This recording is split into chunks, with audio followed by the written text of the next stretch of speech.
Somebody sing, hello, hello, hello. Somebody sing, here, here, here. Somebody cries, why? Somebody sing, here, here, here. Somebody sing, hello, hello, hello.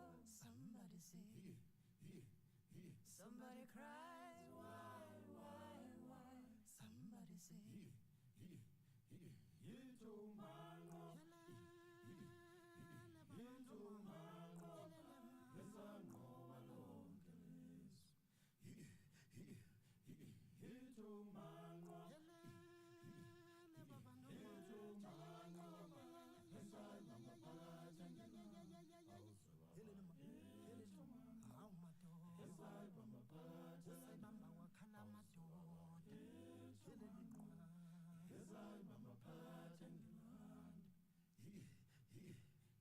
Somebody sing, somebody sing, hello, hello, hello. Somebody sing, somebody cry, why? Somebody sing, somebody sing, hello, hello, hello. Somebody sing, somebody cry, why? Kulumani, Kulumani Cese njani Maya jabule basithanda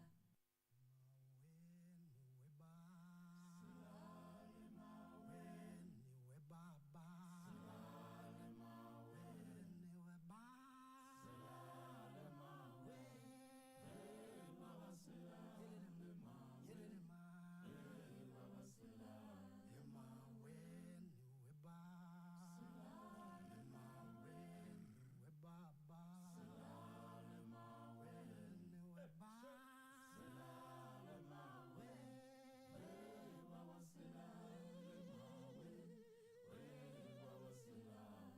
mawe. Sing. Homeless, homeless, moonlight sleeping on a midnight lake. Homeless, homeless. Moonlight sleeping on a midnight lake. And we are homeless. We are homeless.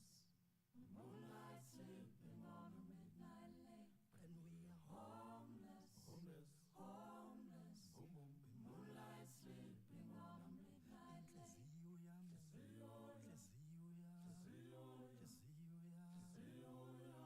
Amulele makaza. Amulele mina. Sumandla ngulele mina amaka ima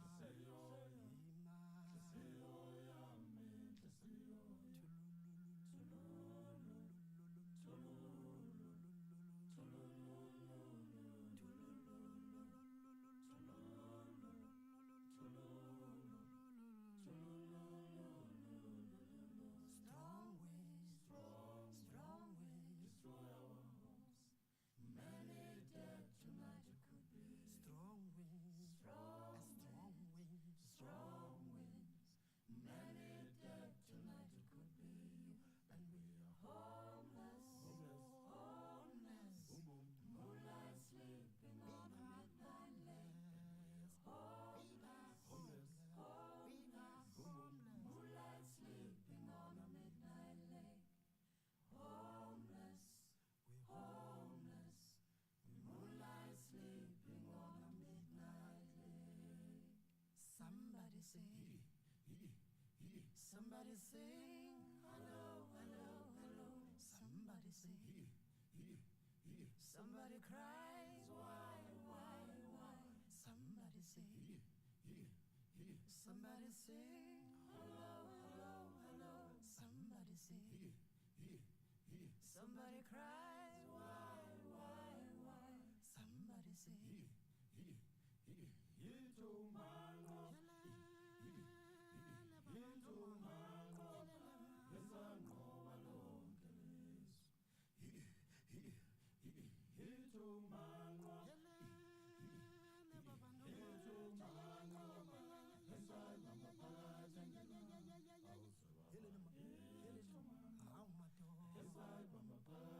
Bamba wakhala madoda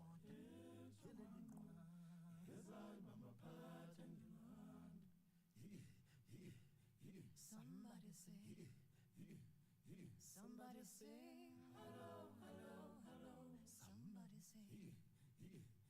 Somebody cry, why? Somebody sing. Somebody sing, hello, hello, hello. Somebody sing. Somebody cry, why? Kulumani, kulumani sese nzenjani. Maya jabule basitanda.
Somebody sing, hello, hello, hello. Somebody sing. Somebody cries, why? Somebody sing. Somebody sing, hello, hello, hello. Somebody sing. Somebody cries, why? Somebody sing.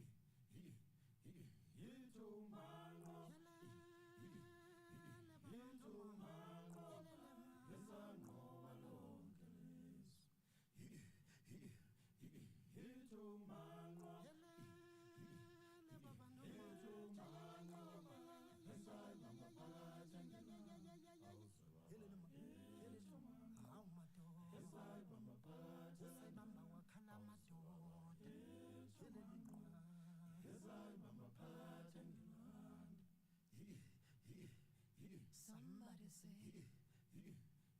Somebody sing. Hello, hello, hello. Somebody sing. Somebody cry. Why? Somebody sing. Somebody sing. Hello, hello, hello. Somebody sing. Somebody cry.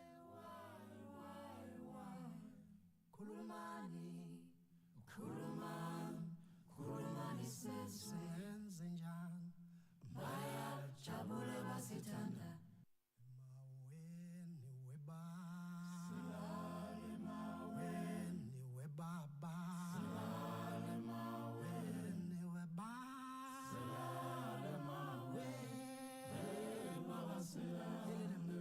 Silale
Somebody sing. Somebody sing. Hello, hello, hello. Somebody sing. Somebody cries. Why? Somebody sing. Somebody sing. Hello, hello, hello. Somebody sing. Somebody cries. Why? Somebody sing. Yito mango, yito mango, lesango walongeles. Yito mango, yito mango, lesango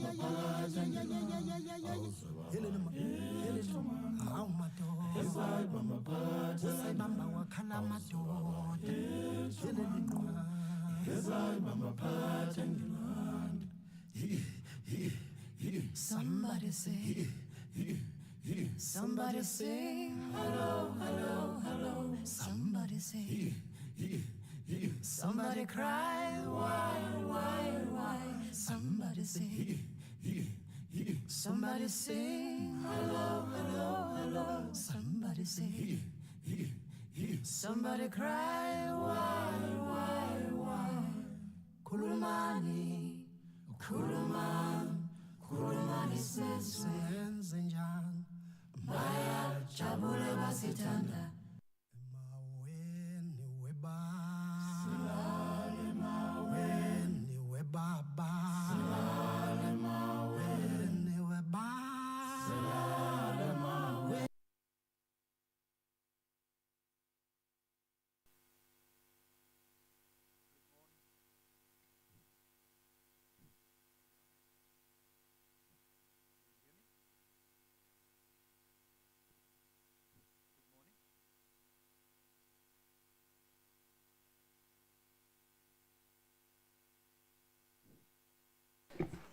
There we go.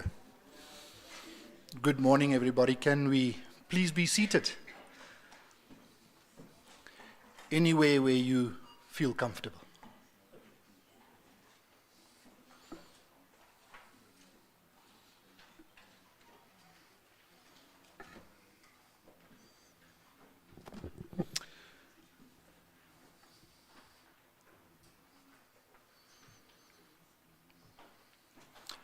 Good morning, ladies and gentlemen.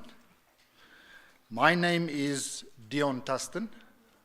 I'm the Chief Executive Officer and honorable to be hosting you as the Program Director on behalf of UNISA and the Bureau of Market Research at the University of South Africa. And I feel honored to participate in this Coalition to End Sexual Exploitation, or Cese, Africa Summit proceedings as your designated Program Director for the first day.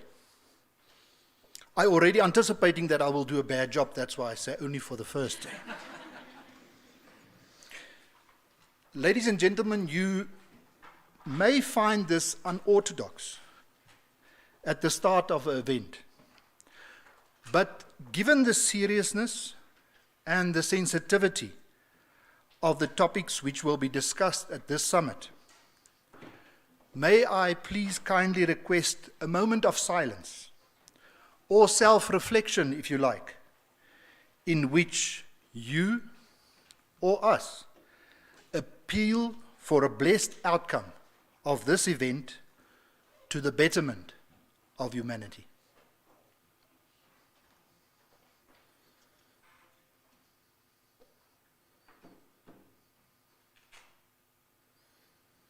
Thank you, ladies and gentlemen. This is a live stream event, and I often heard people saying, we need to behave. Otherwise, you'll be on camera. But a heartily welcome, colleagues, to all on-site and online delegates, and greetings from the University of South Africa, who will be celebrating its 150th anniversary in 2023.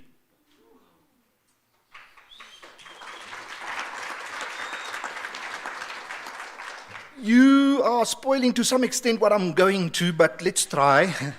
I wanted to say, ladies and gentlemen, now I have a challenge because I have not witnessed the anticipated response to this great achievement which I just announced. But I trust that you will agree that celebrating your 150th birthday calls for an early celebration, even at this event. Agreed? So, to guide you as delegates to keep the moods elevated during the summit, I would firstly like to appeal to the on-site audience, that's you in front of me, to please, in silence, raise your hands, place them next to your head, and then wobble your hands and giving your biggest smile like I'm doing now, right? So, thank you. Each and every time during this summit that you feel excited or inspired regarding any information or opinions being shared, you will simply repeat this, call it awkward behavior, to demonstrate your state of happiness, agreement, or recognition of the state of affairs.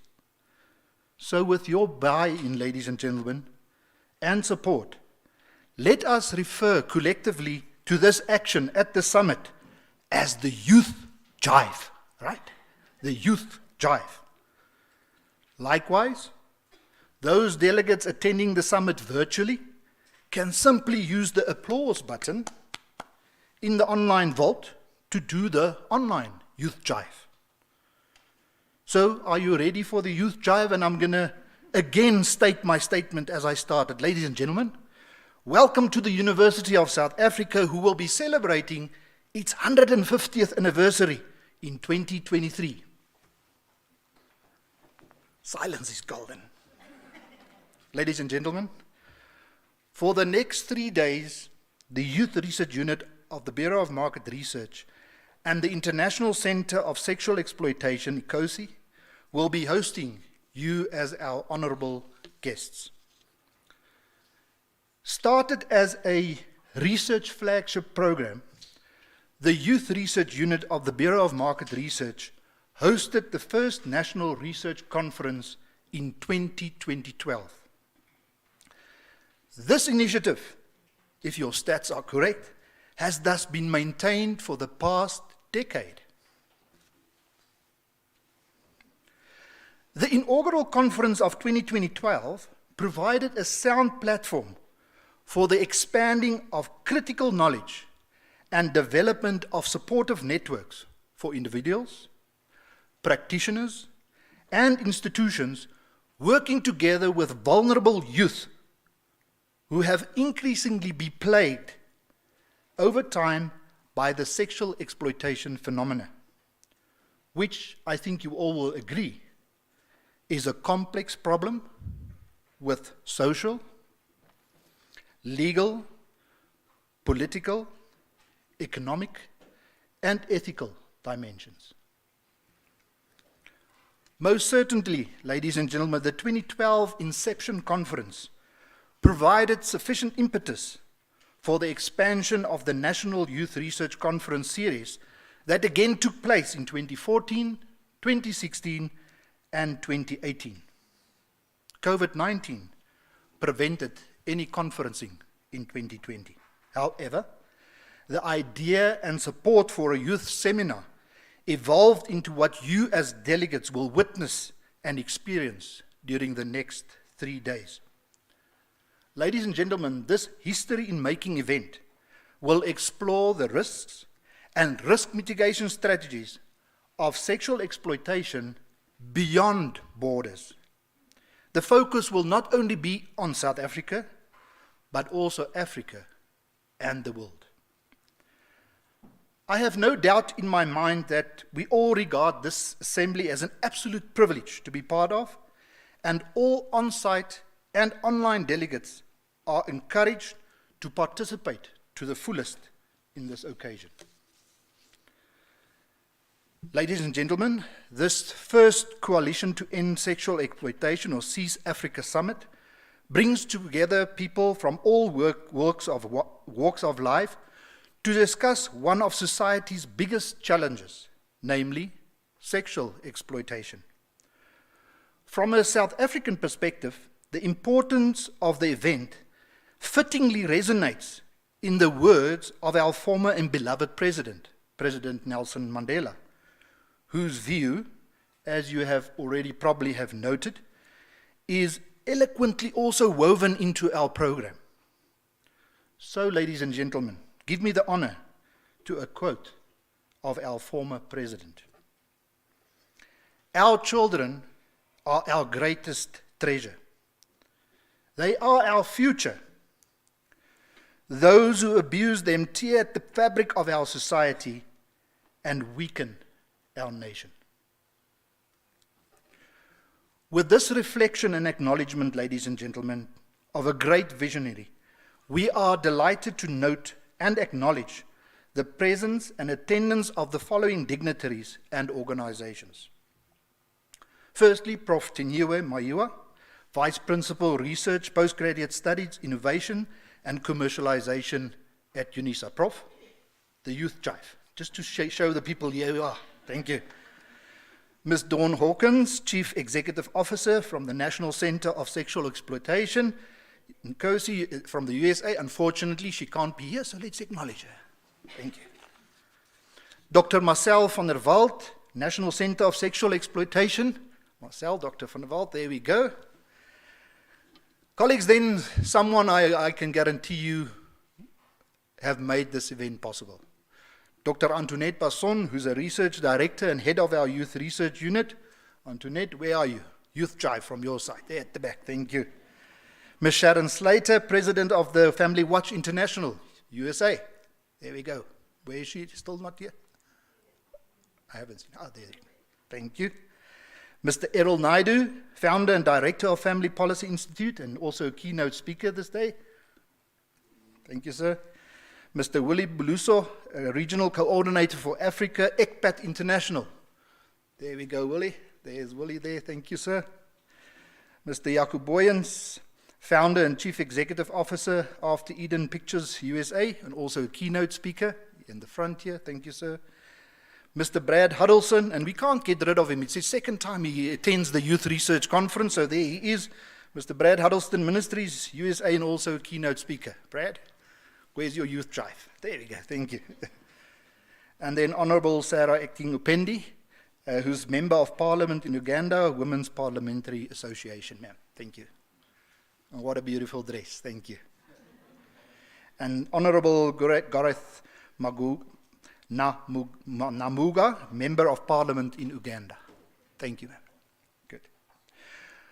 Honorable guest, to further add spice to this event, the summit will also include a special training session on sexual exploitation during the last day by Family Watch International USA. And Prof. Maiwa, I think you will be glad to hear that we're also doing training at this event. So the facilitators, colleagues who will participate in this training session, who agreed to be greeted here today as well, Ms. Sharon Slater, Mr. Richard Kakitu, Dr. Siom Antonius, Ms. Annie Franklin, Ambassador Mohammed, and Tobias Nauruki, all from the coalition, all from the Family Watch International. Can we also acknowledge them, colleagues? Thank you. And they all are in the program being mentioned there as well. And ladies and gentlemen, I think in that context it's important to say that the policy positions of Family Watch are based on scientific research and social science data, lessons learned from history, and what has been proven across cultures to produce the best outcomes for children and society.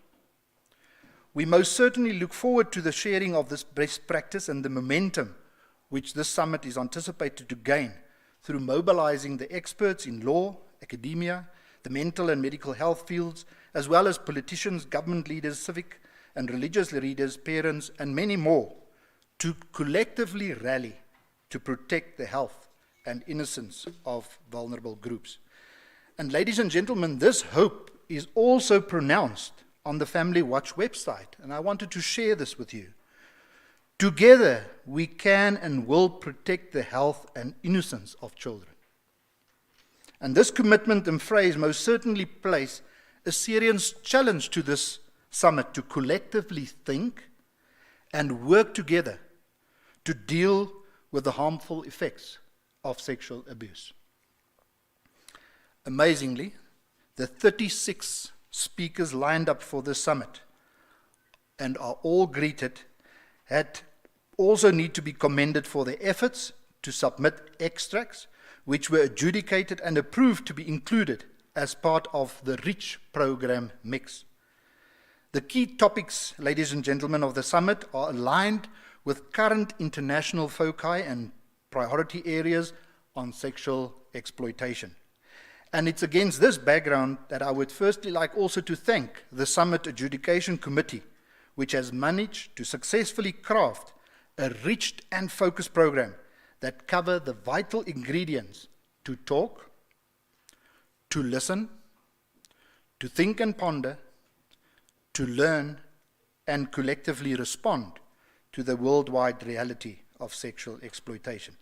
And I think you will agree, the COVID-19 lockdown is likely to have, and if you look at some research, already had increased the numbers of children suffering sexual exploitation.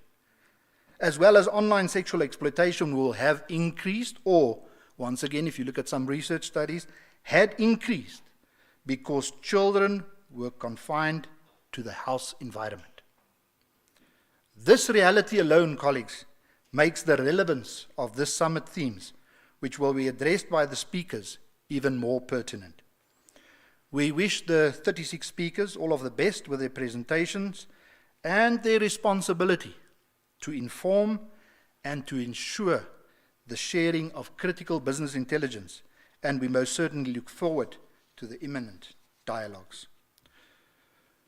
Practitioners, academics, parents, students, and learners alike are all greeted here at this event today with excitement, and then also acknowledgement for attending and taking time in your busy calendars to attend this online site, visit, or virtual reality. Ladies and gentlemen, the summit, as I already mentioned, unlocks 10 keynote speakers and 36 speakers who will unpack their experience and share their knowledge and advice on the following 5 topics. Session A of today, involving 7 panelists, will focus on online sexual exploitation and pornography. Session B, also for today, involving 7 panelists, which will focus on prostitution. Tomorrow, session C, on day 2, involving 6 panelists, which will focus on sex trafficking. Also tomorrow, involving 7 panelists in session D, will focus on child sexual exploitation. And then finally, session E, on day 2, involving 6 panelists that will focus on the protection and empowerment of vulnerable groups. Listening to that, ladies and gentlemen, I think you will agree that you are certainly in for a nice treat of structured presentations, panel discussions, and also informal discussions, which we don't always have with experts during tea breaks and thereafter. As mentioned already, the conference will be concluded with a training session by Family Watch International. Ladies and gentlemen, without sponsors, any event will most probably not happen. And I think you will also allow me just at the start of this conference or summit to mention those who have pooled their money to make this possible for all of us. The International Center of Sexual Exploitation, Family Watch International, the Mary Collins Foundation, ECPAT International, the Center Against Sexual Exploitation, the Film Publication Board, UNISA, and the Bureau of Market Research. Ladies and gentlemen, when you registered, you received a soft copy program that contains details of the conference, as well as biographical information regarding the conference presenters or speakers.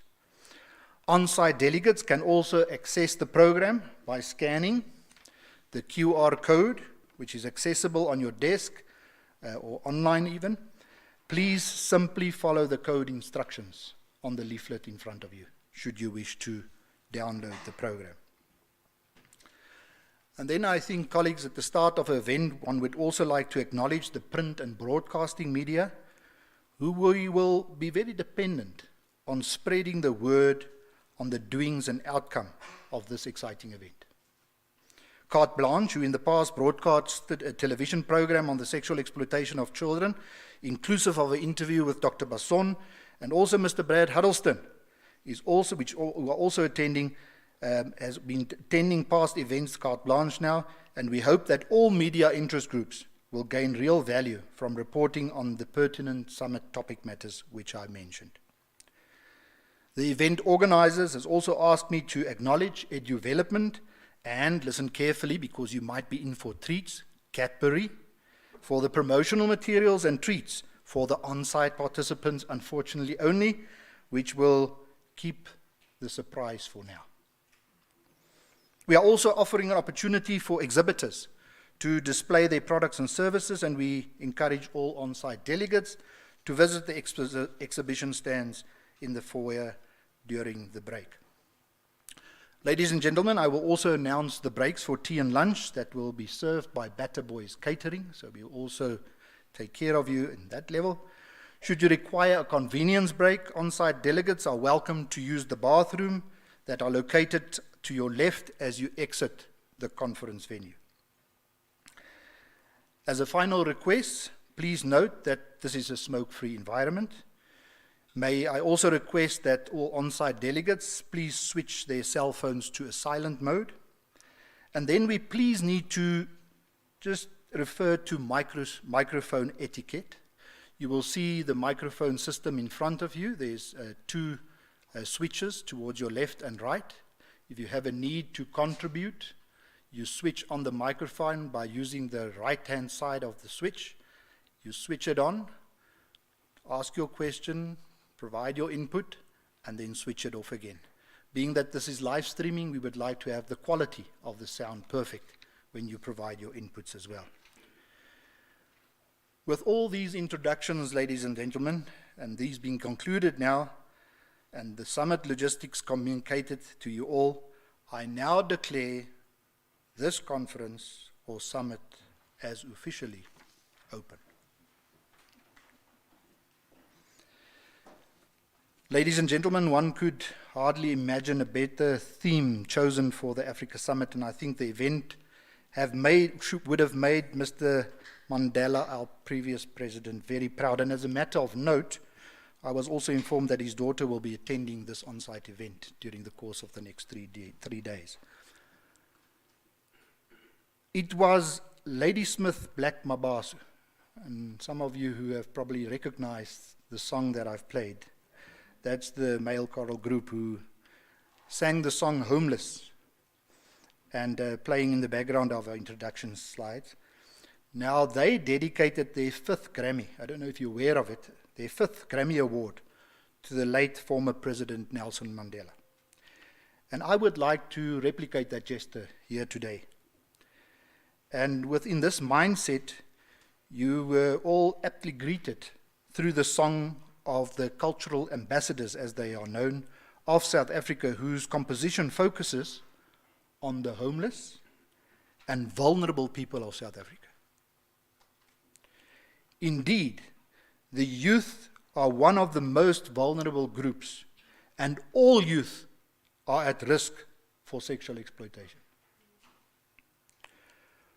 From the research, we learn that risk is higher for vulnerable or marginalized groups or teens, especially when their situation is compounded by family conflict and poverty.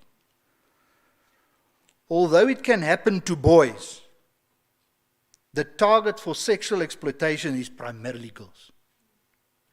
And we see this from research. The average age at which girls are first exploited is highlighted in some studies at as low as 10 years of age.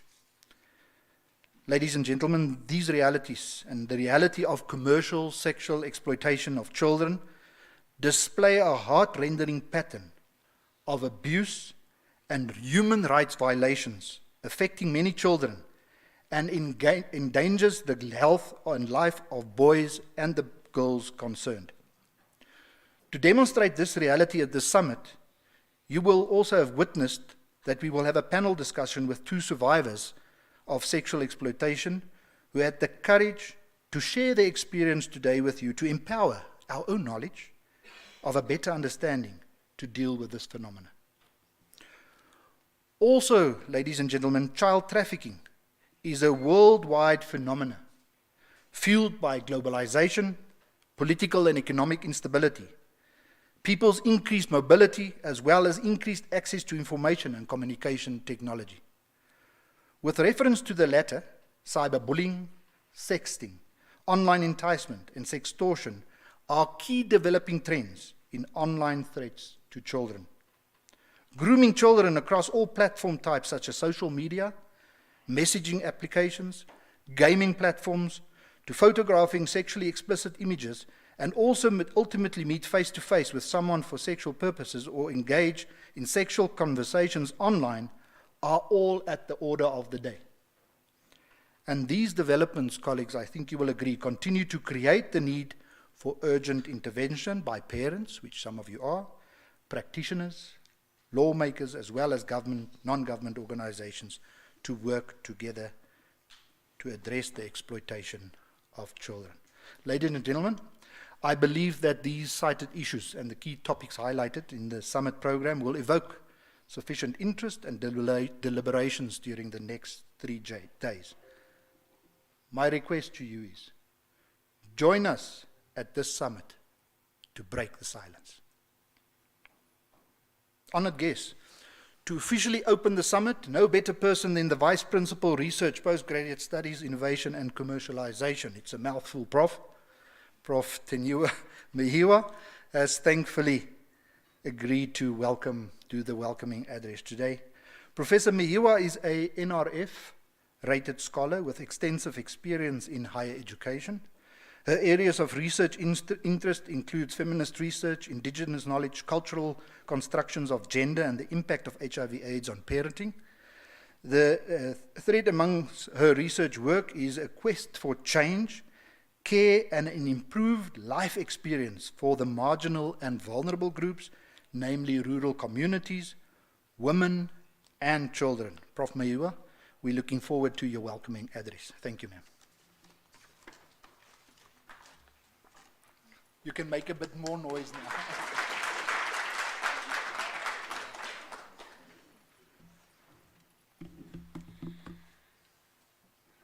Thanks, Prof. Dion Tustin, for that.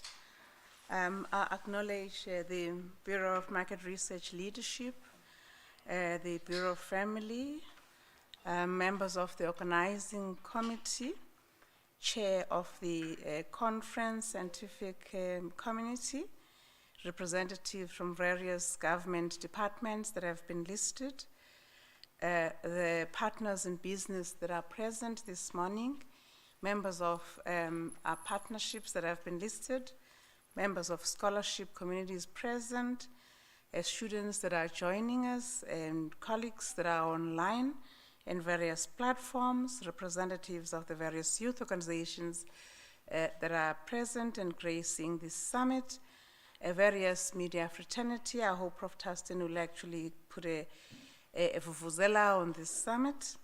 Other members of the university community that are attending the 3-day summit, facilitators, chairs of the sessions, keynote speakers that have been listed.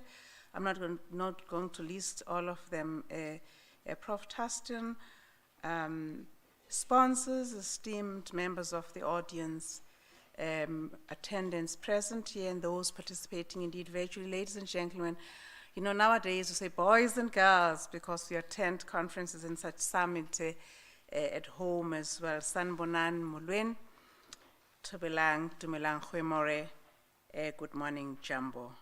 All protocol is observed. Everybody that I would not have made mention of and acknowledged is acknowledged. I don't know where this came from, but the Nigerians claim that all protocol is observed is copyrighted and it's them. Anybody who just uses that must be charged and pay a fee for that. It stands to be debated. I haven't seen any scientific research as a researcher related to that. I may have missed it. UNISA expresses gratitude on behalf of our Vice Chancellor and Principal Puleng Linkapula, who sends greetings and appreciation that we're holding this summit, as well as the titular head of the university, His Excellency, Dr. Thabo Mvuyelwa Mbeki, is aware of this. He has the children very much in his heart, as demonstrated through a number of his speeches. He's the head of the university, and also expression of gratitude comes from the management committee that I form part of. That the Coalition to End Sexual Exploitation Africa Summit is jointly hosted by the Research Youth Unit, the YRU of the BMR. We very much appreciate that, in collaboration with the National Center on Sexual Exploitation that's based in the US. This morning I woke up with 6 o'clock news of yet another child being abused, yet another perpetrator being taken through the court proceedings. It is so disheartening. According to the most recent crime statistics, 392 children in South Africa were killed in just 90 days in 2021. And another 394 survived attempted murder. It is such a shame. But of course, with this coalition that we have, there is indeed hope. Further, ladies and gentlemen, boys and girls, 2,048 children were victims of physical assault in 2021 from the research studies that we have. Children need to be protected, and violence is a large physical barrier to justice for them. It is a serious indictment of our society that violence against children is this rife. I hold that criminal sexual assault should be prosecuted, but also it is a concern for me as a mother of girls that we see forced and coerced pregnancies, which you also learned from this morning's news. It sometimes becomes a matter of, do you just switch off the news and not want to hear all of this kind of news? But it is a big problem. Just in 2021, 36,000 babies were born to underage girls in 2021, 36,000. What chance do these kids have? Not much.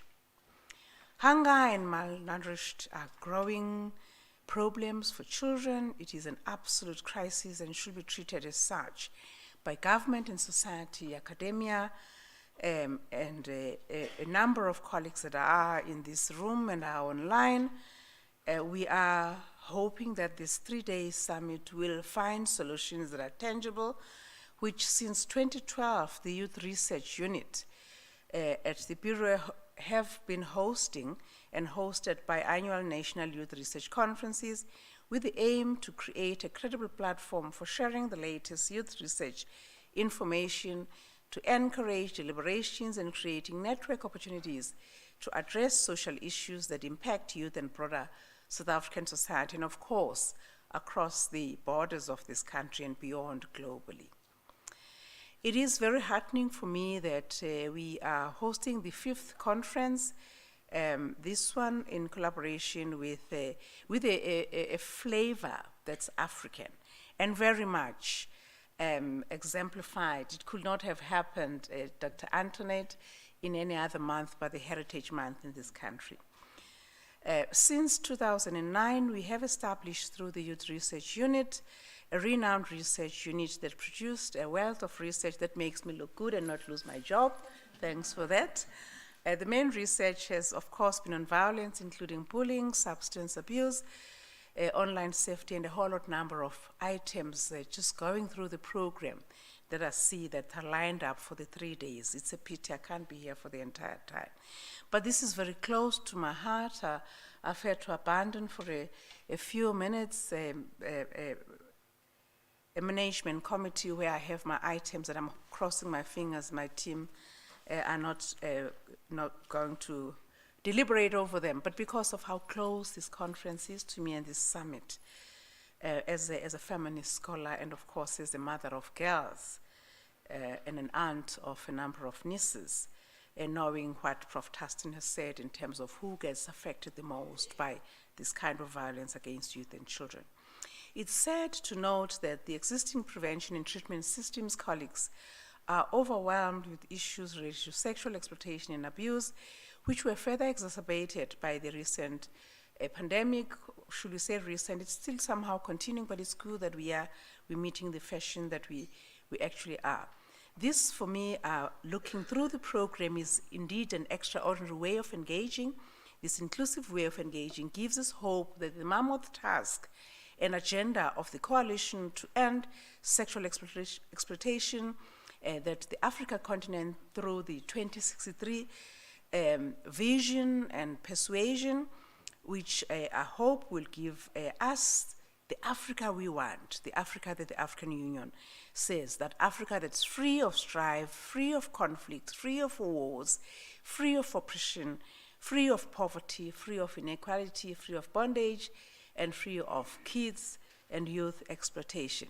That's the Africa that we want to see. And thank you so much for participating and collaborating with us towards that Africa that we want to see, a different world. And with the geopolitical wars and with the war that's happening in, should I say it's happening in Russia or in Ukraine, I don't know, I get very concerned about that, knowing how many children have actually been the victims of that kind of war that besets the global community and that has displaced a number of people. God knows we really do need fresh ideas, colleagues, ladies and gentlemen, and shaped by this collective that we have through these 3 days. Success of engagements for the conference will indeed hinge on the ability of Africa in particular and of the world globally to resolve problems that were well articulated by Prof. Tustin earlier. The themes that we actually have lined up do indeed demonstrate that we are en route to ensuring that the relevance and significance of this summit is indeed looking to, as represented by a number of countries on the continent and in other continents. There are multitude for me to list, but will be listed in your program. And we are indeed truly elated that we're getting to see this kind of deliberations. I therefore wish you well, and that in the next 3 days be the 3 days of productivity, that at least one thing that we take out of these 3 days be something that we implement before the end of the year for the benefit of the children. At the end of the program, actually, took my fancy chair, it's not this one, but the other one, the speaker's one. I just want to read this because, you know, when Dion gave me the two documents, this really stuck out for me. You may choose to look the other way, but you can never say again that you did not know.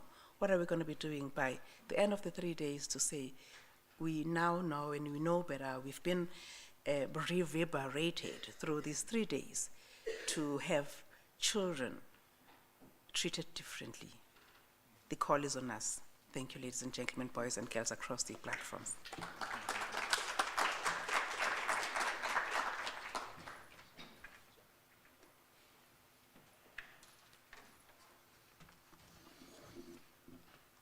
Prof. Miwa, I think I'm talking on behalf of the summer delegates. Thank you for your time.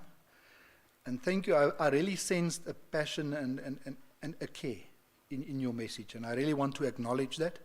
And thank you also for the challenge that you've posed to the conference or the delegates as well. We most certainly will take that at heart. I think your last quote, which you also pulled from the program, puts that challenge into our hands in the next 3 days to really come up with. Now, I was thinking once again at the media, there's 5 topic matters that are serious stuff that affects all of us and our communities. And please, on behalf of the summit, the organizers also thought it appropriate to at least award you with a bouquet of flowers. So we've trimmed the flowers so you don't have to declare it too much. So I'm asking to Dr. Basson if you can hand our bouquet. Below 50 Rand, I think we're still safe. Thank you, Dr. Basson. And if you can accept the token of our appreciation on behalf of the summit. Thank you, Prof.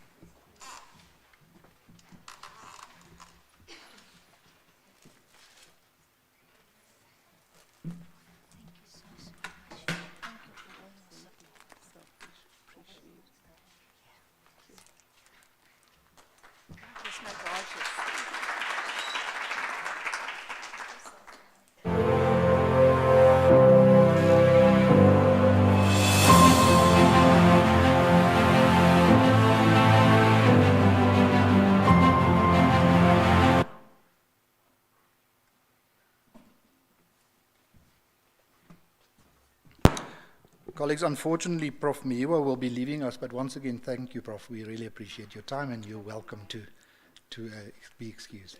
I'll catch up online. Of course, it's been streamed, so you're more than welcome to catch up online. Thank you, Prof.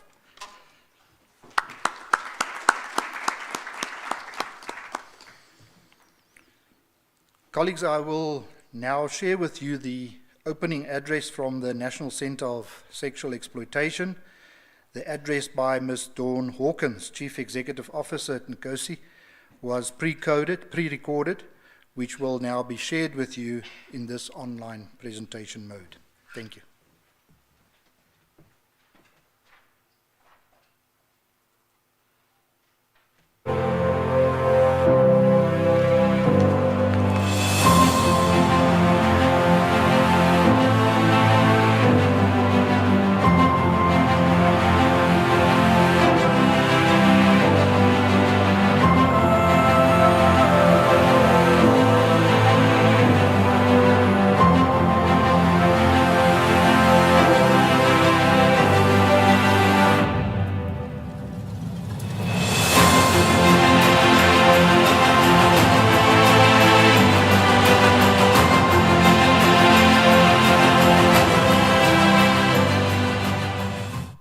Hello, dear friends, delegates, esteemed partners. Welcome to the inaugural Cese Africa Summit. I'm so sad I can't be with you. I'm Dawn Hawkins. I'm the director of the National Center on Sexual Exploitation based in Washington, D.C. I can't believe this is finally happening. We have hosted a global summit in Washington, D.C. for almost 10 years now. And many of you have come to it, and we've talked for years about doing something similar on the African continent that we've done in the United States and with global partners. And you've done it. The Cese Africa was finally established officially in September last year, and already you're meeting in this groundbreaking conference. I just want to congratulate you and welcome you, and I wish I was there. I have baby coming, so I couldn't travel to be with you, but my wonderful colleague, Dr. Marcel van der Watt, is there with you. I hope you'll get to meet and connect with him. I just wanted to say how inspired I am by the Cese Africa vision to defend the dignity and safety of people against the harms of pornography and its links to all forms of sexual abuse and sexual exploitation on the African continent.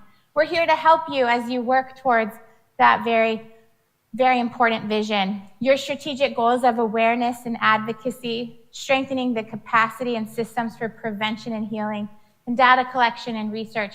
We also stand with you in those. We're here to assist. And there's a massive global network that's here to also help. Just like everywhere else in the world, we're seeing this here where we are too. There's a lot of work that remains to be done on the African continent. But together, as you work there and we work here, we will truly, I know, that we'll build a world where people can live in love, free from sexual abuse and exploitation. The truth is that all issues of exploitation and abuse are connected, they overlap, and they reinforce one another. And we will never solve these problems unless we work on how that happens. And you'll be meeting for the next 3 days to talk about how this is so, how these issues do overlap and connect, and then what holistic solutions you could bring forward. We know that online sexual exploitation of children, image-based sexual abuse, and unrestrained access to hardcore pornography are some of the issues that are navigated by parents and service providers. Just like we know that we're deeply concerned about the ongoing rationalization of harm that has become so prevalent in prostitution research and the truncation of the sex trafficking definition, which leads to countless women and children who are undercounted as victims of this heinous crime. It's also time for the sex buyers to be held accountable for egregious violence inflicted on them, on women and children in the sex trade. I'm talking about hard, heavy things, and you'll be covering a lot of that these 3 days, but there's so much good and so many things to celebrate as well. I think from a global perspective, I just want to share some of the significant progress that I've witnessed and seen in the hopes that it lifts your spirit and helps you realize that you're part of really a global effort. just recently, the largest pornography website in the world has started to crumble. It's because of collaboration between organizations and advocates across the globe. I think there's over 80 countries, advocates from 80 countries that have participated in signing letters and bringing forth evidence and stories and joining together to ask that all mainstream corporations or companies that are partnering with this awful company, Pornhub, that they stop partnering with them. And we've had big wins because we've worked together across the globe. There have been almost all the mainstream corporate partners of Pornhub have pulled out. This includes almost all of the payment processors for this website, MasterCard, Visa, Discover. This includes distribution partners, Roku, which is a streaming platform that serves many millions, Comcast in the United States, and now Instagram. Instagram just kicked Pornhub off their platform. And this was a partner who was driving over millions of people, including children, to that awful abuse website. We've also seen legislation moving forward in a few different countries, and we're seeing lawsuits. In the United States and Canada so far, lawsuits have been filed against these behemoth abusers of sexual exploitation. Because what happens is sex trafficking victims, the acts that they're forced to engage in are often filmed and recorded and being uploaded to these websites. Child sexual abuse is being filmed and also uploaded to these websites. Revenge pornography, not other non-consensual acts being uploaded.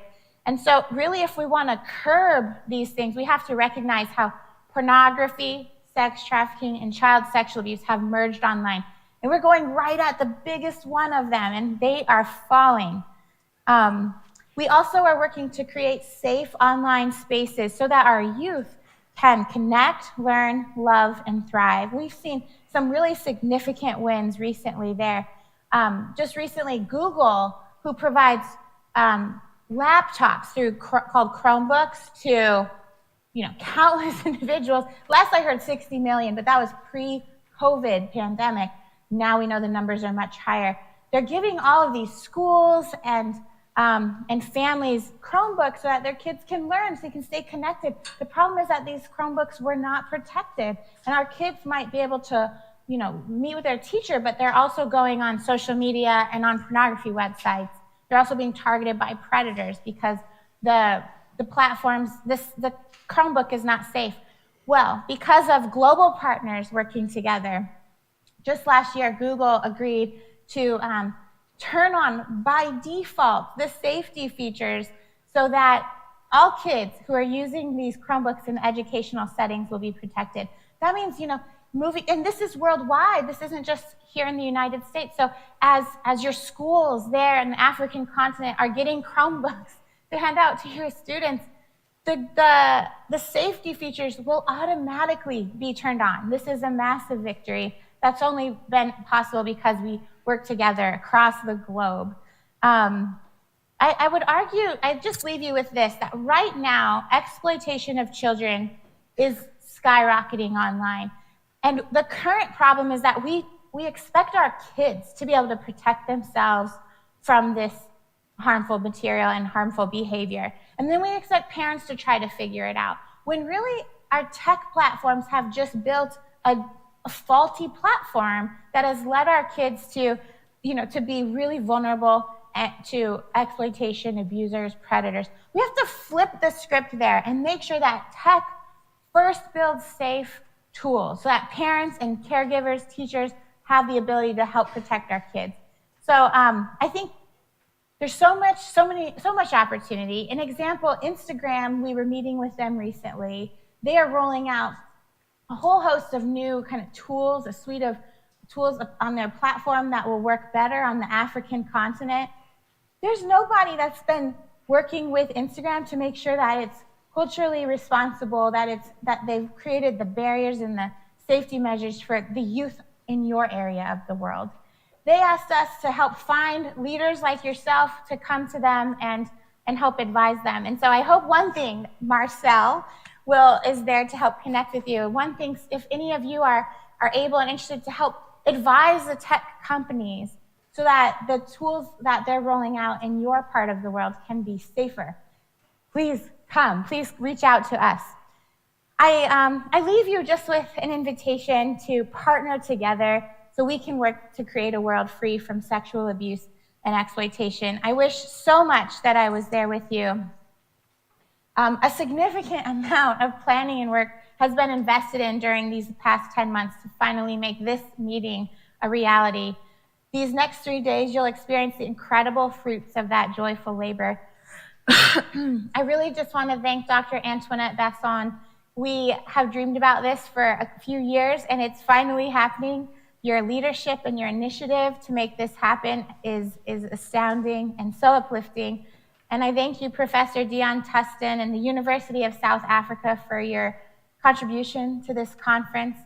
The global impact of this event by the caliber of the local and international speakers and attendees is going to make such a difference. Especially, we're thankful for UNISA and the cutting edge technology support that has made this possible. Thank you to all of you. I think you're coming from 26 different countries, and there's many sponsors, and many of us are joining you virtually. So I wish I was there with you. I look forward to hearing about this week from my colleague Marcel, and a few of my other colleagues just wanted to share some encouragement. Hello from the Nkosi Law Center. My name is Kristen Price. I'm Senior Legal Counsel here out of our Washington, D.C. office. And just wanted to send my greetings to you as you began the 2022 Cese Africa Summit. We are so grateful for everything that you're doing to help bring about the kind of world that we all want to see and that we all hope for, a world free from sexual abuse and exploitation. Thank you, and I wish you a wonderful conference. Hello, my name is Dr. Stephanie Powell, and I am the Vice President and Director of Law Enforcement Outreach at the National Center on Sexual Exploitation. I would like to applaud you for your presence here at the conference, because as you know, we are fighting a global fight against human trafficking. And so by your presence in this conference, you will not be able to say again that you did not know. You see, local leadership teams drive the movement. And that is why you are at this conference, so that you can move forward and end trafficking in Africa. Thank you so much. Enjoy your conference. Hi, I'm Haley McNamara from the International Center on Sexual Exploitation. And I just want to say thank you so much for participating in the Cese Africa Conference and for being part of what is a global movement to address the harms of pornography and other forms of sexual exploitation and abuse. You are not alone. Around the world, people are waking up to the need to do something about these issues. In Colombia, legislators are realizing they need to pass legislation to better address the harms of pornography. In Germany, they are instituting age verification, requiring companies to keep children off of these platforms. Survivors around the world are speaking out about the exploitation that they've experienced at the hands of the pornography industry, or survivors of child sexual abuse and sex trafficking whose videos have been uploaded on pornography websites. So know, as you go forward into your communities and into your countries, that you have our support. You have the support of significant research on the harms of these issues and of survivors who are speaking out as well. So thank you for all that you are doing to prevent, to heal, and to advocate for a better world. Thank you.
Colleagues, indeed, a big thank you to Ms. Hawkins' opening address, and hopefully she's watching us while we're giving her the youth drive. And if not, Marcel, you've got trouble on your shoulders, because then you have to go and do the youth drive at office. But on our behalf and the summit greetings, and what I really liked about Ms. Hawkins' opening address, already sharing some success stories, which we will learn from today as well. And we're already missing her. Very pleased to have her part of this conference proceedings, and we hope that she will also be following, which I know she will, us online through the summit as well.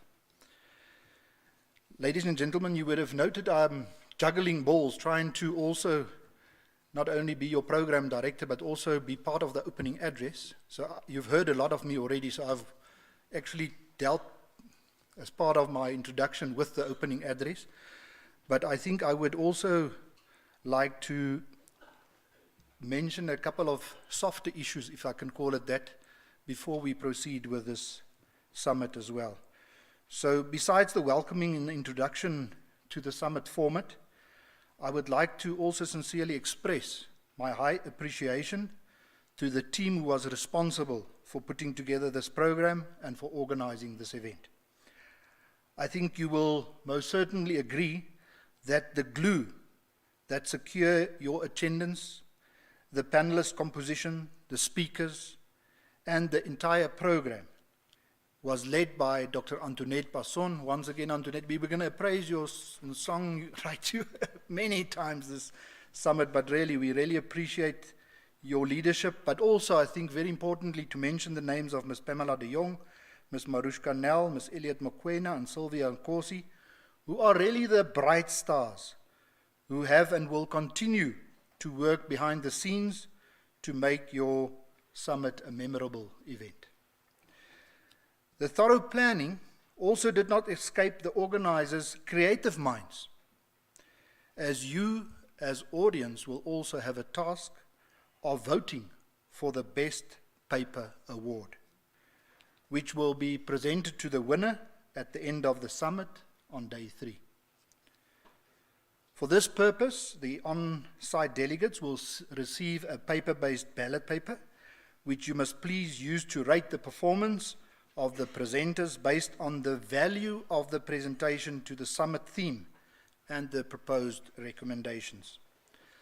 The speaker with the highest average rating score will then be awarded the Best Paper Award at the last session of the summit on day 3. To also involve our online delegates, because we can't discriminate against them as well, a lucky prize draw will be used, whereby a randomly sampled online delegate will receive, listen carefully, a free signed copy of the most recent released book entitled Digital Rehab, Learning to Live Again in the Real World by Mr. Brad Huddleston. Likewise, UNISA Facility Management and the UNISA Multimedia Center are thanked for the preparations of the venue and the broadcasting of the selected sessions, which will be most useful to capture the summit outcomes in support of the dedicated planning and actioning of restorative practices. All sessions, colleagues, in this main or Senate wall will be covered via live streaming or presentations and discussions. And a photographer will also be roaming around to take pictures. So always smile with the youth jive. Finally, to give some idea on the extent of the summit, listen carefully, it's important to outline to you that the virtual audience comprises of approximately 300 online delegates, and then adding the approximate 200 on-site delegates who will join us in the next three days, the total attendance of the summit tallies to around 500 delegates. And I said here they will be attending the summit across the world, inclusive of 26 different countries. Indeed, a great accomplishment. Ladies and gentlemen, next on our program is the keynote address by Mr. Errol Naidu, founder and director of Family Policy Institute in South Africa. And also, you would have noted on the program that His organization is also a sponsor member of this event, and Mr. Naidu, thank you in support of the sponsorship as well. Mr. Naidu's biography is also published in the conference program, which you already noted. So without further ado, Mr. Naidu, we look forward to your keynote address. Thank you, sir.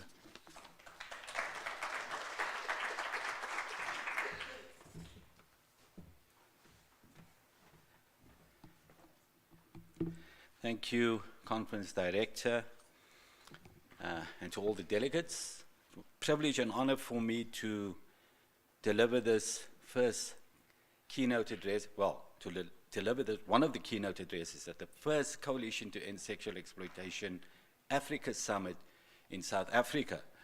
I tried to do this about 5 years ago, couldn't get the funding together, so I'm so grateful to God, to Dr. Antoinette Besson, to people that I look up to, like, you know, in the work I do at Family Policy Institute, I need inspiration and I need encouragement, and most of you do, right?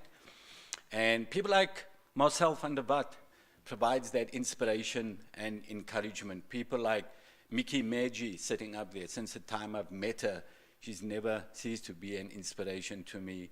People like Dawn Hawkins and Sharon Slater of Family Watch International. I've attended many of their functions and international conferences, and I thank God for them, and I thank God for the work that they do.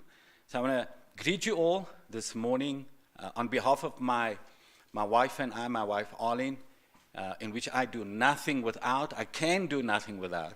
It's my best friend, we travel all over the world together, we do our work together. She's my greatest encourager,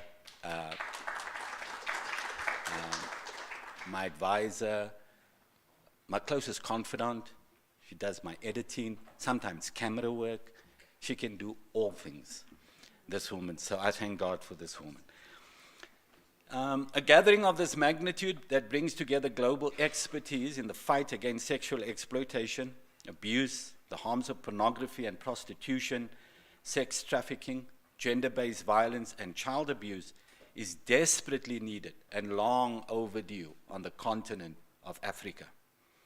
That's why I'm deeply grateful to Dr. Antoinette Besson and the Bureau of Market Research here at UNISTA for hosting this event in partnership with Dr. Marcel van der Walt of Cese Africa and US partners, Dawn Hawkins of the International Coalition on Sexual Exploitation, and Sharon Slater of Family Watch International.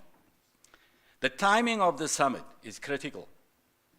Tragically, post-apartheid South Africa is now known as Femi Nation because of the spiraling rates of femicide, gender-based violence, rape, sexual exploitation and abuse of women and children. In fact, a woman is killed every 3 hours in South Africa. That's what the current stats show us.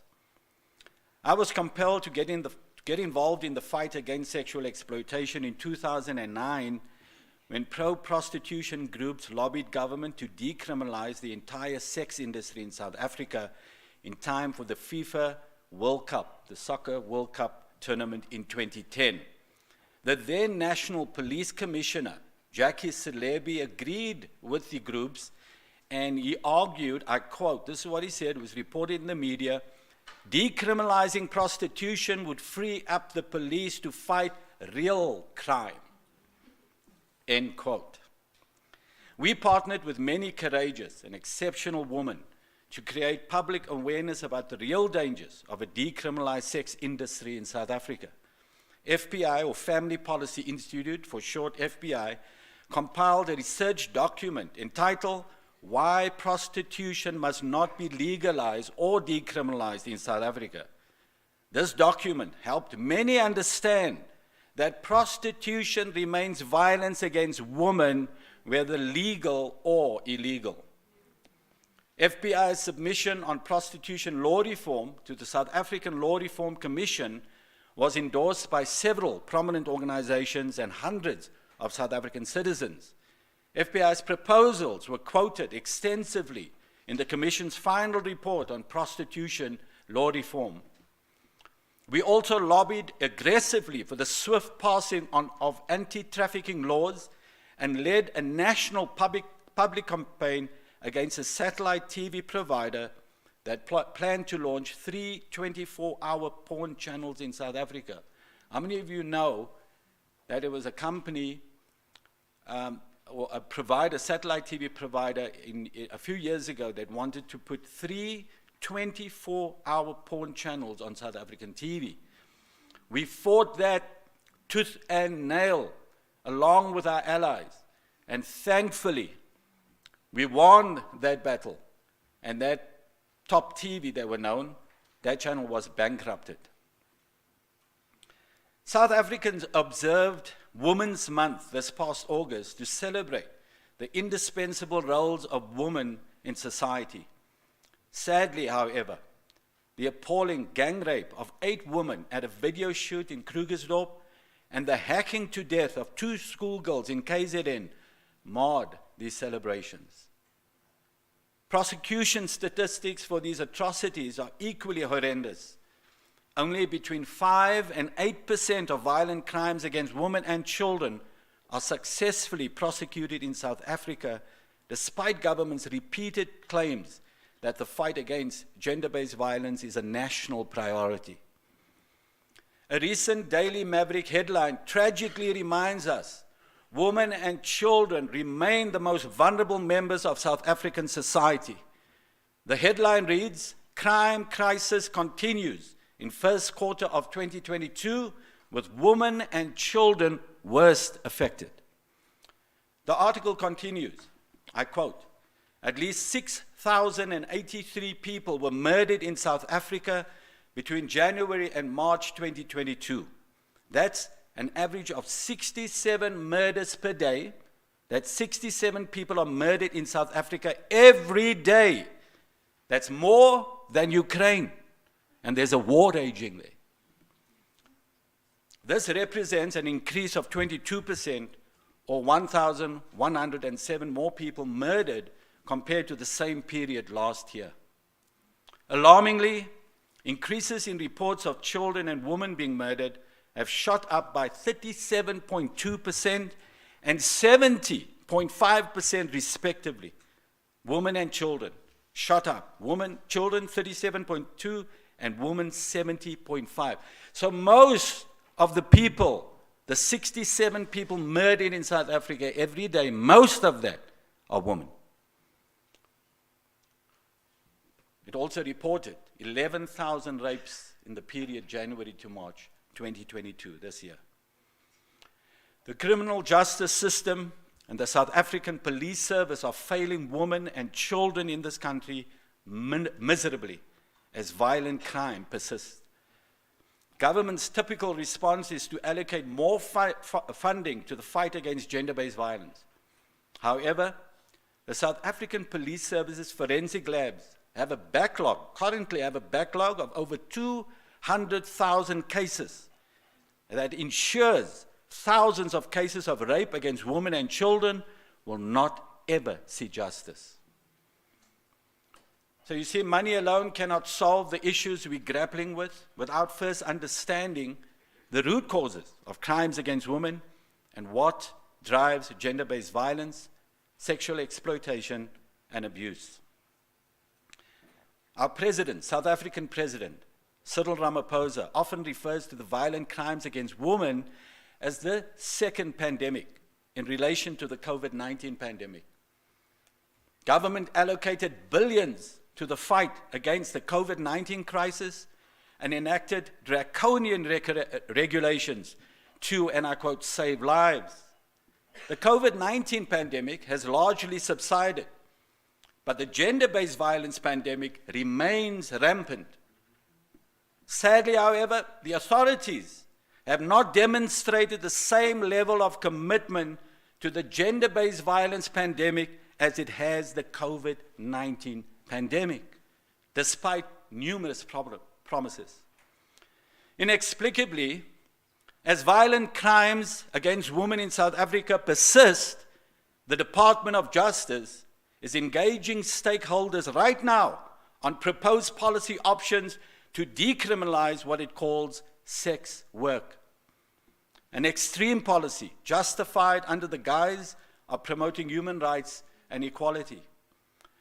But while the Justice Department is proposing decriminalized prostitution or decriminalizing the sex trade, right now in Cape Town, where I live, 2 men and a woman on trial for running a sex trafficking ring in Brooklyn. They targeted the desperate, the unemployed or drug addicted, as well as teenagers. A woman rescued by the Walks testified that she never saw a cent of the money she earned, only getting free heroin between clients. Sounds familiar? Shockingly, these are the people our government want to decriminalize and want to legitimize. Research shows the links between prostitution and organized crime are never broken, never ever broken, even when the sex trade is decriminalized or legalized. Research also indicates the sex trade is one of the most mercilessly exploitative, abusive, and violent industries in the world. Pimps, brothel owners, and crime syndicates typically prey on the desperate plight of vulnerable women and children for self-enrichment. Despite this, the Gender Equality Commission, a Chapter 9 institution established to advance social equity for women in South Africa, welcomed the news of state-sanctioned sexual slavery. No surprise then that during the Commission's tenure, equality for women deteriorated in South Africa.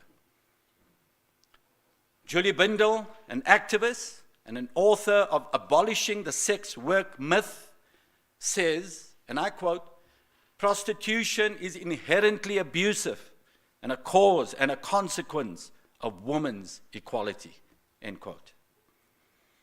The South African Law Reform Commission conducted a comprehensive 9-year investigation into prostitution law reform.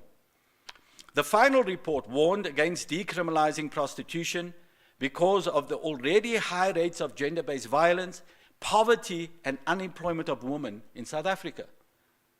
Today, that very Justice Department that commissioned that investigation ignores its expert findings to validate a slave trade devastating to women, children, and society. Furthermore, what President Ramaphosa failed to acknowledge is the pornography pandemic. The porn pandemic fuels the gender-based violence pandemic. Somebody said, pornography is prostitution for mass consumption. Its objectives are the same: to promote the destructive lie that women exist primarily for the sexual gratification of men. That's porn's core message. Mountains of evidence prove that easy access to online pornography fuels the social degradation of women and children. Pornography is the theory, rape is the practice. The porn pandemic fuels the sexual exploitation pandemic inherent in prostitution. This in turn drives the gender-based violence pandemic that ultimately results in the femicide pandemic that South Africa is going through. The COVID-19 pandemic killed over 100,000 citizens in South Africa. But the question is, how many women and children die daily from the silent pandemics, not often acknowledged? The COVID-19 crisis brought the entire nation to a standstill because of the risks faced by about 2% of the population. Tragically, more than 50% of South Africa's population face serious risks every day without similar drastic interventions being implemented. Child-on-child sexual abuse is escalating because of easy access to hardcore online pornography. Addictions to pornography are escalating unchecked. Younger children are increasingly exposed to hardcore pornography that promote distorted views of women. An article quoting the Bureau of Market Research on porn addiction amongst children reveals about 55% of South African children regularly view pornography online, with at least 10% watching it every day. South African Police Service latest crime stats indicate there were 53 rapes at primary and high schools in South Africa between January 1 and March 31. One of these rapes was at a creche. Clinical psychologist Marita Rademeyer backed up these findings saying, and I quote, "Children as young as 5 were addicted to pornography and masturbate daily. By the time children have left primary school, up to 90% of them have already been exposed to pornography. In more than 40% of cases where children have been sexually abused, including having been raped, the perpetrators are other children. This is so-called child-on-child sexual abuse. The scourge of family breakdown and fatherless homes have left millions of children without purpose and direction, and therefore vulnerable to exploitation.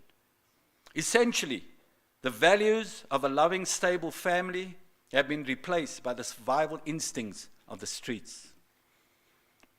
Despite state officials repeatedly declaring, we need African solutions for African problems, the South African Department of Education imported a wholly foreign devised sexuality education program called Comprehensive Sexuality Education, or CSE, which several respected international research institutions evaluated as harmful sexual indoctrination. Despite wildly exaggerated claims about the benefits of CSE, which include, I quote, helping children make informed choices about their sexuality, end quote, teen pregnancies have exploded in South Africa to over 500,000. During the 5-year period, CSE was piloted in the South African schooling system. Child pregnancy rates increased dramatically in South Africa. And this graph illustrates this. These figures indicate teenage pregnancies in the age group 10 to 19 years old. 2017, 86,000, more than 86,000. 2018, it shot up to 123,678. In 2019, 129,000. In 2020, 136,386.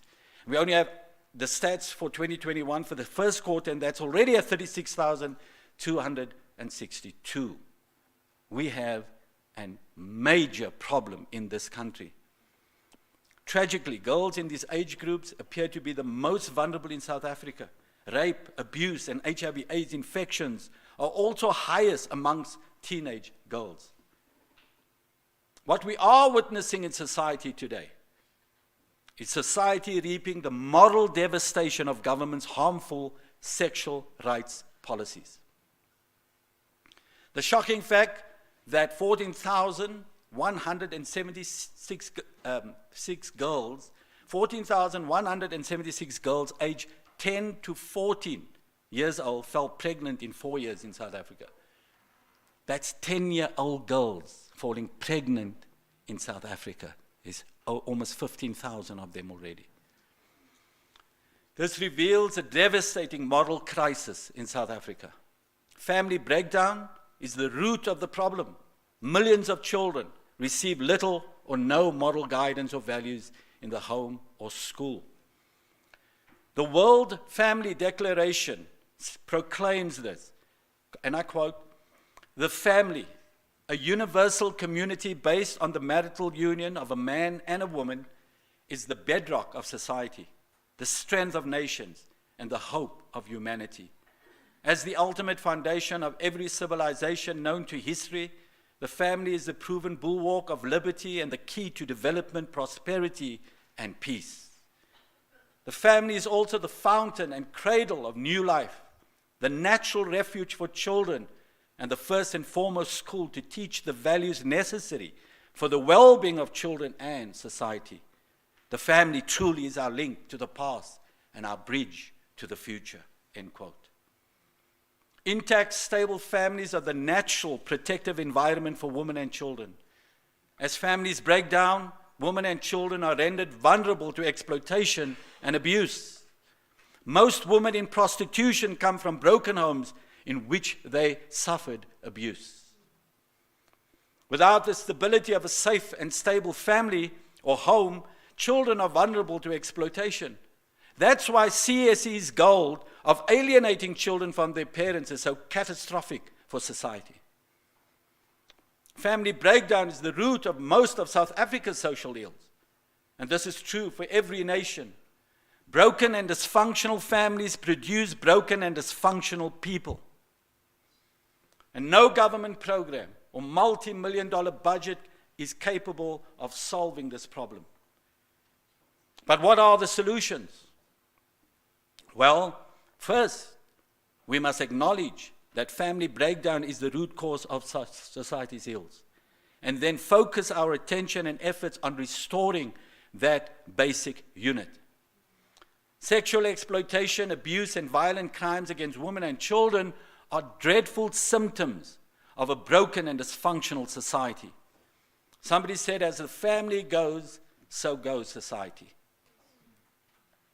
However, combating sexual exploitation, abuse, and violence against vulnerable women and children is a national effort in which government, civil society, the religious sector, business, the media, health, and education all partner to end this crisis. However, truth also determines the success of this noble battle. The truth about what actually contributes to family breakdown. What actually degrades and harms women and children? For example, is prostitution just sex work, like so many claim? Or is it the sexual enslavement of the most vulnerable among us? Is pornography just innocent fun, or the sexual degradation of women and children?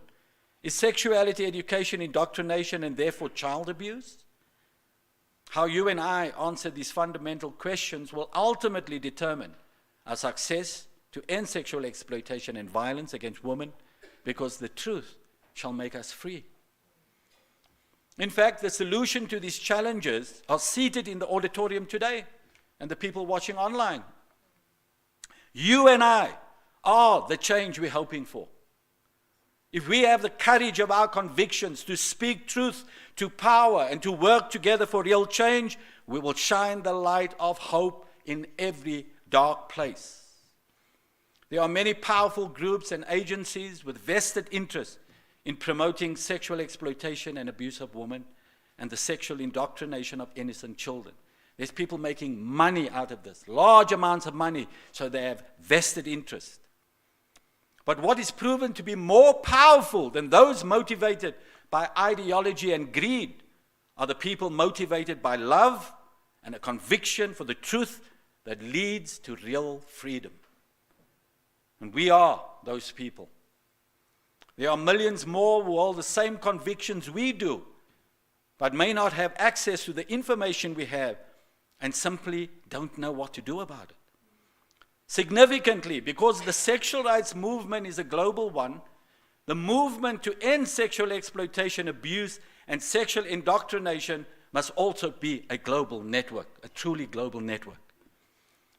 The success of the International Coalition Against Sexual Exploitation lies in the strength and the collaboration of the many activists and organizations represented in this room today, and the many more who could not join us for this vital summit for various reasons. But thankfully, technology allows us to meet virtually in our regions and across the world whenever necessary.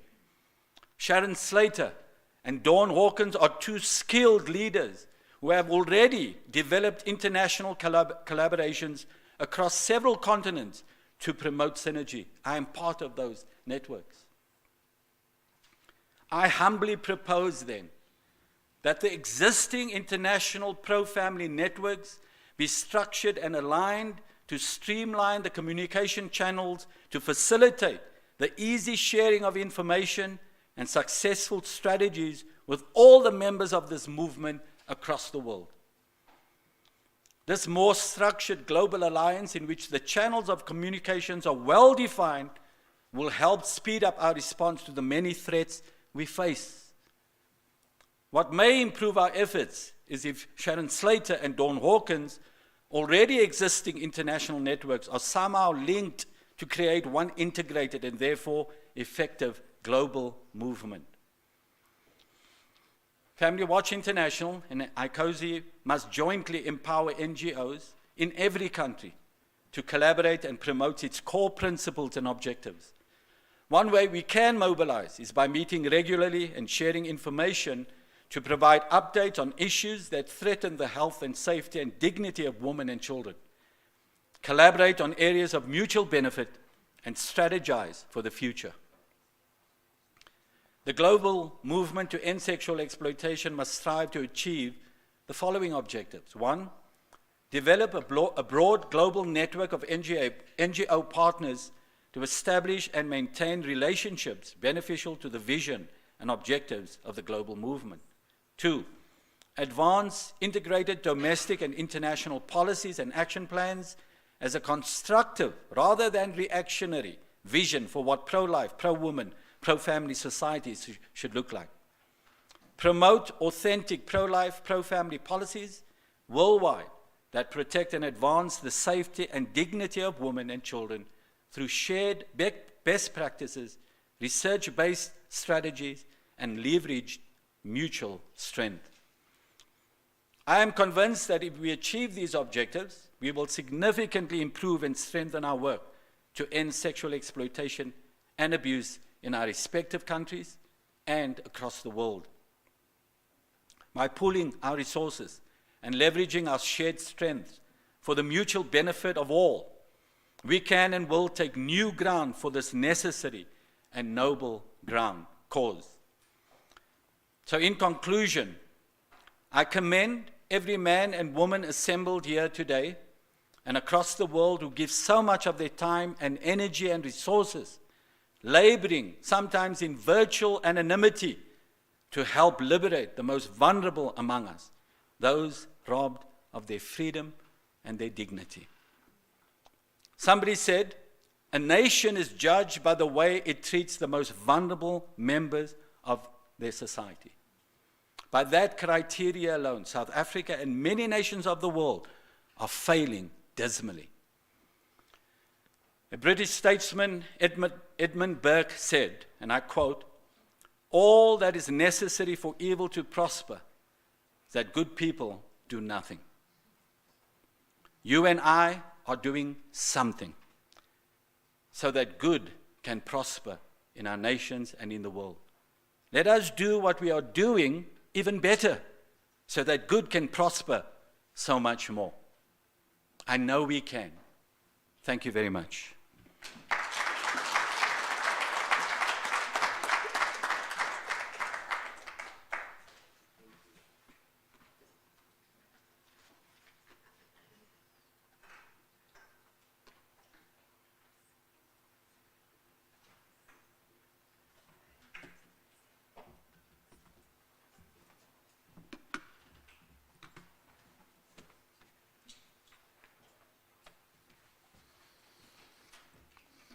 Colleagues, I think we owe a big thank you to Mr. Errol Naidu, and he will also not sleep peacefully tonight if we don't acknowledge his wife. So thank you to both of you for all the hard work in compiling the presentation, for a lot of food for thought, and for the challenge that you posed. And I really liked the quote that you ended. And colleagues, I think we can engage and use this as a nice set platform for our thinking and going forward on the topic matter that we would like to deliberate during the next 3 years. 3 days. Thank you so much. And 3 years, maybe. Thank you so much, sir. Colleagues, to build on the keynote address, we also have Mr. Willie Beluso. He's the regional coordinator for Africa ECPAT International. So, Mr. Beluso, I would like to call you to the front. Your slides are set up, then also to share your message with the summit delegates. And once again, colleagues, the biography of Mr. Beluso is in your conference program, and we look forward to your keynote address. Thank you, sir.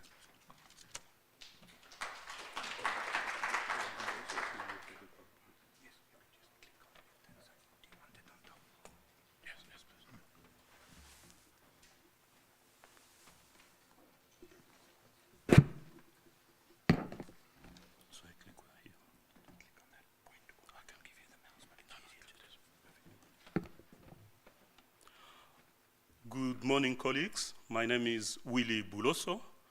I am the Regional Coordinator for Africa at ECPAT International. I would like to thank Professor Tasten and Dr. Benson and the whole team of Bureau Market Research for hosting this event and for giving us the opportunity to speak about our joint advocacy to protect our children online. I would like also to say hi to all our people who are following us on Zoom. This event is a continental event. More than 26 countries are here in this room as well as on Zoom. I wanted to say to Professor Tasten that next time maybe, for us which French is the first languages, it's better to provide interpretation, so my next presentation may be in French. But I will do my best to do it in English for today. ECPAT International, we are based in Bangkok, Thailand, and we do three things. We protect children online. We protect children who are exposed to sexual exploitation from tourism and travel. We also protect children who may be victims of sexual exploitation in trafficking. I remember in 2020, when ECPAT International brought the topic of online child sexual exploitation at the African Union level, it was a new thematic. And, you know, donors at the beginning did not link internet and Africa because of low connectivities, but that was not true. So it was a huge work we did. And here I would like to thank Dr. Benson because she is the one together to start that mapping of weaknesses and strengths of African countries on issues related to online child sexual exploitation. And one of the recommendations was that we cannot do advocacy without evidence-based research, without data, without figures. So we need figures to approach policymakers, to approach the government, so that we can bring change and protect our children. And today, I would like to share with you Disrupting Harm, which is a large-scale and unique study on online child sexual exploitation and abuse, which we call OXEA. So in 2020, the Global Partner to End Violence Against Children, EVAC, invested $7 million to this research to gather comprehensive evidence on online child sexual exploitation. So the research took place in 14 countries, including 7 in Africa, namely Ethiopia, Uganda, Kenya, Tanzania, Mozambique, South Africa, and Namibia. As I said before, evidence is lacking, especially in low and middle countries. And it was making it very difficult to assess the scope and nature of these crimes and advocating for evidence-based law and policies. So Disrupting Harm is a unique and very specialized research that we use approach as it combines the expertise of 3 different organizations, as you can see in logos. We have ECPAT International, Interpol, and UNICEF. So how did we divide our work between the 3 components to do our research? So UNICEF Office of Research in Ashanti, together with UNICEF country offices in all 7 countries in Africa, they help us via cross-sectional national representative household survey with internet using children between age 12 and 17 and their caregivers. So that was, UNICEF was specialized in conducting the survey, and the sample size per country were around, I think, 1,000 children in all countries in Asia and Africa. On our site, ECPAT International, we did interviews with senior government WBS from key ministries, law enforcement agencies, as well as different policy makers in all 7 countries. We also approach justice professionals who are working directly with children, judges, and Office of Prosecutors. Interpol helped us to conduct quantitative case data analysis, and data was sought on cases related to Oxea from law enforcement authorities in each country via each Interpol National Central Bureau. Data was also collected from US-based technology companies such as Facebook, TikTok, and others, and those data was collected by Interpol. This was the contribution of Interpol in our research. So as I said before, all these findings were brought together for a cross-analysis and writing up into comprehensive report. The finding then validated a national level with national consultation workshop, and we have already conducted a national workshop in all countries, including here in South Africa. So before I start sharing with you the key findings of our research, I would like to agree with you on the definition of online child sexual exploitation as we use it in our research. So in the Disrupting Harm studies, we define online child sexual exploitation and abuse, Oxea, as the situation involving digital, internet, and communication technology at some point during the continuum of abuse of exploitation. This is because we recognize that online child sexual exploitation and abuse can occur fully online or through a mix of online and in-person interaction between offenders and the children. So the specific types of abuse that we capture within the definition of Oxea in our study include grooming of children for sexual purposes, producing, disseminating, and possessing child sexual abuse materials, and live streaming of sexual abuse. So, to present some top-line findings we have seen through our research across all countries, including the 7 in Africa, as you can see, we saw that across the board of all analysis countries, internet-using children are being subjected to Oxea, and it will represent more detail. I will go further for this, but when you see the first one is also linked to the second findings, offenders of Oxea are often someone the child already knows. And the last one is also very important. Around 1 out of 3 children do not report or disclose their experiences of Oxea to anyone.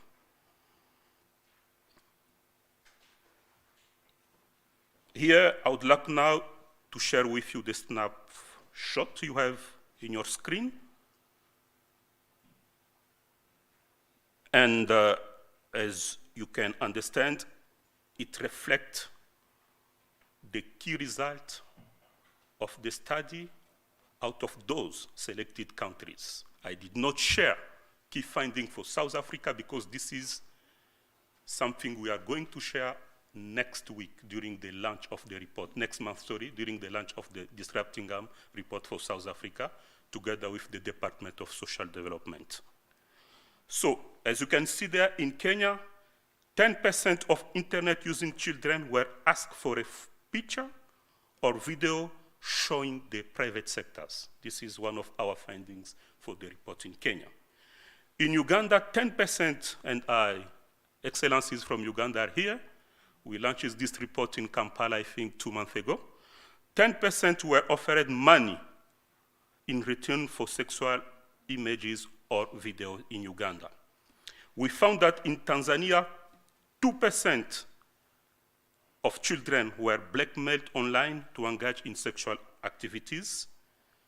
Last week, I just came from Windhoek in Namibia to launch the same report together with the ministry in charge of child protection. We found that 5% of children in Uganda had their sexual image shared online.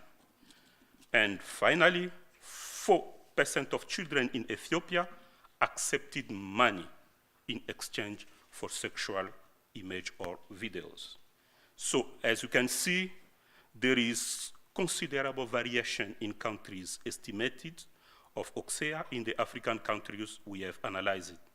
So some of this is likely to reflect the reality for children, but in countries where very low estimated were reported, we think this is because children were not comfortable sharing information with caregivers and with us. As I said before, looking across the countries in Africa, specifically, we see that between 1% to 20% of children have experienced clear instances of online child sexual exploitation in the past years alone, and depending on the country, as you can see. We also see that breakdown of age, gender of the screen. When in the context of Africa, and look at Uganda, when we discuss about online child sexual exploitation and victims, we tend to see that they are girls. No. You see that we have 16% of victims who are boys in Uganda. And currently we are conducting a global initiative that we call the Boy Studies, which is something we would like to explore, the extent of boys victims. And 30% of boys, victims of sexual exploitation, are in fact boys. And this is very important where we conduct advocacy. We also bring together boys and girls victims.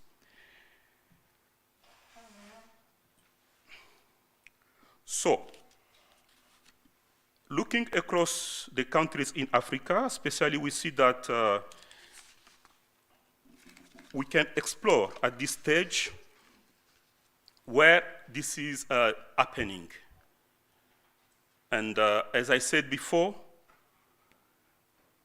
children experience online child sexual exploitation in the online environment, but it can also happen in person, but involving technology. And it seems that most experiences happen often in the online environment, but not always by much. So there is an interaction, as I said, between online and offline. And for all types of OXEA that we measure in our survey, children were most likely to say that this happened to them on social media. As said before, Interpol helped us to gather information from Facebook, Messenger, and WhatsApp. Those were the three main tools, social medias, where children were caught victims of online child sexual exploitation. So in all the countries we analyzed, approximately 1 in 3 of children who experiences online sexual exploitation and abuse did not tell anyone about being subjected to OXEA. This, however, is a range of 10 to 50% depending on the country and OXEA manifestation. So if they do tell someone, the majority of children say they disclose to friends, with siblings being the second most common choice, and only a few seeking help from teachers, caregivers, and other professionals. So very few formally report to an helpline or to police. To give you a number, across all 14 countries, out of the 1,059 children who had been subjected to online sexual exploitation and abuse, only 2% had contacting a social worker. 3% as contacting an helpline, and 2% as contacting the police. And if I can speak in the context of Africa, next week I will be in Maputo to launch the final report in Mozambique. 0% of victims of online child sexual exploitation in Mozambique, in Maputo, and the 3 regions where we did our investigation did not report to anyone, not only to the police. So these, dear colleagues, these findings are very alarming, as a considerable number of children likely received no help at all for what they went through, which could result in a range of long-term impact on their health and well-being. No child should have to suffer such things alone. These findings show that many of the people and the service we hope children will seek help from are often not even involved or informed about children's experiences of online sexual exploitation and abuse. This makes the task of supporting children difficult or even impossible for those with a duty to care to protect them. It also raised the question of why children are currently not comforting to disclose to caregivers, law enforcement, helpline, or social workers, and what needs to change so that these support mechanisms are seen as realistic alternative by children. So to conclude my presentation, I would like to share with you key recommendations to all governments in the 7 countries of Africa where we're conducting disrupting harm. One of the recommendations is, and this is our central recommendation, is a national scale awareness and education on online child sexual exploitation and abuse. This should include topics like sex, personal boundaries, relationship and consent, education, national scale awareness at all levels. As we have seen through the research, there is often a lack of knowledge on what sexual abuse is and what is acceptable for peers and adults to do, and when boundaries are crossed. The other recommendation is about supporting children to talk about online child sexual exploitation and abuse and helping them understand why and how they can report, making them feel more comfortable and giving them the power to do so. And for this reason, we need to expand avenues for help seeking, such as hot and helpline, and make sure they are ready and they are ready to respond in any way that works for children. And lastly, once reports are made to the police, we must ensure that these cases are investigated and processed properly. In order to do this, we must create and maintain police unit for OXEA. And in this case, I will say the best case in Africa is Kenya, the only country at this time with a very efficient and proper OXEA unit within the police.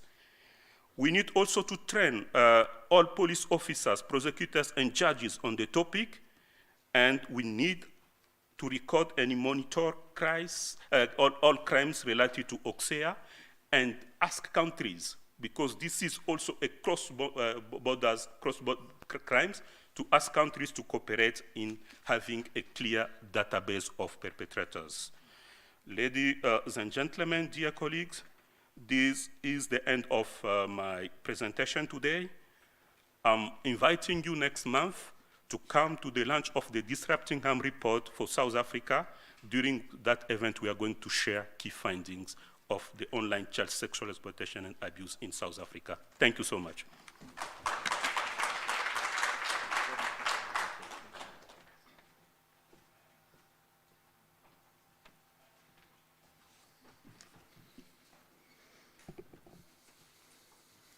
We are acknowledging you, Mr. Buluso.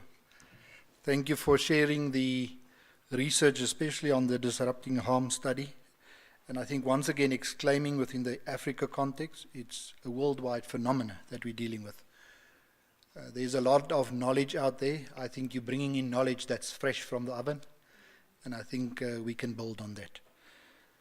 Ladies and gentlemen, I think you never thought I will be releasing you at 11 for tea.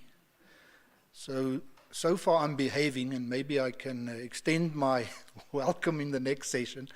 But you're more than welcome to have a cup of tea or coffee. It's served in the foyer. I would really like you to be back at 11:30 seated. So if you see the clock on 11:25, if you can start moving towards where you are seated, it will be appreciated. But enjoy the tea, and also you will see, as I mentioned, the exhibitions. So please support those people and show your interest in that as well. Thank you so far for your attention and interest. Thank you, colleagues. Where's the wave? Where's the jive? Where's the jive? Thank you. Enjoy the break, colleagues.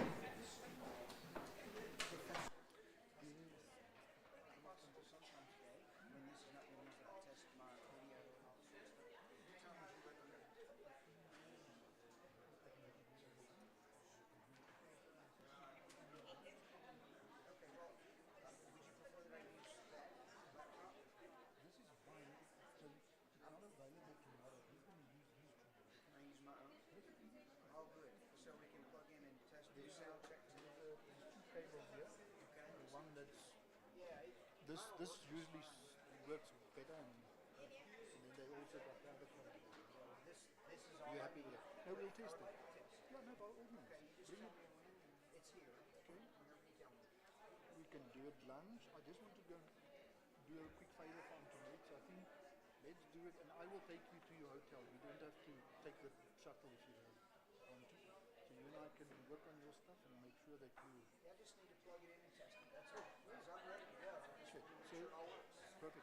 I will quickly do Antoinette a quick favor, and then now if I'm back, I'll just pull you here. If we can do it over lunch, we do it. Otherwise, we'll just do it after the session, and if the bus or shuttle bus goes, it goes. I'll drop you in the theater. So don't stress over me. No, I won't. And I never don't will. think it's going to take long. I will rather help you Thank you than very stress. Of course. No, I was looking forward to it. Yeah.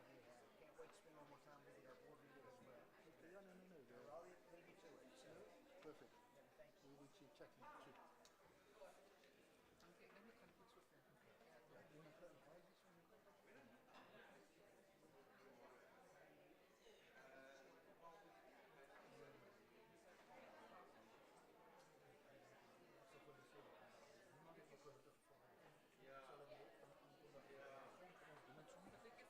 Ek hou van die goed neerskryf want ek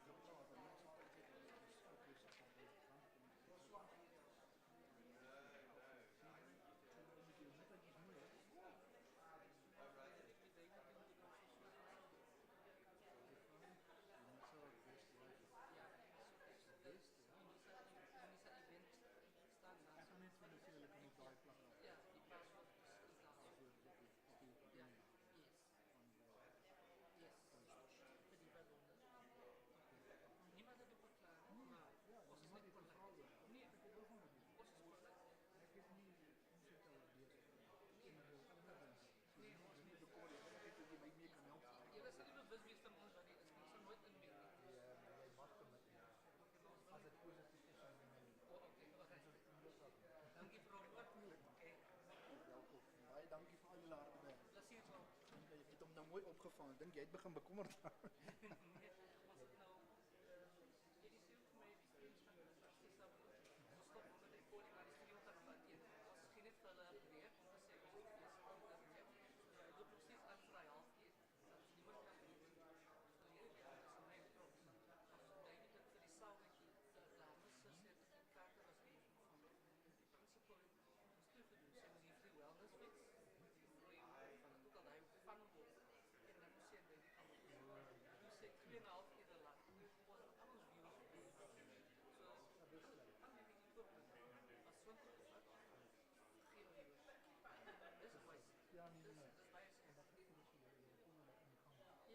Julle ja, na COVID tyd julle nie omtrent niks kon doen nie man.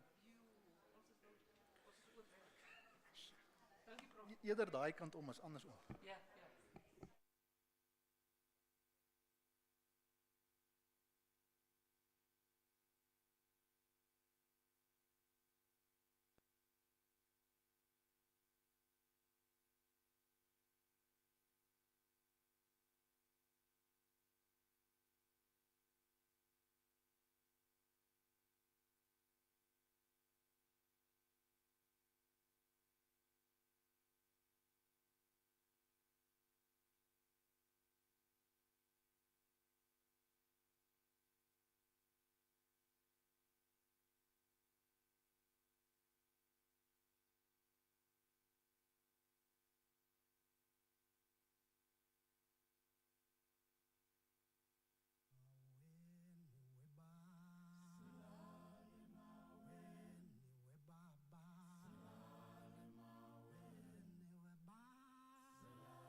sing, hello, hello, hello. Somebody sing. Somebody cries, why? Somebody sing. Somebody sing, hello, hello, hello. Somebody sing. Somebody cries, why? Somebody sing. Yito mango,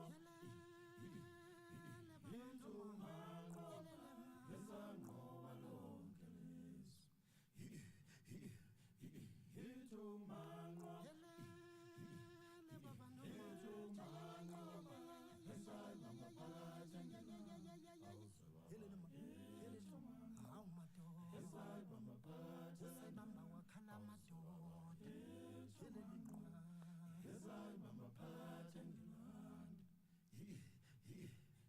somebody sing, somebody sing, hello, hello, hello. Somebody sing, somebody cry, why? Somebody sing, somebody sing, hello, hello, hello. Somebody sing, somebody cry, why?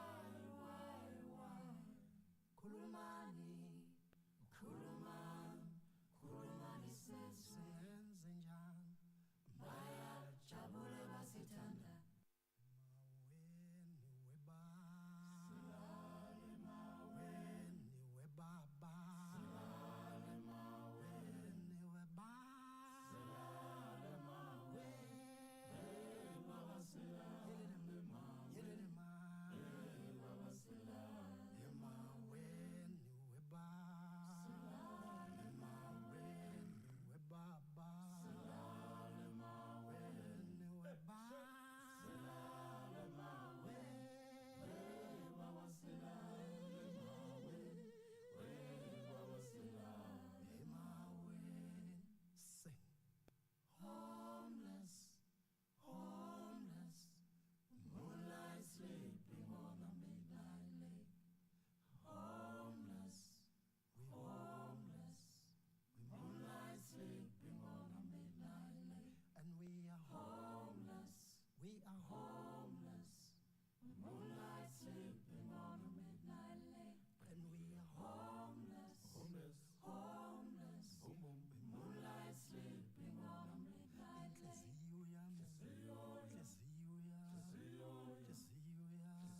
Somebody sing, hello, hello, hello. Somebody sing.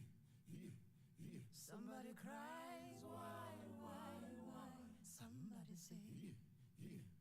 Somebody sing, hello, hello, hello. Somebody sing. Somebody cries, why? Somebody sing.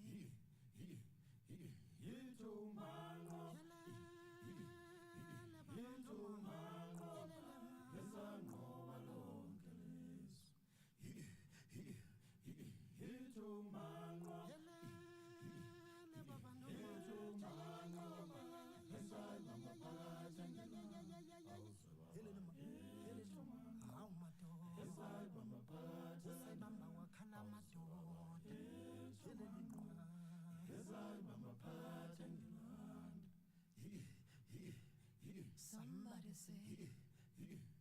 Somebody sing. Hello, hello, hello. Somebody sing. Somebody cry. Why? Somebody sing. Somebody sing. Hello, hello, hello. Somebody sing. Somebody cry. Why? Kulumani, kulumani sese enzenjani. Maya jabule basitanda. Maweni weba. Silale maweni webaba. Silale maweni weba. Silale maweni baba silale ma. Yelele ma. Baba silale maweni weba. Silale maweni webaba. Silale maweni weba. Silale maweni baba silale maweni baba silale maweni. Sing. Homeless, moonlight sleeping on a midnight lake.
Right, colleagues, let's get settled again, please.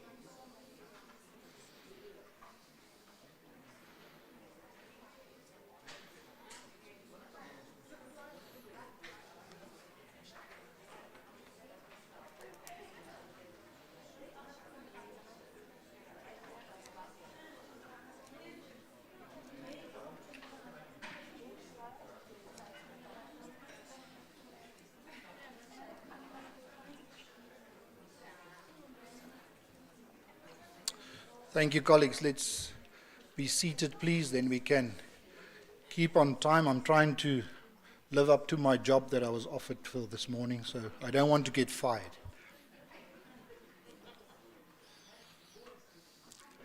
Colleagues, I'm quite surprised, to be honest. And I was contemplating on this while we were breaking. There's no one, not one single person who asked me for a Wi-Fi access code. So I thought maybe it's because we've got a digital illiterate audience, I don't know.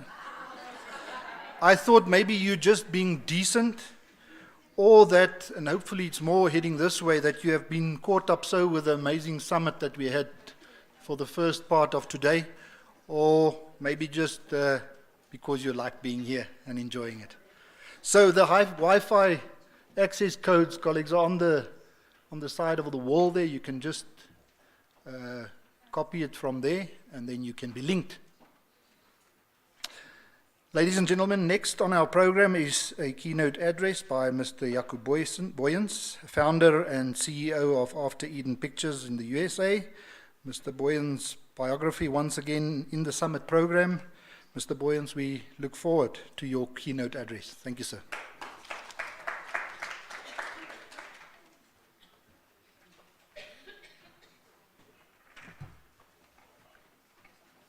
Good morning.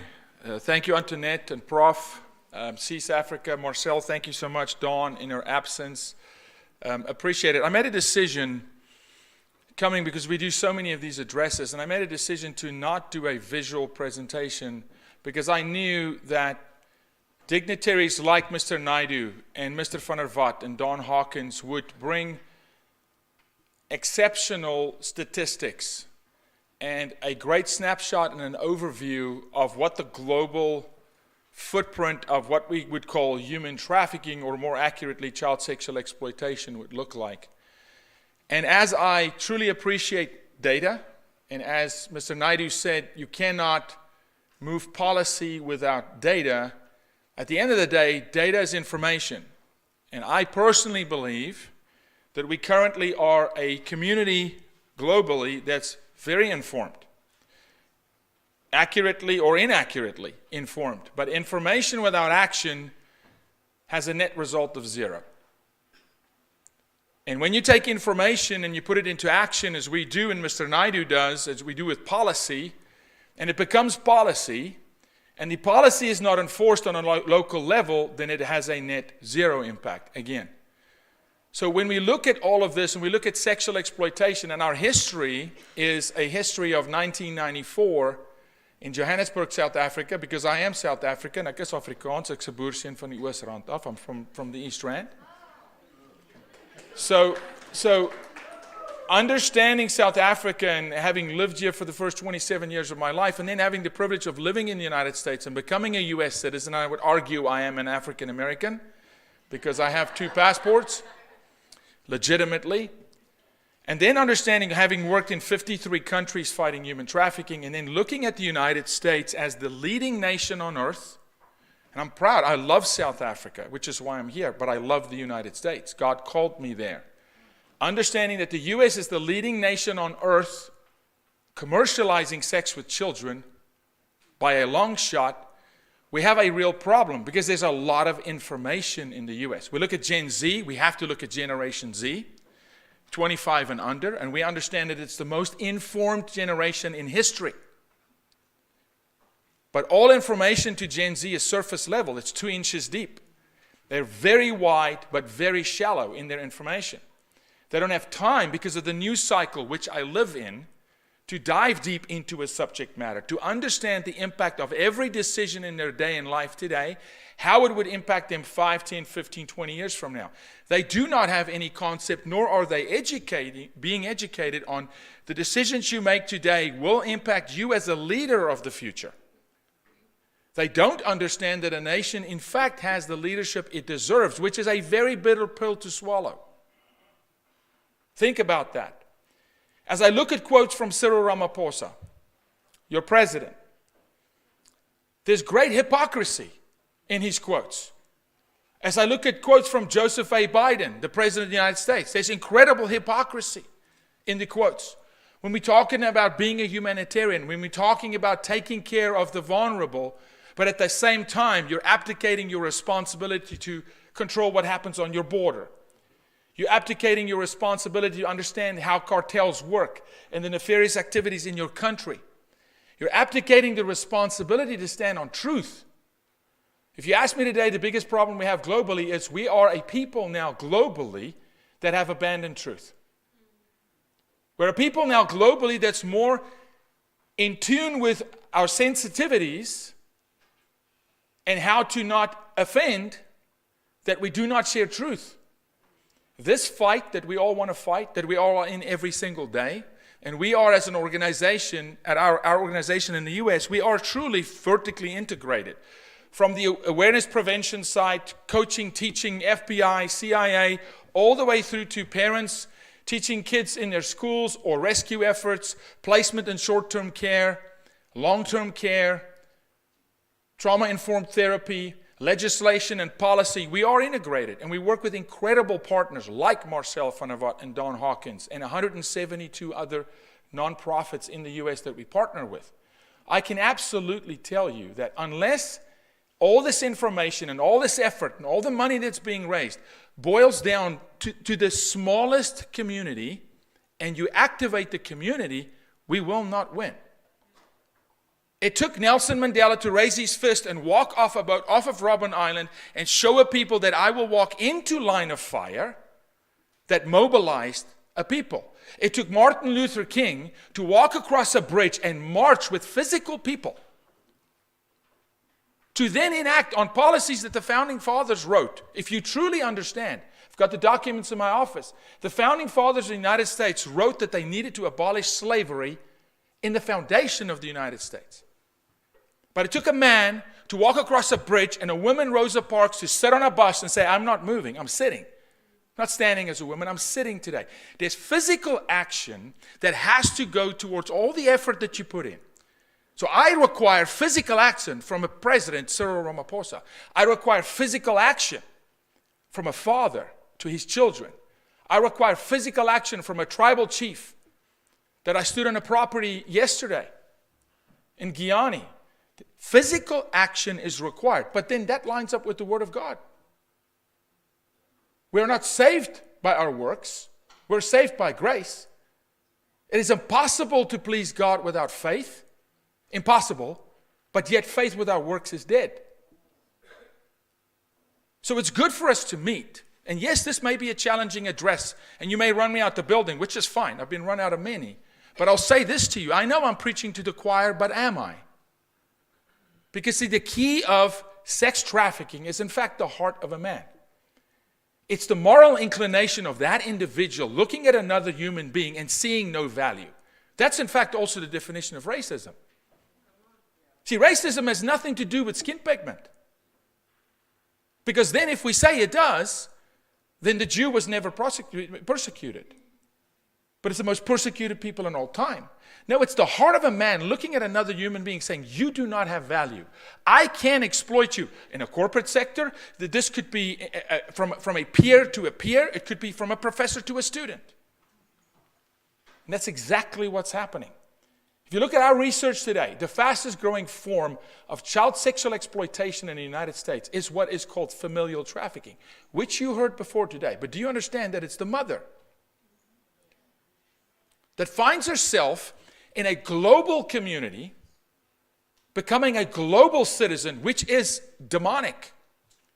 Because the second you breed a global citizen, I take the intricacies of Uganda and I eliminate it. And I say where Marcel was raised in South Africa, different than when I was raised in Brakpan. That our differences don't matter. Where I come from doesn't matter. How you prepare your food does not matter. Your cultural customs does not matter. You're now a global citizen, which is exactly what is happening in the United States. So am I speaking to the choir? I don't know. Because I'll pose some serious questions to you. If you come into alignment with global think, with the notion that the community raises the child, which is now policy in some states in the United States, that it's not the parent, but the community raises the child. And when the community cannot, the state will, meaning the province. And when the province cannot, the federal government will raise the child. You've now actually devalued that child. That child is now no longer an individual that needs individual care with their own propensities, their own likes and dislikes, their preconditions, the moment before, the why they matter, the why they exist. You eliminate that and you normalize them as to another. So I would argue with you, as we fight like crazy in this room, I know, across many countries and many continents, let us not also participate in the problem.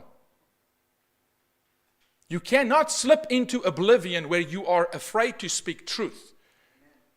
Do you understand that the United States is the only country on earth today that asks, what is a woman? The French,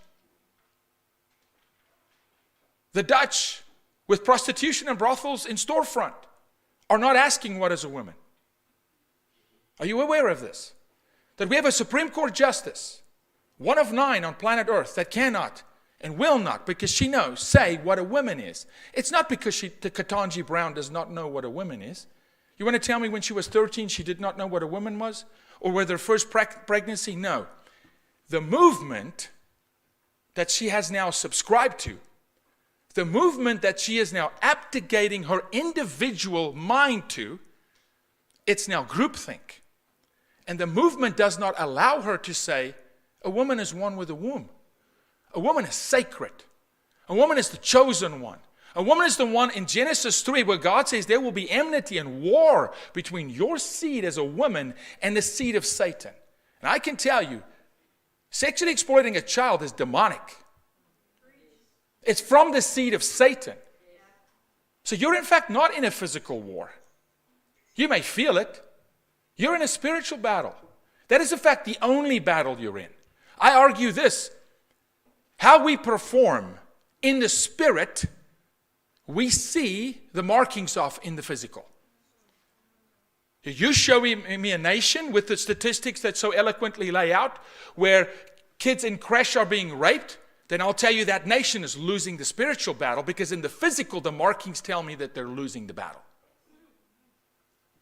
Because if they were winning the spiritual battle in the physical, the child would honor parents, would honor life, would value other people, would put self last, would be selfless. Would be a child that says, how do I contribute to my community? A father that wants to be home. A father that wants to be engaged in his child's life. A man that walks the streets and hunts injustice. A man that says, Ezekiel 33, I will be a watchman on the wall. I will stand and see the injustice. I will call it out so that the blood is not on my hands. The second you don't do it, you are complicit. The second you get into groupthink about how many genders do we have, and I know this is controversial, but to what end? You do understand that the LGBTQAI plus now S of the last 3 days. Do you understand that S was officially added? Do you understand what the S stands for? Satanism. This is a fact. See, you have to understand, it's what it has always been. The abuse of a child has always been a satanic ritual. It is the worship of Moloch. It is, in fact, by gnashing of teeth and cries of children being sacrificed into a furnace. There is no way to dance around this. There is no gray area in this. You are for or against. And I know, I stare men in the face. I stand in front of stadiums, 5,000, 10,000 men. We're involved in 19 political campaigns at the moment in the U.S. where we're trying to restore equilibrium in cities. You understand how far a city has to fall and a state has to fall, like Illinois, under Governor Pritzker, to last week announce that from January 1st, they will no longer prosecute second-degree murder. They will no longer prosecute arson. They will no longer prosecute rape. They will no longer prosecute murder while intoxicated. That is the physical marking of a state that has completely lost the spiritual battle. We cannot play games with this. This is not a light matter. Your work is so significant. If I never speak to you again, may you remember this moment, that this is me calling you up to a place. God appointed you for a time such as this. This is your Esther moment, women. If a man won't go, then you steal his glory. Unfortunately, just looking around the room, it's normally 75 to 80% women who fight this fight. Where are the men? In America, we've emasculated the men. In America, we convince the men that you are here for sex. And the men did such a phenomenal job at sexualizing women that women started self-objectifying. And then we glorified Beyonce half naked on a float, halftime Super Bowl. And we told every 12-year-old girl, that's what you should aspire for. That's how you get love. But that's directly in line with a rape victim. Because you understand when a woman gets raped, there's two decisions made in that moment. This is love, or men are evil. And they have sold the This Is Love movement. They've sold the movement in the United States that's supposed to be a light on a shining hill, a lighthouse to say that here are the rocks, do not come this way. And they've turned the light out. And now women are objectifying themselves. I have, in 25 years of doing this, never in my life met a single victim that self-identified as a victim. Not one. They learn that, you mean when my dad comes into my room 9 o'clock at night, that all girls don't experience that? Why do you think we have 83,000 lawsuits against the Boy Scouts of America? That for 30 years they stayed silent until the community got mobilized. The community took the information that's valuable and they made it tangible and they took it to the streets. See, change happens when people demand change. Politicians of nature will not make positive movement. I do not care what country you go to. Their constituents, those who hold them accountable, those who hold them responsible, must demand freedom. They must demand righteousness. They must demand justice. They must demand the lack of corruption. They will not do it by themselves. The power and the authority and the money and the impact is too great for a man to walk alone with. Moses himself, in fact, stood and said, Aaron, if you do not hold my arms up, we will lose this battle. This community better connect. This community has to be intentional in integrating. You have to share resources. It's not yours. I'll look at Marcel as a brother and say, it's not yours. All your research, it's not. It's a community that says, look, best practices win. There is no ego. There's no room for labels and logos in this business. It is about the child, which is the future of the USA, the future of Gauteng, the future of the Limpopo Valley, the future of KZN. It's always the child. Because what is South Africa? Where is it? Is it this flag? Is this South Africa? Prof, I argue this is not South Africa. This is a flag representing South Africa. What is South Africa? It's people. And when you abandon people, you have no nation. Why do you think we fight so hard for the Constitution of the United States? Why do you think? Do you understand it's the only nation in history that still has its original constitution? Do you know that the average constitution, corporate or government, only lasts 17 years?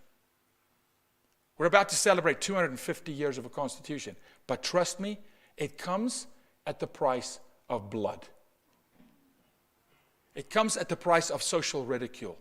It comes at the price of sacrifice. It comes at the price of being the good Samaritan that steps in and helps the broken and the vulnerable and the lost one, regardless of their race, their ethnicity, their social economic status. Because this crime does not profile. Why? Because you cannot raise your hand in his room and tell me that you're not a sexual being. You cannot. You are a sexual being. You might be able to raise your hand and say you're not an alcoholic. You might be able to raise your hand and say you're a recovered alcoholic, but you will never not be a sexual being. So I argue this, after much prayer, I go to war with demons every day. I hunt Satan. I don't wait for him to come into my neighborhood. We educate people how to hunt evil, how to hunt injustice, how to hunt that which spiritual comes after their children. We show now that every time a father watches pornography, the children have nightmares. Why? Because the father is opening a spiritual portal into his home, and he's telling Satan, you're welcome here. This is why you have 58% divorce in the American church. Yes, data is super important, but make it very practical. Bring it down to the ground level, to where you fight local.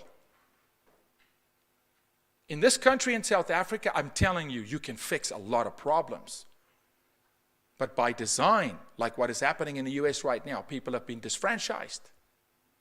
They're pinned against one another. That is, in fact, Sun Tzu, the art of war.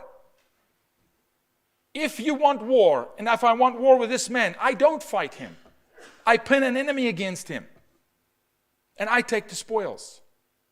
I direct the narrative.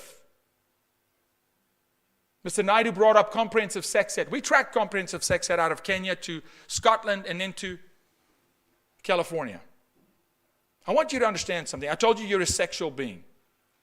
If sex was a set of train tracks, see a set of train tracks. You don't have parallel tracks. There's just one set of sexual train tracks in your life. And you're a sexual being because God created it so for you to procreate, to populate the earth, to have dominion, to have good stewardship. It's all there. When people talk about global awareness and the climate, it's in Genesis. Be a good steward. Take care of the land. Take care of the people. But go to all nations. Spread the good news, which includes freedom, liberty, justice for all, individualism, while being part of a community. But you cannot abdicate the individual. So if sex is a train track, the question then is, where are you on the track? Are you in a healthy space? Are you in a space where at train stop number 2, you were abused by your father, and it radically shifts your understanding of love and intimacy and the purpose of sex and the value of life, and it speeds you up? What do you think happens when you teach masturbation? Teach to a 5-year-old in kindergarten in the US. What do you think if you encourage the practice of techniques of masturbation to a 5-year-old in the US? What do you think happens if you talk about how to give consent to sex to a 10-year-old in the United States? That child's train is speeding up, and it's a runaway train.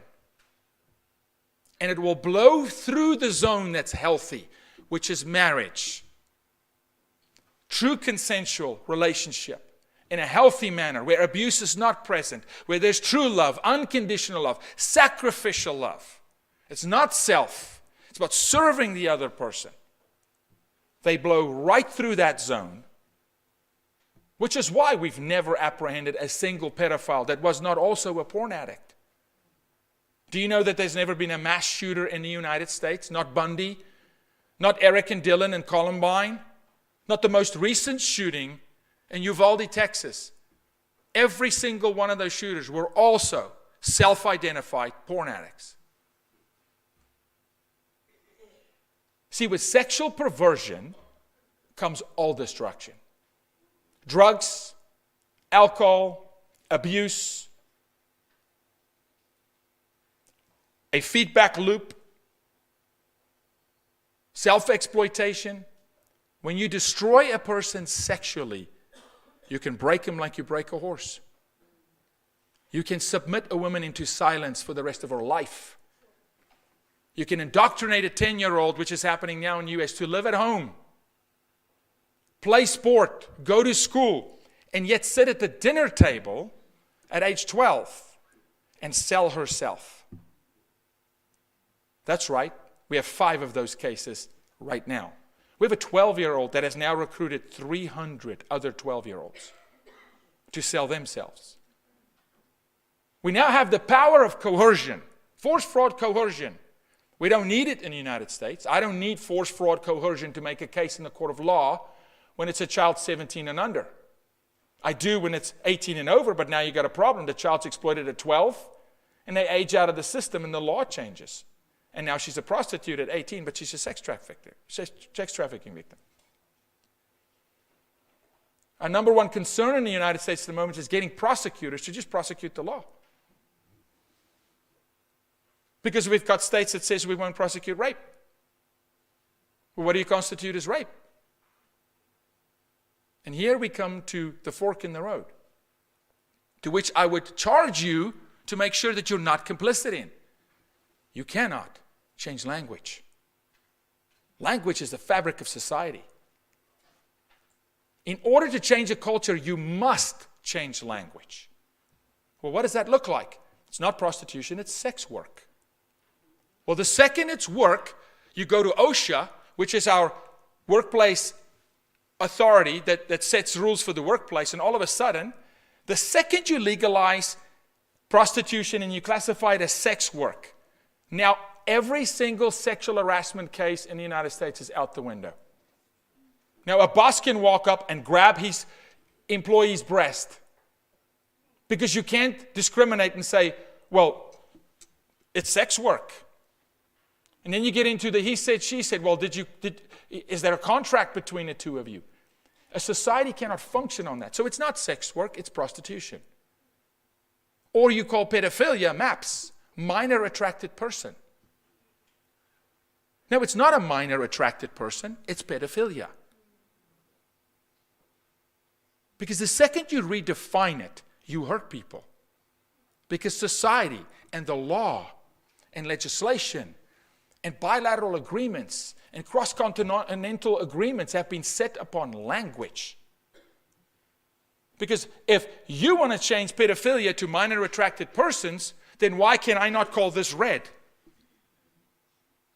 So let's just for today say, all of us leave and we hit the gas pedal at the red light at the stoplight and we stop at the green light. And people in the US say, Yaku, that could create carnage. Exactly. But no, when it comes to sex, it's this altered universe. Oh, that's right, we call it the metaverse.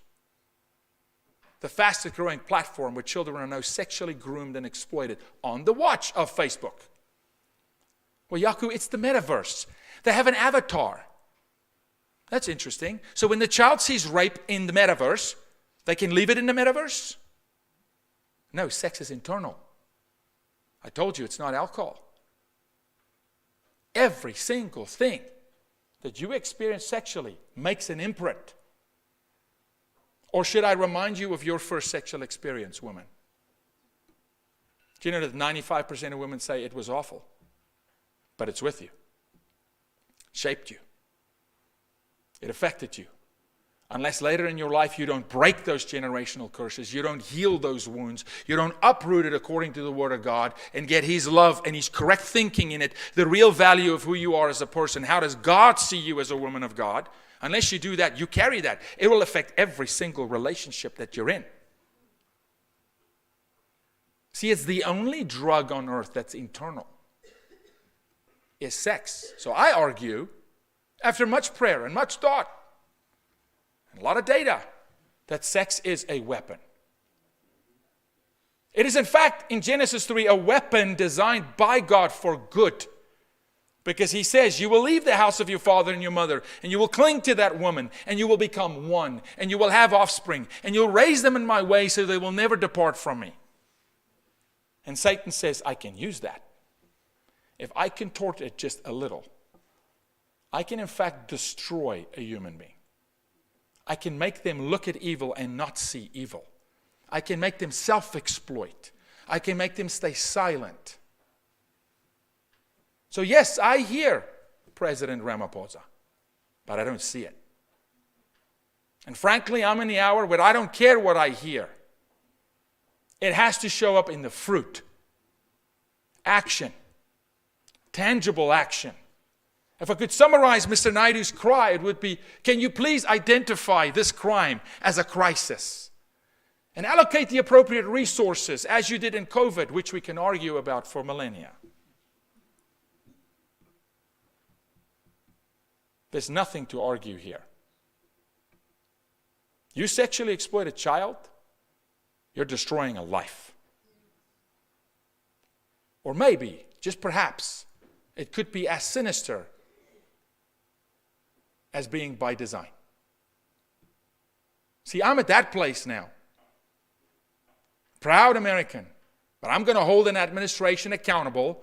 When I stand with these 2 feet, these South African feet, the blood that runs through my veins, when I see the red dirt, it cries to me. I love Africa. This African boy stands in the Rio Grande River at 2 feet, and we're fishing children out of a river like you're fishing leaves out of a swimming pool. Kids floating upside down for weeks. And we submit it to a president. Say, here's the evidence, bodies. It's not like I'm fabricating anything. Here's the 300 children who rescued on a watermelon farm. Here's the 3-year-old naked girl that was abandoned because she couldn't walk anymore, that now the animals are eating her.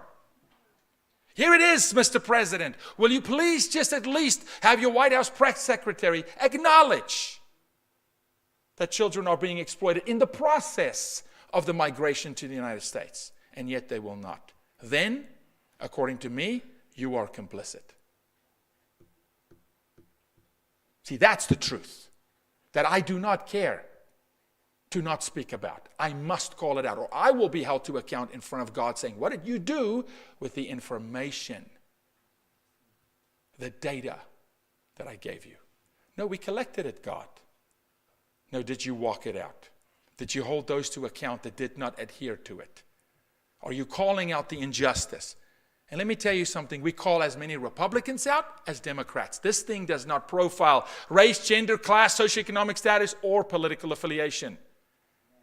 Satan does not look at the ANC or the DA. Couldn't care less. He looks at a child and he says, my war with God, I will continue and I will destroy his offspring. And all men and women that stand in agreement with that is complicit and walk in agreement with a demonic spirit. So yes, you're going to hear greater speakers than me.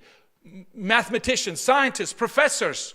I'm not a professor, but I'll tell you one thing. I'm a son of God that's going to walk, and I will stand in front of him one day. And when he says, Yaku, well done, a good and faithful servant, that's all I want to hear.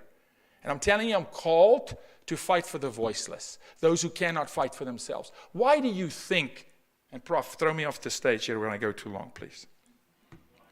I played rugby. I love tackles. Why do you think we have such a battle with abortion in America?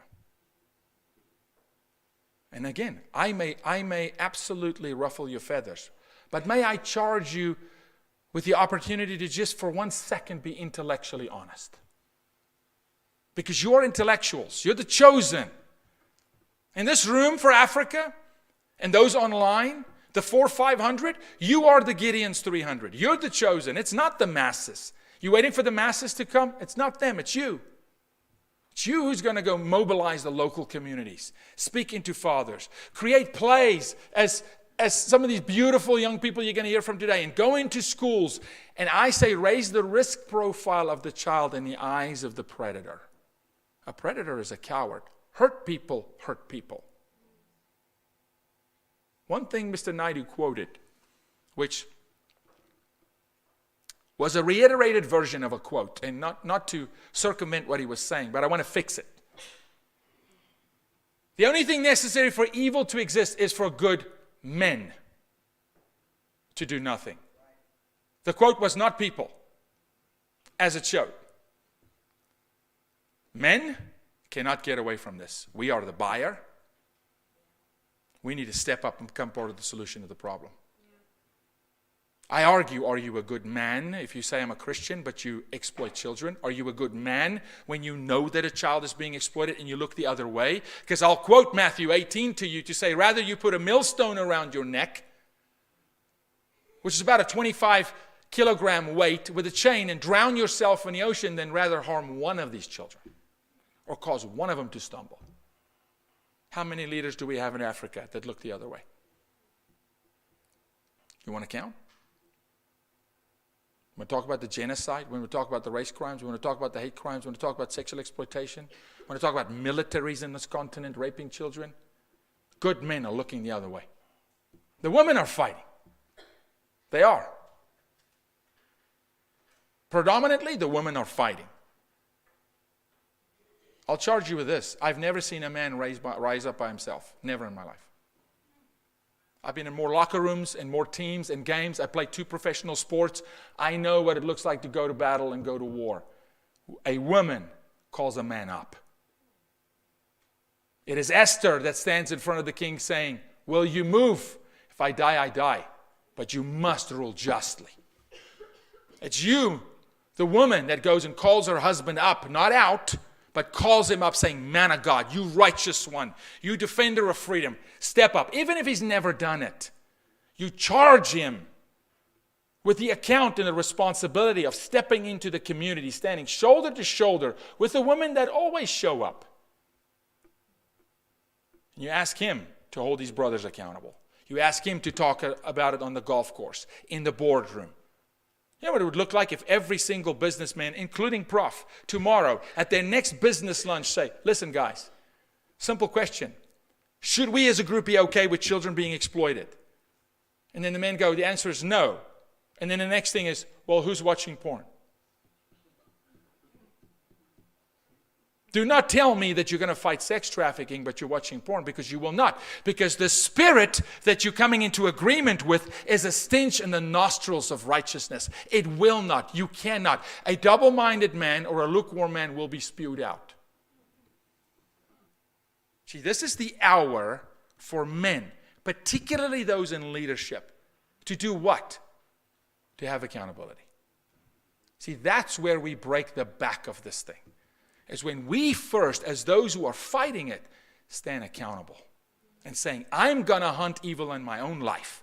I'm going to depart from sin. I'm going to repent. I'm going to make sure I do not create demand. This notion that porn hurts nobody. It hurts everybody. God laid something in my spirit a month ago, and it rocked me. And he said, Yaku, the man watching porn, he doesn't know, but he is being exploited by Satan. He is being manipulated. He is, in fact, in a sense, allowing himself to be victimized. He is 100% a contributor. So I charge you with all the information you have, the hard work you have done, the things you have seen, to first start in the mirror. How dare you, Yaku? We are the choir. Let's preach to the choir. Let's walk out of these doors after 3 days, Prof. Basson, and say, this is an army that has been tried and tested, that has been forged in a fire. This is an army will take information to the streets. We'll mobilize it at a local level. We'll integrate with one another. We'll share information. We'll not hold it to the chest. We'll not be selfish. We'll share resources and contacts. That's in fact what our organization does daily now. Prof, if you could pull up that website, please. We freely give you every resource we have ever created, and there is a lot. We produce content. We have a whole media company. We produce feature films. If we've produced it, it's yours. There's conversations about, and if we have to translate it into French, we'll do it. It's in Spanish and English because we're in America. But if it has to go into Portuguese, we'll do it. But go to this website and peruse the website. And go to the resource page and go to the media page. And utilize the content. There's thousands of hours of this content there. How to talk to your son. How to talk to your daughter. And if you need other content, and you don't have the capital, where's my new friend? You don't have the capital to produce it. We will produce it. That's our commitment to you. If there's a certain way that you find you can fight trafficking better in Uganda than South Africa, because there are nuances. There's nuance. There's nuance in downtown Dallas to Highland Park. The way you traffic a girl in Houghton is different than the way you traffic a girl in Kwatema or Davyton. It's different methodology. It's different mindset. We will help you. We will produce it. If we don't have it, we will curate it. We will find it. Go to the website. Look through it. Write me. Say, Yaku, we need X. You don't have this. Or you said something. Can you send us proof? Or can you send us material? Or could your team possibly do something? We're wrapping up a documentary The esteemed Mr. Van der Walt is in it. Don Hawkins is in it. He'll tell you, we flew a couch to Washington, D.C. to go shoot their interviews. The documentary is titled Sex Nation, because that's what America has become. Yes, we are on the nose. No, we do not pull punches. That documentary has over 60 hours of clinical interviews with some of the best around the world. Pimps, prostitutes, sex trafficking survivors, my own sister, therapists, lawyers, doctors. And it paints a very riveting landscape. And I charge you to use that documentary as a resource for legislation, as a resource in schools, age appropriately, as a resource in the community. The documentary will be released the end of October, and we'll send it to Prof. Passon, and we'll ask you to disseminate it and utilize it. And we'll give it to you. I want to play you a clip. We have a campaign that we launched in the U.S. It's called Stops With Us, because I argue this. Sex trafficking of children stops with you. It stops with me. It stops with us. And it's a controversial trailer, because you try and depict as much of the industry as possible in one little short video. And I'll say this to you. When we launched this, I was very reluctant. And God has. I have a TV show in the U.S.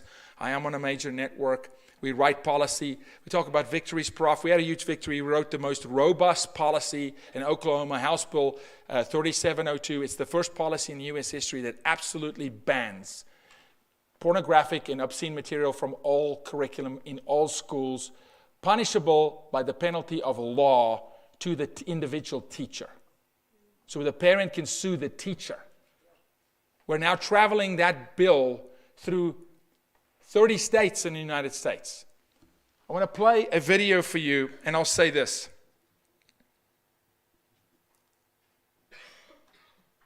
We either stand in agreement with evil, or we don't. I ask you to position it that way to every single person that you talk to. Are we part of the problem, or are we part of the solution in a tangible way, taking all the data and the legislation and the policy on the ground and holding those accountable that's supposed to execute on it? If it's a lawyer, a judge, a president. Now, it's going to take moxie. This is not the let's make friends business. This is let's save lives business. Prof, if you could, play that, please.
We know it's global. We took that campaign. I was very reluctant to, with all the media we do, to get involved in TikTok.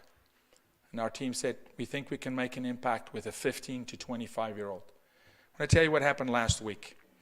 We took that campaign and we launched a series of videos. We post 3 videos a day about trafficking on TikTok. The most recent video, and this is all glory to God in anything we do. We received 1.5 million interactions in 1 week. 1.5 million interactions in 1 week with 15 through 25-year-olds. We had 45,000 youth come to our website And we have 4,500 boys and 5,000 girls currently in recovery from pornography or self-exploitation from one video. And that's all glory to God. That's the power of messaging and media when you produce media on the backbone of data. We want to help you. We produce this stuff, and we can make it very specific to your country, to your community group. You may have to help us with language, because I speak a number of them, but I do not speak French. And I don't foresee that in the near future. Prof, thank you. God bless you. I charge you with a revived spirit, a new vigor to go fight, a charge to call every man up to depart from being part of the problem, become part of the solution. And then if we're so fortunate as we're about to be, to ever be in the presence of a survivor, let's give their voice volume and let's champion them. God bless you. Thank you.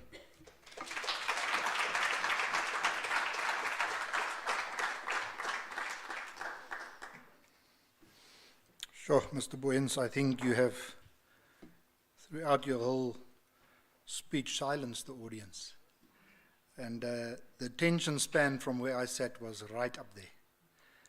And I actually don't have a response besides to say I think you're gifted as a speaker, and may you be blessed in the assignment that you have shared with us today.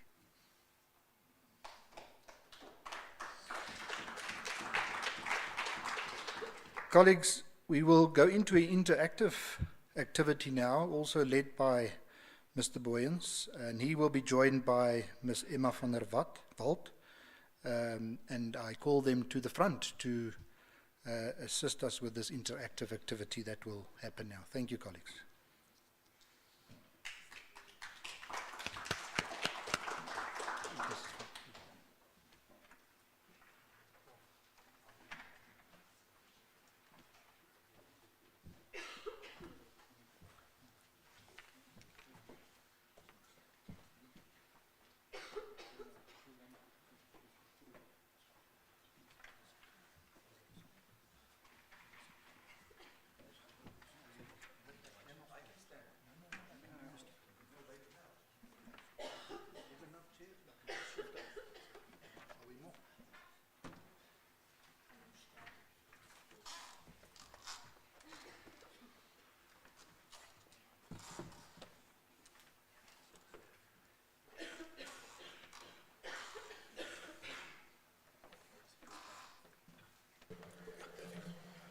Okay, you may say, oh goodness, that guy again. I will do less talking and more moderating on this one. But I'm very excited because I meant what I said, and I closed my remarks previously because I knew this was coming. The honor and the privilege of celebrating victory and celebrating survivors and in celebrating people that go through doors, people that look at a human being and see value and say, I will not leave you, I won't forsake you, because that too aligns with the Word of God.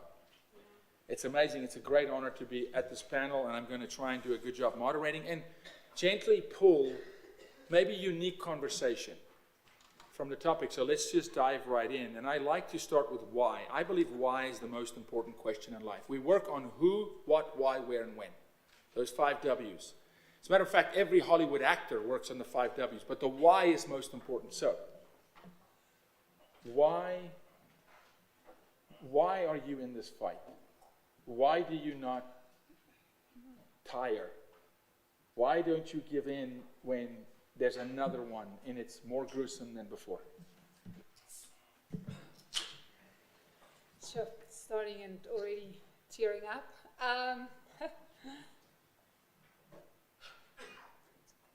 This is why. These girls are why.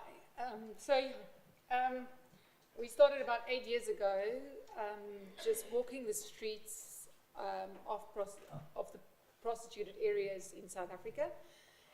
And me personally had to find out what are the stories of the ladies standing on the street selling their bodies, those that are in brothels, trying to find out if the body prostitution, firstly, and then I think around 4 or 5 years ago, I was encountered a kilometer from my house with the first case of human trafficking, where we couldn't get into a specific location, and I'm quite desperate and maybe a little bit crazy sometimes, but we managed to throw the gifts that we give the ladies over the gates, because if I say closed gate, I try to get into the property, and then we realized, okay, there's control here. These ladies are held against their will, being forced to sell their bodies. So that's why we do it. And then, yes, I do have a spiritual motivation also why I did that, because I actually I had a comfortable job as being a pastor with a big office and nice having people liking the pastor. And then I was confronted by God saying to me very clearly, you need to resign your job and you need to die to yourself and what you think is a great future for yourself, and you need to follow me. So that was my motivation. And then I started obeying Jesus, because Jesus said, God said two things to me very clearly. He said to me, go fetch my daughters. And he said to me, I'm a God of justice. And we will fight harder every time because of the miracles that I see next to me. And I will ask that you just identify your organization, because I want to champion the organizations and the work you do for those who don't know, and where people can find we you. work whether it's victims coming from other African countries into South Africa, or ladies being transported through different provinces. But yeah, we're based in South Africa. I'm sure tomorrow morning you're going to hear from Prof. Van der Vat, and he's got incredible intel on the intercontinental movement. And he's got a quote in our documentary that's riveting that I don't want to steal, but I'm sure he'll utter it tomorrow. It's just the transient nature of the crime. That being said, Anushka, if you would introduce yourself, you got such a pretty smile. If you would introduce yourself to all these amazing people, but I want to introduce yourself. But I have a question for you, and it's an interesting question. In your life, in the darkest hour, identify to us what would you classify as pain, if you don't mind. What did pain look like? First, identify yourself. Tell the people who you are, and then if you could answer that question for me, because there's a point I want to make about that. Hi everyone, I'm Anushka Stein. I'm 21 years old and I was born in Witbank. So you asked me how would I identify pain. Pain is being alone, not being loved, feeling like nobody cares. It's just being in your own bubble where you feel like there's nobody there for you. So that's how I felt when I was in darkness. I felt like there's nobody there that cared for me. There's nobody that loves me. Nobody wants to see me also doing better in life, but not actually knowing that there are people that care. But because of I was in darkness, I actually never knew. Ask Anushka that question, because every single survivor, maybe it doesn't want to work. Every single survivor I've ever asked, not a single one of them starts with physical pain. Not one. Not ever in my life. And of course there was. There's emergency room visits. There's trauma. There's death. But she didn't start with that. And I did not prepare that question with her. The emotional trauma is infinitely more significant. Anushka, if you would, within your own words, can you tell us a little bit about your story before I get to Emma? If you don't mind. And then I'm going to follow that up with what makes a man hunt evil and go through doors and continue to do it, and what drives you. So, but for you, Anushka, whatever you're comfortable in sharing, thank you for being so brave to be here, but you're doing great. So I grew up with my mom. I grew up in Witbank. I was raised by a single parent. My dad was absent. And there was just a lot. I just felt so lonely and alone because my mom had a boyfriend that she met, and all of a sudden I had to call him dad, and I was not comfortable with that. And I felt like I don't want to be in my mom's life anymore. I just want to be alone, do my own thing. And that led me to meeting up with bed friends, going out clubbing, started experiencing drugs and sniffing cat. And from there on, one of my friends told me that there was this guy that was interested. He wanted to get to know me better, and he loved me, and he wants me to be his girlfriend. So I even remember it was a Thursday night. You know that Thursday night is always like ladies' night, and wherever you go and you buy drinks, it's like cheap and stuff like that. So me and my friend, okay, we bathed. After bathing, she tells me this guy's gonna come and pick us up. I'm like, okay, it's fine. So when we got to the car, I didn't know the person because I was sitting at the back and she was sitting in front. And after that, this guy, we never went to the club. We all of a sudden just went to his place. When we got there, we started drinking, and he took out drugs because I was already smoking drugs. I was already exposed to drugs and stuff like that. So when he told me that he loves me, he wants to make me his woman, and he's going to do everything for me, I believed all of those lies, not knowing that I'm actually going to get trafficked. So me and this guy, we were dating for a while, and after that he told me that I owed him, and I was like, what do you mean I owe you? He's like, where do you think you get the drugs from? All the free drugs that you have been smoking all this time, where do you think you get it from? And I was at a place where I would just take anything and go for anything because I was vulnerable and I felt lonely and I needed the love. I felt like I wanted to be loved. So then after that, this guy took me to a place where there was full of girls. Didn't know what was happening. And the girls told me what's happening here, what do? You go to the street. Every day, 5 o'clock in the afternoon, we go and take our wake up, which is the drugs that we smoke. Because trust me, you're not able to do this job when you're sober. You have to be high on something or drunk. So then that's when I started getting into business and selling myself. And in the streets, I also met like a whole lot of crazy people that don't know how to deal with their own problems and stuff, and they come to us. I was raped a few times, almost got buried alive.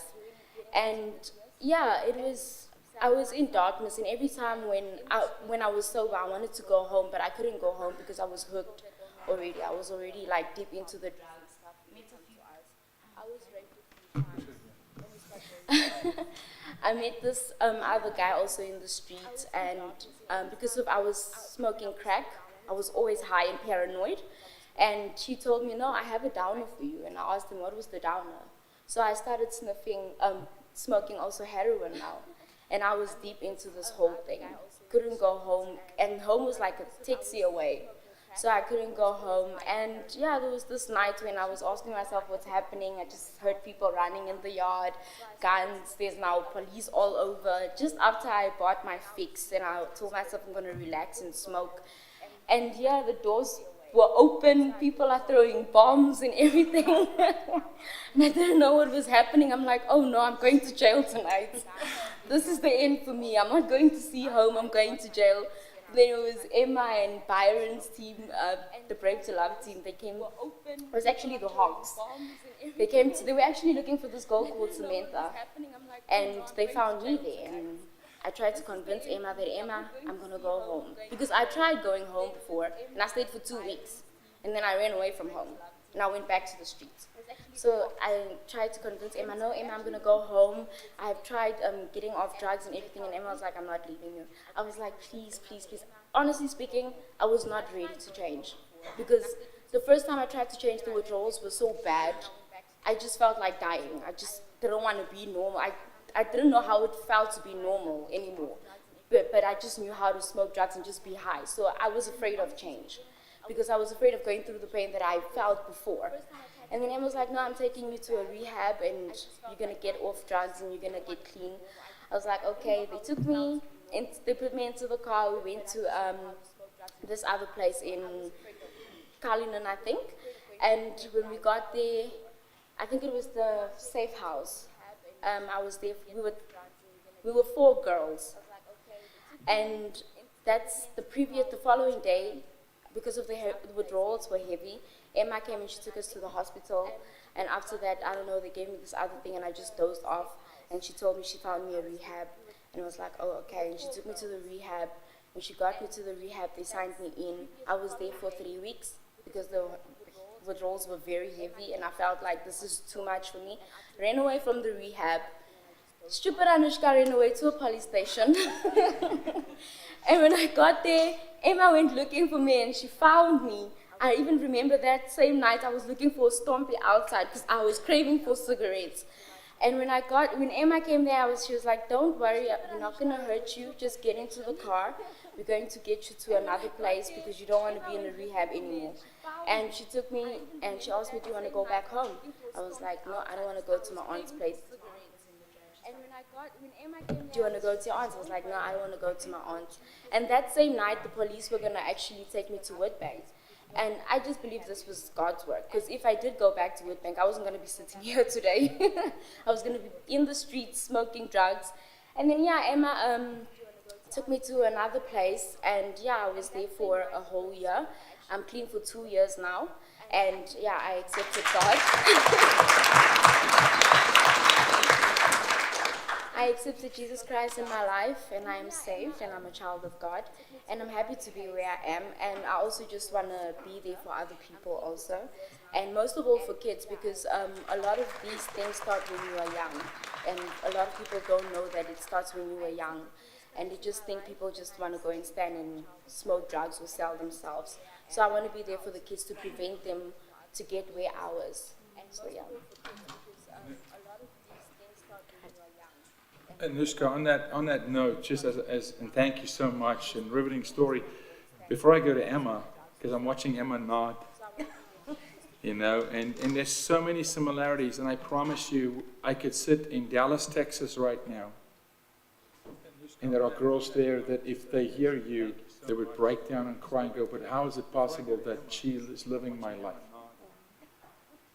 Because evil has a way.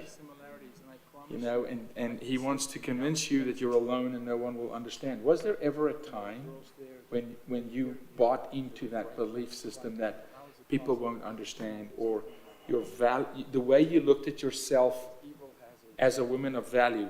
Was there ever a time when that changed negatively? Yeah, there was a time, because the reason why I didn't want my family is because I felt like they don't understand what I feel or what I'm looking for. But at the same time, there were other people in my family that wanted to be there for me and wanted to help me, but I kept pushing them away. So yes, I do believe that there was a time when I felt like nobody was there for me and I was alone. I'm looking for. But at the same time, there were Emma, your story. You, Emma. Oh. Locking eyes with you. You're so bubbly. When I was introduced to Emma by Emma, which is interesting.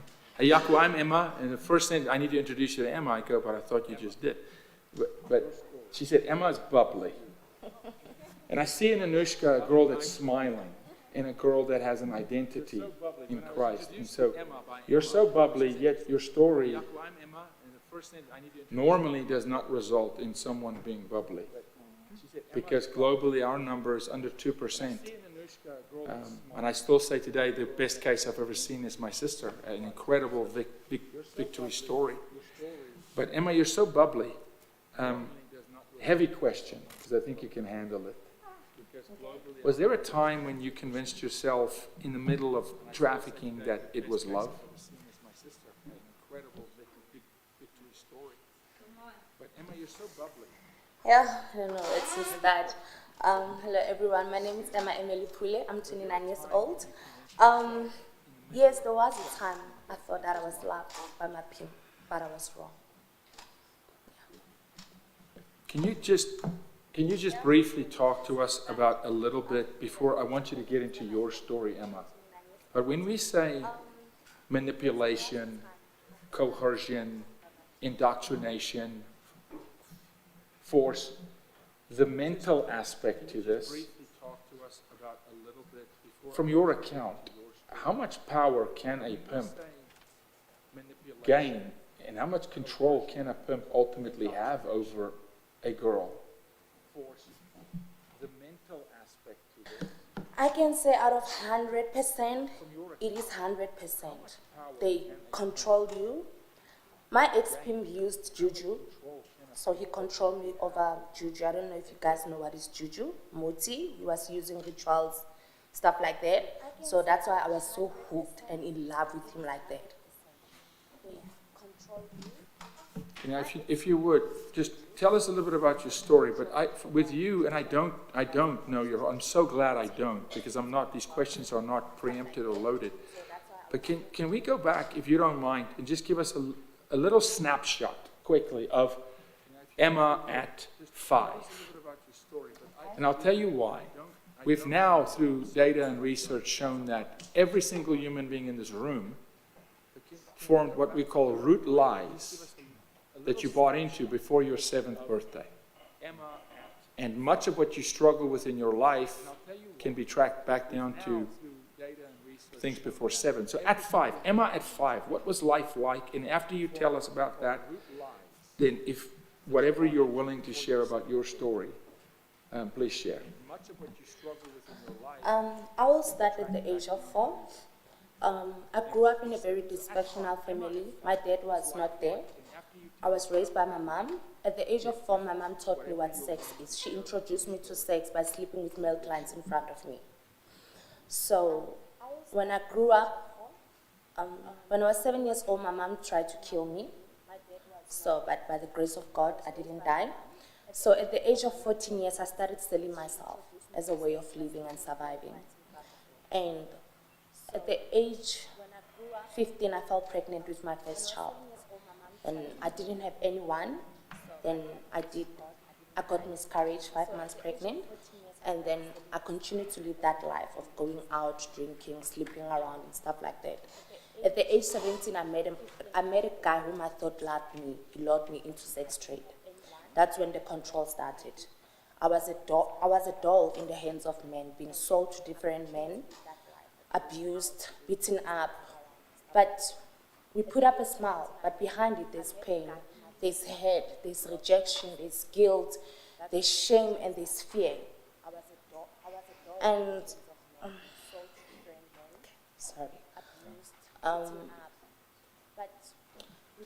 I was in and out rehabs several times before I made a decision to change and to come out in the life that I was living. I will go back. My ex-pimp that I was with for 5 years now, he's arrested. Baron caught him. He's in prison as we're speaking right now. So he's the guy that was using juju and all those kind of stuff over me and stuff like that. And one day he paid him money that I didn't know what it was. I was 4 months pregnant, and I didn't know that I was pregnant that time because I was heavy on drugs. So he took me to this clinic. I'm not going to mention it. It's somewhere here in Arcadia and Pretoria. So when we arrived there, he paid the money. I didn't know what I was doing there because I was high. He just gave me drugs that morning, and I smoked drugs. And then when I arrived there, and then I asked this lady who was sitting next to me that, what am I doing here? And she told me that it's a abortion clinic. So I went there, he paid the money, then I did abortion, and then I went back. I was broken. So after that, I was in and out in rehabs many times. I was not ready for change yet. But on 2019, on the 20th of October, I was standing in the street corner. I remember crying out to the Lord. I'm like, Lord, I don't want this life anymore. I can't live this life anymore. This is not me. So I went to the safe house. And then when I was there at the safe house, I stayed at the safe house this time. So on the 20th of October, next month, I'll be 3 years clean without going back and looking back. And I'm excited that at my age, I could go to school and finish my grades. I'm studying now at Teacher Learning Center. I'm in grade 10. I'm finishing up my grades.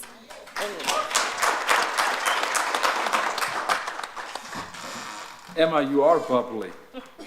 And I actually believe that God marked you early, and he wants you to impact hundreds of thousands, and the enemy came against it and tried to literally kill you by your own mother.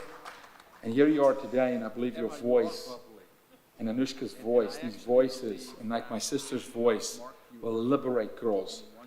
Both of you said something before I get to Batman over there. Both of you said something. You said, I wasn't ready. Okay? And that's a common theme. What was it? And I know you said you cried out to the Lord, and it's a question for you and Anushka. Just briefly, what was it that we would call rock bottom, or the moment?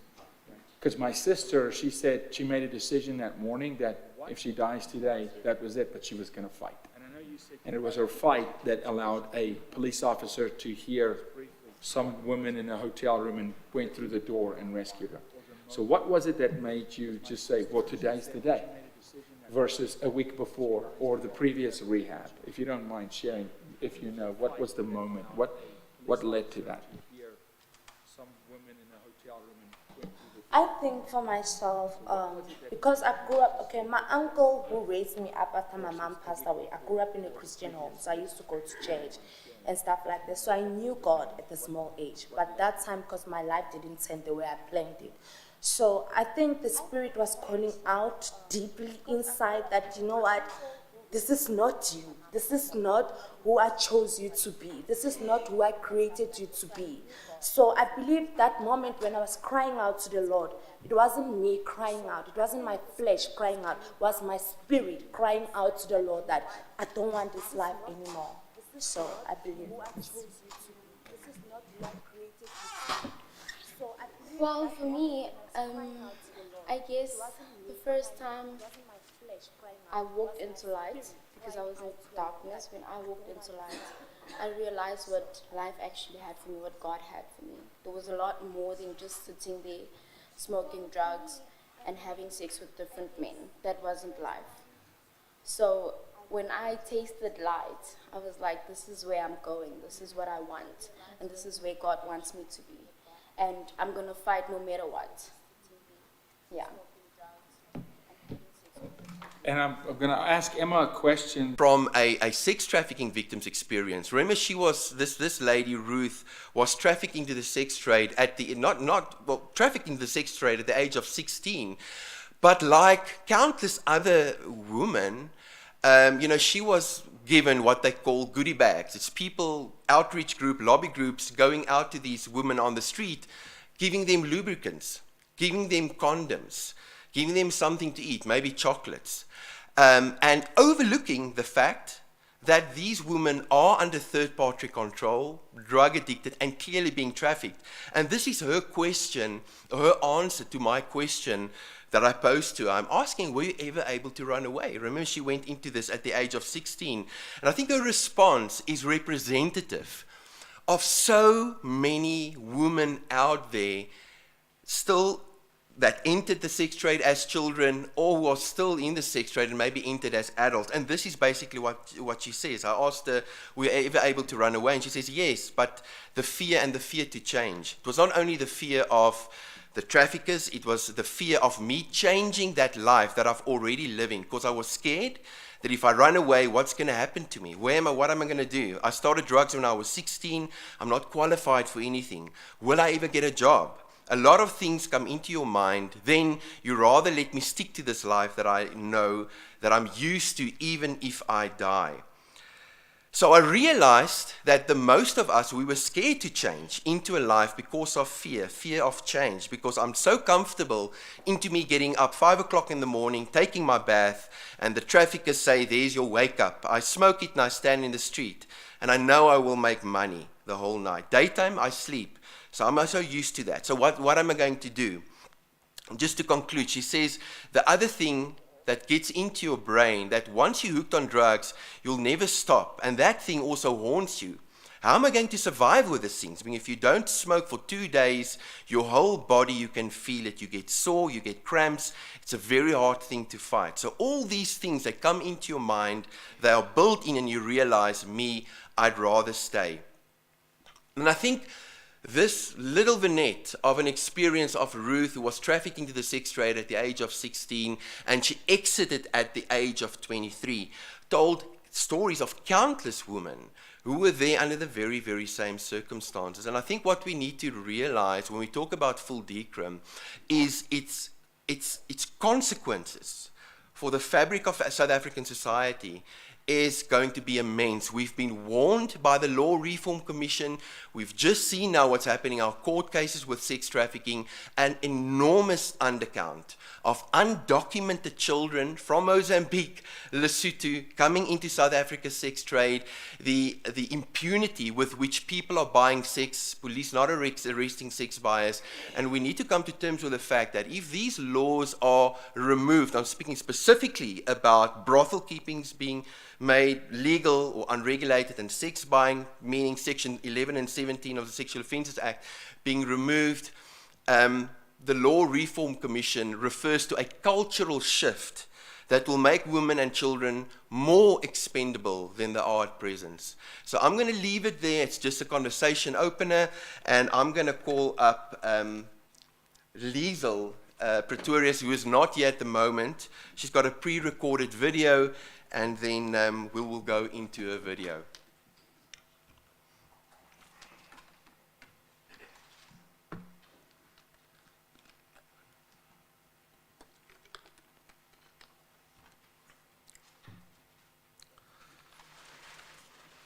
So I think what we could be asking ourselves, when you think about the forest is shrinking, I see how our forest here in South Africa is shrinking. And I'm not talking about trees.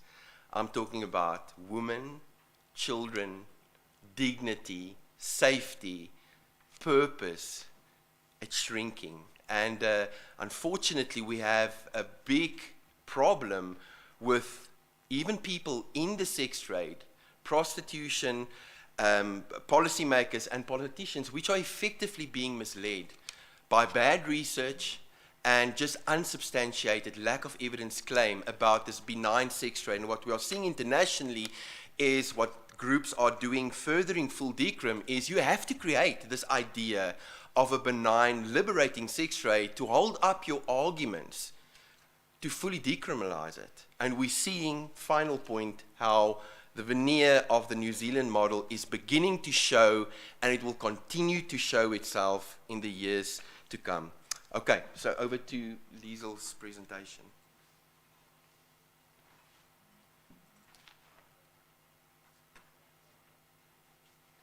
And delegates, my name is Liesel Pretorius. I'm an attorney currently involved as a program coordinator with the Centre Against Sexual Exploitation South Africa.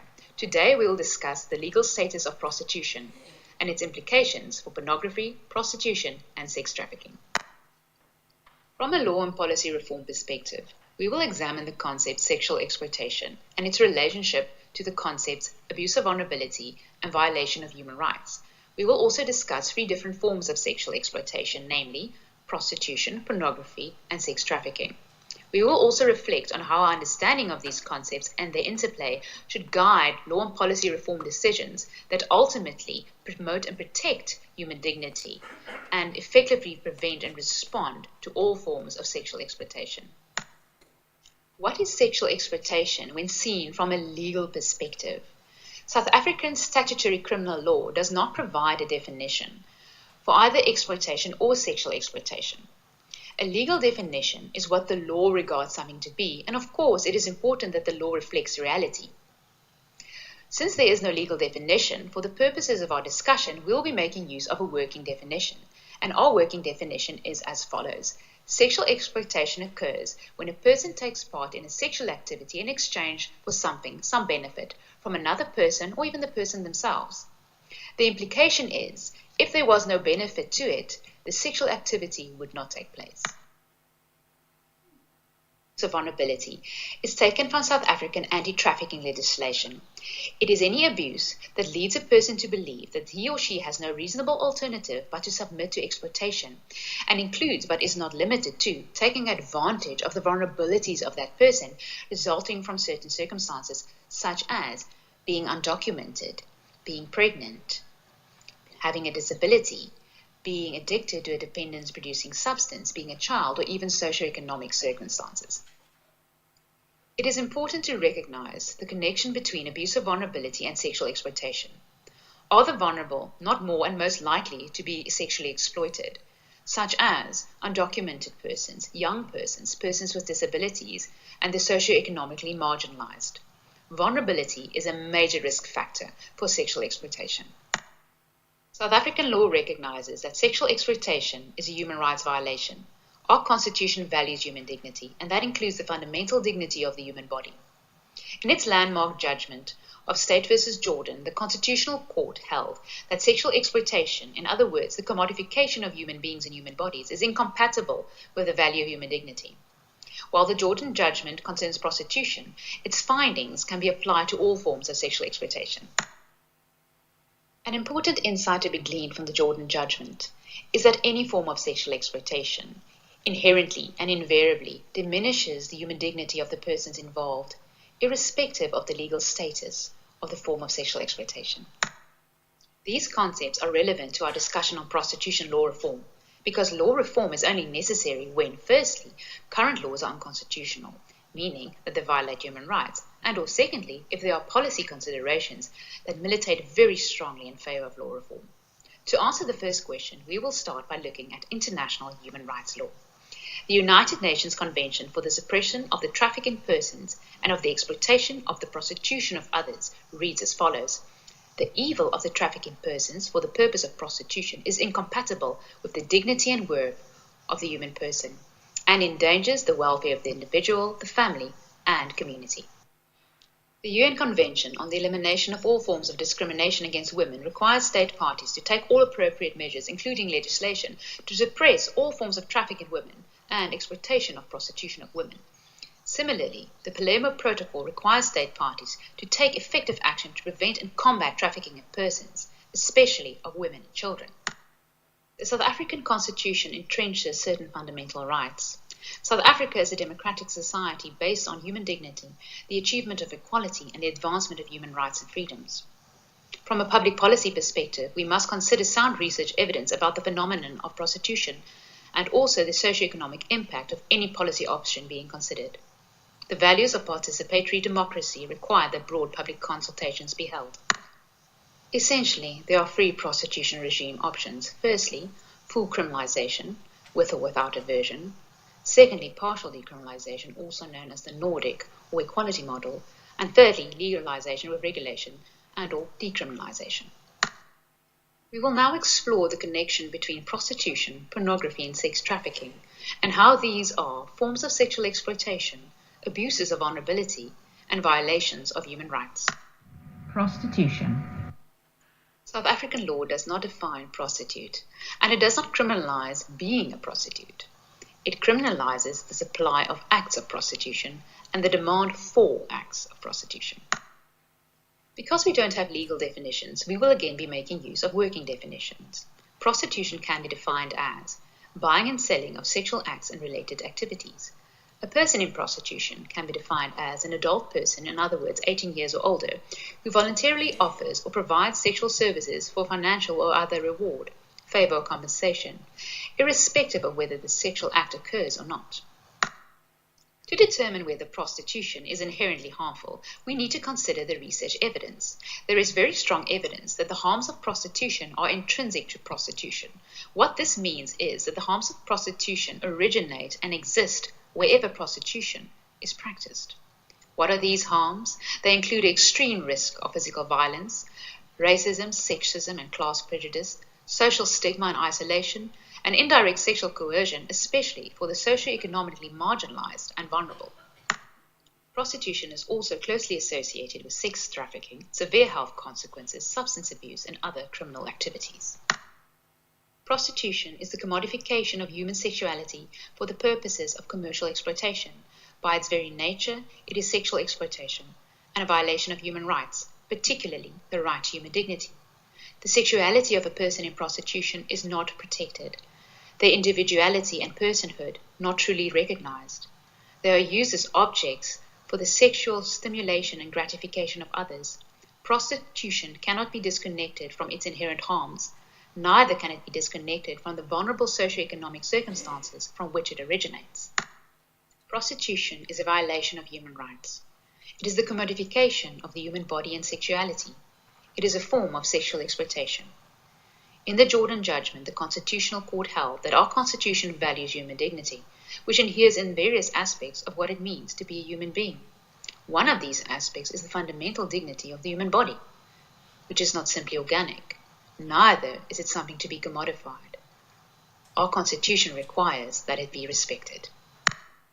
The court emphasized that to the extent that the dignity of a person in prostitution is diminished, it arises from the character or very nature of prostitution itself. South African law criminalizes the entire system of prostitution. This includes both the supply of and demand for acts of prostitution, acts by third parties such as pimps and brothel keepers, as well as other prostitution-related activities. There is also a law reform process underway. In 2017, the South African Law Reform Commission, a specialist body tasked with reviewing South African law and making recommendations for law reform, published its extensive and authoritative report on adult prostitution. The policy reform process is currently with the Department of Justice and Constitutional Development, which have initiated a series of public consultations. We will now turn to the connection between prostitution and pornography. According to Vednita Carter, prostitution can never be abolished as long as pornography exists. Pornography. The Criminal Law, Sexual Offences and Related Matters Act provides a definition of pornography. It describes pornography as any image, however created, or any description of a person, real or simulated, 18 years or older, of an explicit or sexual nature that is intended to stimulate erotic feelings, and includes various examples of pornography. For the purposes of this discussion, we will use a working definition as follows. Pornography is content that has the potential to sexually arouse. A growing body of scientific research evidence documents the extensive and devastating impact of adult pornography on individuals and society. It harms not only those who view it, but also children, intimate partners, and vulnerable groups. Specific forms of harm caused by pornography include loss of interest in sexual encounters with real people, loss of libido and erectile dysfunction, psychological brain changes which fuel addiction behavior, including sexual addiction and compulsivity, unhealthy expectations about sex and self-inflicted pressure to live up to the imagery in pornography, devaluing of the opposite sex, especially women, to use them as objects for sexual pleasure, acceptance of aggression as being part of the normal sexual experience, causing some people who have a predisposition to violence to act out in sexual violence against intimate partners, desensitization towards rape and other sexual crimes, or even the acceptance thereof. It causes a greater propensity to divorce or to commit infidelity, and also reduces the ability to critically assess harm being caused to others. Pornography is a form of sexual exploitation. It commodifies the human body and sexuality for the purposes of commercial exploitation. It is a violation of human dignity. Persons in pornography are used as objects for the sexual stimulation and gratification of others. They are not treated as human beings with intrinsic value. Since pornography is a form of sexual exploitation because it commodifies the human body and sexuality, it is also a violation of human rights, particularly the right to dignity. Whether pornography is legal depends on the type of pornography involved. There are kinds of pornography of which the possession is entirely prohibited. There are other kinds of pornography which may be legally possessed, but the distribution of that pornography is restricted. Pornography is a type of expression, and the South African Constitution protects the right to freedom of expression. The right to freedom of expression includes certain specific protected expressions and excludes certain specific unprotected expressions. Pornography is neither a protected nor unprotected expression. This means, as a form of expression, pornography can be limited. The South African Constitution does not recognize a hierarchy of rights. Some rights are not more important than others. Rights can be limited. Section 36 of the Constitution is the limitations clause. A right can be limited by a law of general application to the extent that the limitation is reasonable and justifiable in an open and democratic society based on human dignity, equality, and freedom, and taking into account all relevant factors. In the case of State versus Mamabolo, the Constitutional Court confirmed that the right to freedom of expression is not superior or preeminent above other rights, neither is it unqualified. this means it can be limited. The court found that human dignity, equality, and freedom are free, conjoint, reciprocal, and covalent values, and that they are together foundational to the Republic. This means that human dignity is at least as worthy of protection as freedom of expression and is not automatically trumped by it. It is important to distinguish between the core values of freedom of expression and those expressions of little value that fall to the periphery of the right and receive less protection and are more easily limited.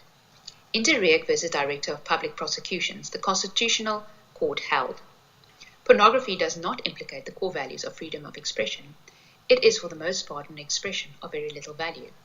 And further, that the scope of the legitimate exercise of constitutional freedoms does not extend to the use of such freedoms to violate the human dignity of others and placing people at risk of harm and exploitation. The court said that this would amount to an abuse of constitutional freedoms. In De Reek, the court recognized that freedom of expression should not be used to trample on or violate the intrinsic worth of others. The approach of the German courts is insightful in this regard.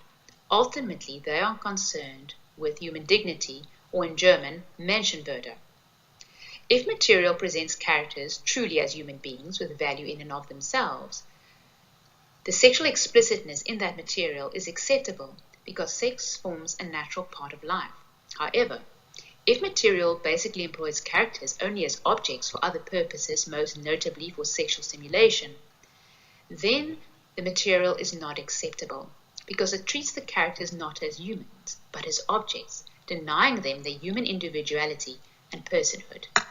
Sex trafficking. Trafficking in persons is defined in the Prevention and Combating of Trafficking in Persons Act. A person shall be guilty of the offence of trafficking in persons if they deliver, recruit, transport, transfer, harbour, sell, exchange, lease, or receive another person within or across the borders of the Republic by various means for the purpose of any form or manner of exploitation. The Trafficking in Persons Act lists various means. These include a threat of harm, the threat or use of force, or other forms of coercion, the abuse of vulnerability, fraud, deception, abduction, kidnapping, the abuse of power, the direct or indirect giving or receiving of payments or benefits to obtain the consent of a person having control or authority over another person, or the direct or indirect giving or receiving of payments, compensation, reward, benefit, or any other advantage aimed at either the person or immediate family member of that person or any other person in close relationship to that person. In terms of the Trafficking in Persons Act, if someone adopts a child, whether legally or illegally, or concludes a forced marriage with another person for the purposes of the exploitation of that child or other person in any form, that person shall also be guilty of an offence. The Prevention and Combating of Trafficking in Persons Act recognizes that trafficking is exploitation and sex trafficking is sexual exploitation. It is common cause that sex trafficking is inherently harmful and a heinous human rights violation. We will now examine the relationship between prostitution, pornography, and sex trafficking. Can prostitution be seen as a form of sex trafficking? According to the UN Special Rapporteur, prostitution as actually practiced in the world does usually satisfy the elements of trafficking. He says, it is rare that one finds a case in which the path to prostitution and or a person's experiences within prostitution do not involve, at the very least, an abuse of power and or an abuse of vulnerability. There is a close connection between prostitution and sex trafficking, and most instances of prostitution can be correctly characterized as instances of sex trafficking.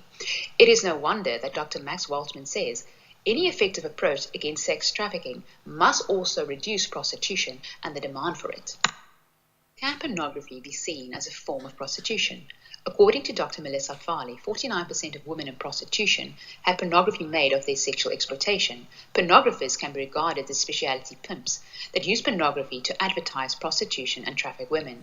Women are coerced into pornography by threats, violence, and deception, the same oppressive practices that channel women into prostitution and trafficking. Dr. Farley says, pornography is an act of prostitution. A survivor has explained, pornography is prostitution that is legalized as long as someone gets to take pictures. Pornography documents and facilitates trafficking. In the real world, trafficking, pornography, and prostitution are the same. Can pornography be seen as a form of sex trafficking? If most pornography is documented prostitution, and if most cases of prostitution can rightly be seen as instances of sex trafficking, then most cases of pornography are also cases of sex trafficking. There are increasing discussions about classifying crimes related to child sexual abuse material as sex trafficking. When it comes to the trafficking of children, no means element needs to be proved, only exploitation and recruitment, but there is a need for more technical legal discussion in this regard. What would the impact of legalizing prostitution be on pornography? Is prostitution a cause of pornography production, distribution, and use? Since 49% of women in prostitution said that pornography was made of their sexual exploitation, it is safe to say that wherever prostitution increases, pornography will also increase. Legalizing any aspect of an inherently exploitative system carries real risks and serious consequences, such as reinforcing the sexual exploitation industry, normalizing or desensitizing the public to sexual exploitation. It is also detrimental to societal norms and values. Ultimately, it cannot reduce or eliminate prostitution because it does not address the underlying causes of prostitution. If an increase in prostitution is likely to cause an increase in pornography, what will the impact of this be, in turn, on prostitution and sex trafficking? Pornography is both a driver and cause of the supply and demand for prostitution and sex trafficking. It is also linked to the levels of harm experienced by persons in prostitution and trafficking. The reality is that where pornography increases, prostitution and sex trafficking will also increase. Pornography drives the demand for sexual exploitation. According to Dr. Gail Dines, the domestication of the internet has made pornography accessible, affordable, and anonymous. Pornography is a multi-billion-dollar industry, and it has become a major form of sex education. Most mainstream pornography is violent, extremely violent. According to Dr. Dines, we cannot eradicate prostitution and trafficking unless we eradicate pornography. According to Dr. Marcel van der Walt, it is impractical to separate pornography and sex trafficking. Pornography is a vehicle for and part of the infrastructure of sexual exploitation. It creates vulnerability, especially when coupled with substance abuse. When pornography is made of sex trafficking, sexual exploitation is further monetized. There is a need to thoroughly investigate the role and impact of pornography on sex trafficking. What will the impact of legalizing prostitution be on sex trafficking? According to the US State Department, legalized prostitution increases sex trafficking. And where sex trafficking increases, pornography and prostitution will also increase, since these forms of sexual exploitation are so similar. In summary, current South African prostitution law is not unconstitutional. When seen from a human rights perspective, prostitution is a violation of human dignity. As for public policy, according to the research evidence, prostitution is exploitation and inherently harmful. The harms of prostitution flow from the nature and practice of prostitution itself. It cannot be separated from prostitution. Wherever prostitution exists, the harms of prostitution will also exist. The harms of prostitution is not caused by the legal status of prostitution. In order to reduce prostitution, we need to address the underlying causes, which are socioeconomic in nature, that lead to the existence of prostitution. In conclusion, if our laws and policies do not prevent, respond to, and eradicate all forms of sexual exploitation, it creates a real risk of legalizing aspects of an exploitative industry, normalizing and desensitizing exploitation, and compromising or diminishing the normative standards set by the law. From a law and policy perspective, our suggestion is that full decriminalization is simply not an option, that demand should be stopped, and that the sexual exploitation industry and the entire system of prostitution should be abolished. We need to realize that pornography, prostitution, and sex trafficking cannot be abolished separately or independently. It must and can only be abolished together. Thank you.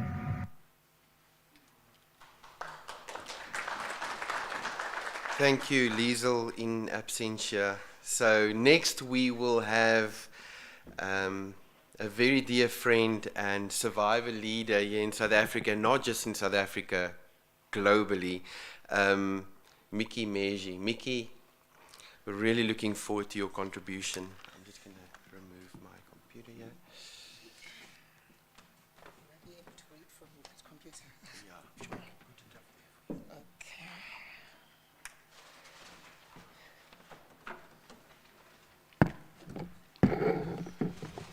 Okay, that's good. Okay.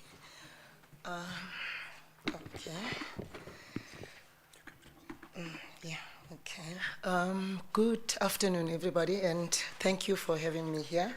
I'm not going to introduce myself, so to say, because it has been said who I am. But I want to start off by just being very personal. Who introduced me into the system of prostitution was not that, because a lot of people, as I was sitting there, somebody is arguing with me on Facebook that I should leave people alone to do what they want to do with their bodies. And it's not because when you are being prostituted, it's not like you are doing what you want to do with your body, but people are exploiting your vulnerability and paying you to do what they want to do with your body. So that's something that we just need to be clear of, because constantly when people are arguing, they feel like it's the prostituted person's right to do what they want to do with their body. But what we are arguing here is that no one has the right to buy another person, and no one has the right to sell another person as a pimp or brothel keeper. So people misunderstand us, and I think I need to say this in isiXhosa maybe to be understood by my fellow sisters. I don't know, maybe it's a Nelson Mandela Day or a Nelson Mandela theme, but I'd like to start off by reading out this quote from the great Tatu Nelson Rolihlahla Mandela. For every woman and girl violently attacked, we reduce our humanity. For every woman forced into unprotected sex because men demand this, we destroy dignity and pride. Every woman who has to sell her life for sex, we condemn to a lifetime in prison. For every moment we remain silent, we conspire against our women. And it goes back to what Mr. Naidu was saying earlier on, that a bad society, and I'm paraphrasing, is created by good people not saying anything or doing anything about societal ills. So this is this problem belongs to all of us. It's all our problem. I'm going to talk a little bit about the United Nations Universal Declaration of Human Rights. The recognition of the inherent dignity and of all the equal alienable rights of all members of the human family is the foundation of freedom, justice, and peace in the world. Now, Lizelle had touched on a few things with regards to dignity and all that. And she touched on section, I'm going to pass this, but the impact of that declaration was that there was an enactment of seminal international covenants, including CEDAW, 1948 to 1993, birth and development of male-dominated human rights movements. There's quite been a lot. And I want to emphasize on the fact that South Africa has a position, and we need to understand one thing with regards to law. A law is put in place for a purpose, and if that law is not fulfilling that purpose, the purpose does not change, but we change our approach. Now, if we look at these, the links, Lizelle has already touched on that, so I will only leave some time for us to also have an interactive discussion, so I won't replicate what she has been saying, but all the things that she had said are up there. I wasn't aware that she was going to talk about these things, but what I want to say is that as we move forward, the Convention for the Suppression of the Trafficking in Persons and the Exploitation of Prostitution of Others in 1949, South Africa already had a position then, before our time.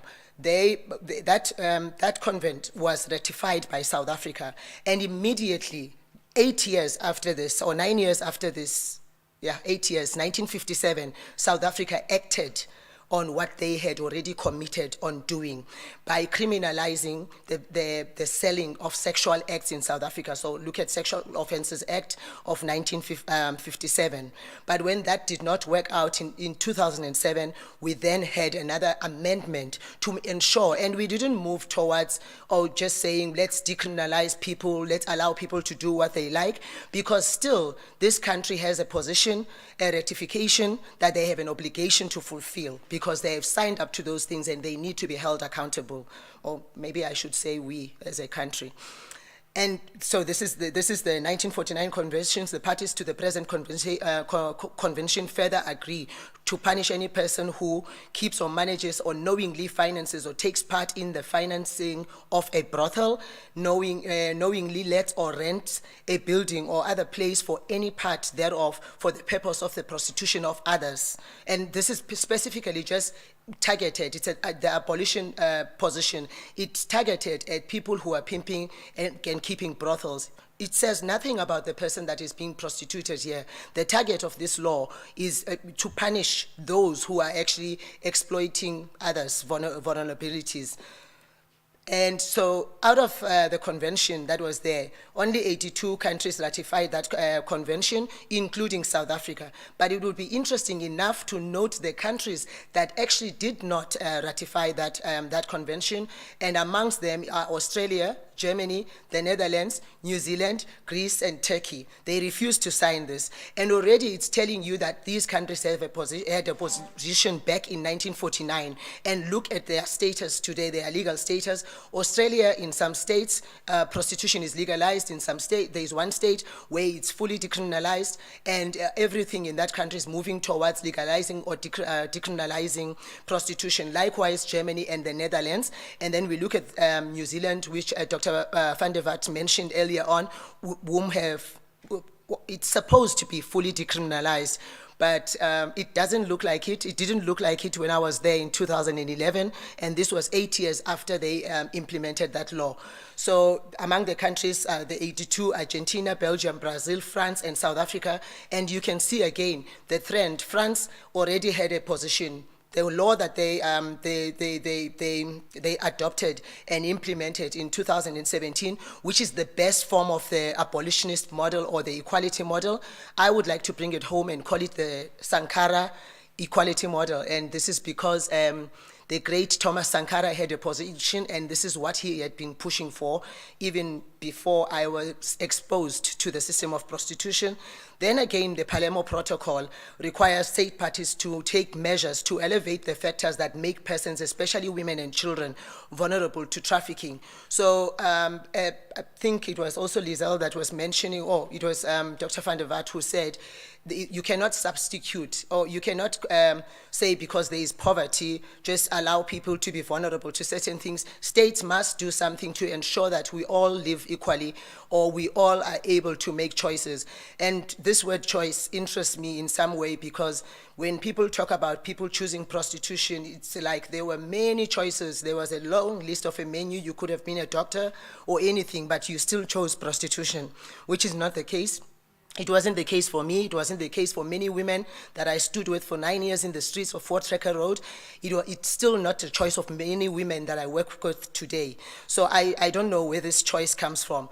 And then also state parties to adopt or strengthen legislative or other measures such as educational, social, or cultural measures to discourage the demand that fosters all forms of exploitations of persons, especially women and children. And we emphasize on women and children because even though we do understand that it can be any person can be prostituted, both men and women, but we know that the vast majority of those who are being exploited within the system of prostitution or even trafficking in itself are women and children more than men. There are men, but not for these purposes. So the UN, the United Nations Trafficking Protocol prioritizes trafficking in women and children, and again, this is because women and children are more vulnerable, criminalizes trafficking, provides assistance and protection to victims, which actually decriminalization doesn't, because if you are working, why the need to exit? Why should you be protected at work? A teacher is not protected at work. Other people are not protected at work. Facilitates international cooperation and information sharing, so that this would work cross-border, because trafficking happens internally in a country interstate, but it also happens cross-border. So these are the things that countries need to share. Mandates each state party to adopt legislative and other measures to establish human trafficking as a criminal offense. And again, most of these things Lizelle had actually had actually covered, which then we go to the CEDAW, the International Bill of Rights for Women and Girls. Discrimination is defined as any distinction, exclusion, or restriction made on the basis of sex, which has the effect or purpose of hindering on women's fundamental freedoms in political, economic, social, cultural, and civil, and any other field. And we know that prostitution does this, as it was stipulated earlier on again. Discrimination against women leads to violence against women. Once we start objectifying and commodifying women and normalizing that on top of it all, then we are increasing violence against women. And one simple example is that we know that we live in a South Africa where femicide is so rife. A woman who works in a sort of secured environment is already fearing for their lives. I have a dent in my car the other day. When I was parking, 3 men approached. They were not coming to me, but I was so paranoid because we live in a country like that I knocked my car because I wanted to park as fast as possible so that I can jump into the house before they actually reach me. And that's a paranoia that we need to live with. Now, ask me a question. Is there a woman in this current situation that wishes to stand outside at 2 a.m. going into random men's vehicles and driving to bushes with these men, or somewhere in some deserted areas with these men, that would feel safe, actually? And then, so again, 189 state parties ratified CEDAW, including the Holy See, Iran, Somalia, Sudan, Tonga, and the USA. There isn't much of a trend there when we look at what the laws are right now. And then there's Article 6 that says that state parties shall take all appropriate measures, including legislation, to suppress all forms of traffic in women and exploitation of prostitution of women. So state parties that signed, and again South Africa ratified this treaty, and they have an obligation to do something, to take these measures to suppress all these forms. So this is just an overview of the United Nations and the governments and how that would work. It's who works where and all that. Abolition of the sex trade and abolition of prostitution is one and the same thing, and it has been said by Lizelle that we cannot divorce these. We cannot just deal with the other and not deal with the other one. One thing that I would want to mention, and Lizelle had already covered, Chapter 2 of the Constitution of the Republic of South Africa. I'm going to talk about Sections 10 and 11, the right to dignity and the right to life. And if I look at that and I look at Section 36, where you look at rights that can be limited or must be protected. Now, those who are arguing that prostitution should be recognized as work are clinging on Section 22 of Chapter 2, the right to freedom to choose trade, profession, and occupation. Yes, I agree, people have that right, but if that right can infringe on Section 10 and 11, which must be protected without any limitations, we must all entirely protect the right to dignity and the right to life. Now, prostitution threatens the right to life directly and indirectly, in the sense that because a woman is being prostituted, there are chances, and there is research out there are chances of experiencing violence, men's violence against women are higher than the ordinary women. It was said in a report actually compiled by Sweat, actually, who's calling for prostitution to be decriminalized. They said the woman who is being prostituted is 18 times higher, most likely, to experience violence compared to their fellow or a woman the same age, from the same race, from the same area, who is not being prostituted. And that violence is inevitable. A woman may die. So that right to life is threatened there. The right to dignity, we need not mention that. Prostitution is humiliating, degrading, and there is nothing about being dignified, about being prostituted. And for me, I normally say, whether you want to call me a sex worker, a former sex worker, or a prostitute, a former prostitute, it makes no difference to me. Whether you want to glorify it by calling it work, for me, it still feels humiliating and undignifying and degrading as well, personally. Now, I want to end off again with this great man, Thomas Sankara, prostitution is nothing but the microcosm of a society where exploitation is a general rule. It is a symbol of the contempt men have for women. Thank you very much.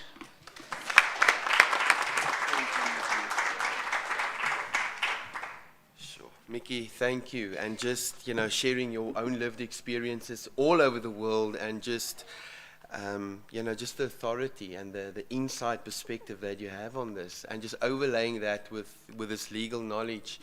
And I think that's a conversation that we're not having enough. Section 36, right? The fact that no right is absolute and that it can be limited. So thank you for that incredible insight, Mickey. Next up, Emma. We've heard from Emma before, and great appreciation for Emma and her team.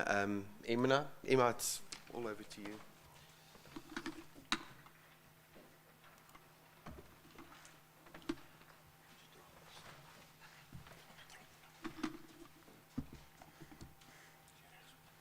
Here we go. Thank you. Let me just first say thank you to Dr. Marcel, Dr. Antoinette. I think the National Freedom Network, I think Dr. Marcel has really played an important role in South Africa and also for us as an organization, mentoring us, helping us, and just honoring all the other NGOs that have been the race, just being part of South Africa and fighting human trafficking and fighting sexual exploitation, fighting for our country. We love this country. We love South Africa. We love Africa. And I do believe that together we can do more and we can truly fight the fight against sexual exploitation. I want to quickly just start with just giving a little bit of background on Brave to Love, not to speak about the organization, just to understand where we're coming from when we speak about prostitution. Earlier, you obviously heard about how we do fight human trafficking, sex trafficking specifically. But also, we don't only work with survivors of human trafficking or sex trafficking, but we also work with women currently in prostitution. So we reach about 8 red light areas, as we call it, where prostitution are functioning. There's a big variety or different types of prostitution that happens. We see women in strip clubs, in sex clubs, dancing. And then also, a lot of people don't know, but having rooms at the back doing full prostitution or all types of prostitution. But then also varying from ladies earning 10,000 Rand for overnight to ladies on the streets of Hillbrow earning 60 Rand for a full house or sometimes just a loaf of bread. So there's a big variety of women that are earning a lot of money. And just saying that I've asked, I've met a lot of these women. I've had a lot of conversations with them, build trust relationship with these ladies and helping them to exit prostitution. And even the ladies that a lot of times come to me and says, yes, I earn so much money. I earn 15,000 a month or I earn 30,000 a month. I always ask them, can I see your bank statements? Do you own a car? Do you own a house? If you're earning, 30,000 a month, and they're always in debt. I always have to okay, but how we exit you out of prostitution? We need to pay your debt first, But yeah, so we reach about a year. This is an estimate amount. It's difficult always to say, but 3,370 women in prostitution each year. Since we've started connecting with women, which is about 8-9 years, we've handed out 12,930 connection gifts. So imagine how many girls I've come across, how many conversations we've had with women. So rescued women, 58, some of them being survivors of human trafficking, but some of them also being women exiting prostitution. What we do, we offer counseling, skills development, CV preparation, spiritual, emotional support, legal support, community for women that wants to exit prostitution. So what we do, we obviously have outreaches, and then we also invite ladies into our community of outreach. And I've seen a lot of interesting things with working with the women and working currently with the women. We are current actually with the evidence, and everything I say I can actually back up with evidence. So the picture that you see there on the screen is one of the events that when we started out, before we started with trying to see, because I always look the ladies in the eyes. There's not one girl on the street or lady on the street that said to me, this is my dream job. I want to do this. When I was 12 years old and my school coach said to me, what do you want to become? No, I want to become, a prostitute, a prostituted person. There's not one girl that said, this is my dream. The first time during this event, what we did, we usually have a Christmas function for the ladies, or we do something nice just to encourage them and support, build trust relationships. But at this event, this was the first time that we actually tried to test the ground, to see what would the women's reaction be if we actually offer skills development for the ladies. And we had a few papers that the ladies could do computer training. We do coffee barista training for the ladies. Those are the types of skills developments we do. And we had the forms, even selling perfume, things like that. And we had the forms ready for the ladies to fill in. And I was just sitting there, and we were offering the ladies, anyone that wants to sign up for further skills development, you can. And the next moment, I was shocked.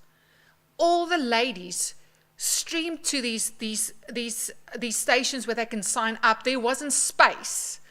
And I realized something very clearly that day, that these ladies are looking, the women working in prostitution are looking for an exit to better their lives out of prostitution. That was the common theme that we saw that day. I think these are quite important things, because we're very current at the moment on the streets, working, talking to a lot of ladies, a lot of them, not just a few, but many, many ladies. And I do believe we're at a current state of emergency. After COVID, illegal immigration of the women from different African countries are streaming illegally over the border to work in prostitution. When we go to the streets, the women, and the challenge here is when we look at the vulnerabilities of these ladies, we look at the vulnerabilities of coming illegally, meaning for them to be vulnerable for trafficking, or a measure of control already being over them is there. The ladies are coming from Zimbabwe, Lesotho, Swaziland, Mozambique, all neighboring countries, Ethiopia, these countries coming into South Africa. These ladies, when you interview them, they all tell you the same story. They all tell you, no, someone promised me this amazing job in South Africa. Now, that is trafficking. A fake job being presented to them. But when I got here, the only thing left for me to do was then work in prostitution. So firstly, when we look at brothel keepers, we need to understand it's a world of gangsterism. There's no other way to even say this. I have been confronted with some of these brothel owners. We have had interviews. We've had the ladies speak to us about their stories. It's a world of gangsterism. I think, and that's very important to understand if we look at crime just associating with prostitution. Most of the women in prostitution are using some form of substance abuse, whether it's alcohol, whether it's dagga, whether it's other forms of drug abuse, which makes them even more vulnerable. What the ladies tell us, they say, I cannot do prostitution without using a substance. There's no ways for me to cope. And I know sometimes I probably need a filter, but I ask the question, have you ever had sex 10 times a day? Do you know what happens to someone's body, a woman's body, if she has sex 10 times a day? The pain, and the ladies tell me this. They say, Emma, for me to cope with the job, I need to use substances. I need to kill the pain, even the emotional pain. We say something that every lady has a crocodile. Ask every woman in prostitution. They all have a crocodile. Who is the crocodile? The crocodile is that one male that walks into the room and rapes her, or puts a gun against her head. Every lady that I've spoken to has a crocodile that she has encountered. When we talk further about just the crime surrounding prostitution, we see laundering, we see extortion, ransom, kidnapping, execution, contract killings, illegal, these guys are involved, these brothel owners are involved with illegal car sales. And these are literally ladies, like we've investigated these things. Drug dealings, manufacturing of drugs, distribution of drugs, organized crime, kidnappings, money. It just goes. I mean, these 419 scams. We did a raid with DPCI the one day, and I've never seen so many SIM cards in one bag, where the pimp literally had so many SIM cards where they do fraud. They rent the place, they rent these properties under the ladies' names. If they're illegally into the country, these brothel owners, yes, they use the lady to rent the property under, and then obviously there's a lot of fraud to do that. So those are important things. Then when we look at so even this is my message to the John. When you pay for sex, you are funding funding gangsterism. You are funding drugs. You need to understand that. There are even links that we're investigating which proves terrorism. So when we look at Boko Haram, where they were selling teenage girls to fund terrorism, are we saying that is okay? Further, when we look at just the law, currently it is illegal in South Africa. Prostitution is illegal, but the law is not being implemented. I do believe we have good laws, but those laws are not being implemented properly. We, talking about COVID, our government to regulate COVID, regulations, are we really going to regulate the laws if we decriminalize prostitution? Is police actually going to regulate that to make it safe for that lady? I don't believe that it will be a safer environment for these women. Underage girls. At the moment, in the streets, there are teenage girls that I and my team sitting right here encounter. We see those girls underage. Recently, I had a conversation with a girl. I asked her, I looked at her and I saw, we were handing out gifts on the street, and I said, "Sweetie pie, how old are you?" "No, I'm 18. She definitely doesn't look 18, but she needs to tell me she's 18, otherwise, I'm going to take her off the streets right now. "No, I'm 18. I said, how did you get here? From where are you?" "No, I'm from Zimbabwe." How did you get here?" "My mother brought me." "Do you know anyone here?" "No, I don't know anyone here." Understand? This is a hotspot trafficking area. We have arrested pimps in this area. So I asked her, I said, "But why are you here?" "No, my mother said I must work here so that I can pay my own education." I get rage with anger when I actually hear these stories, and this mother should actually be arrested. When we talk about human trafficking, we've spoken a lot about human trafficking. I'm not going to get into all of that, but sex trafficking, yes. There's always a form of control when it comes to prostitution. The ladies are too scared. Yes, we have ladies who say, "No, I work for myself. I work a bed and breakfast." It's too dangerous for them to work for themselves. So there's always a manager. There's always someone enforcing control, and then they get penalties. If they don't please the client correctly, there's penalties that they pay, which is, once again, control. And how much of the money are they actually seeing? So some of our brothels, yes, the client pays 700 Rand, but half of that goes to the brothel, and then another 100 Rand then goes for the renting of the room, so she ends up with 200 Rand. So who's making money? Not the girl working. So crime and prostitution goes hand in hand. And please understand this also. I do believe the women we work with in prostitution are vulnerable, but there are cases where they are also guilty. I've dealt in Sandton. We've had, I'm not going to mention name, but certain banks emailing their clientele saying, "When you come to South Africa from foreign countries, please do not use the prostitutes because they're going to hustle you." Do you know that the sex clubs and these owners are actually filming it? And then you are being hustled. And you are, and now, and this is where extortion comes into place. Where we've been in places where we actually had to arrest the prostitute because she's hustling, where I actually said to the John, "Sir, I just would like to tell you, you are the victim at this point. It's not the lady, you are the victim. She's actually hustling you. She's actually stealing your money. She's working with thugs, and unfortunately that's the case." So let's look at the psychological effect of the ladies that we work with. I do think that this is very important, and I wish we had more psychologists in the field, expertise in this field, actually doing studies on the mental health of women working in prostitution. Depression, anxiety, suicide, drug abuse, paranoia, PTSD, post-traumatic stress syndrome, disassociation. This is very important to understand when a woman in prostitution, she teaches herself to disassociate from reality. The only way that she can see 10 clients a day is she disassociates her identity to doing prostitution, meaning a lady in prostitution creates her own name, she creates her own persona to help her cope with the job. Meaning the problem with disassociation is the further you get removed from your true identity of who you are, the more dangerous it is and more you are vulnerable to other mental illnesses. It's really a problem. Bipolar, identity disorder, borderline identity disorder, emotional numbing, where the ladies literally tell me that I've learned to numb myself. When a client comes in, I literally create this picture.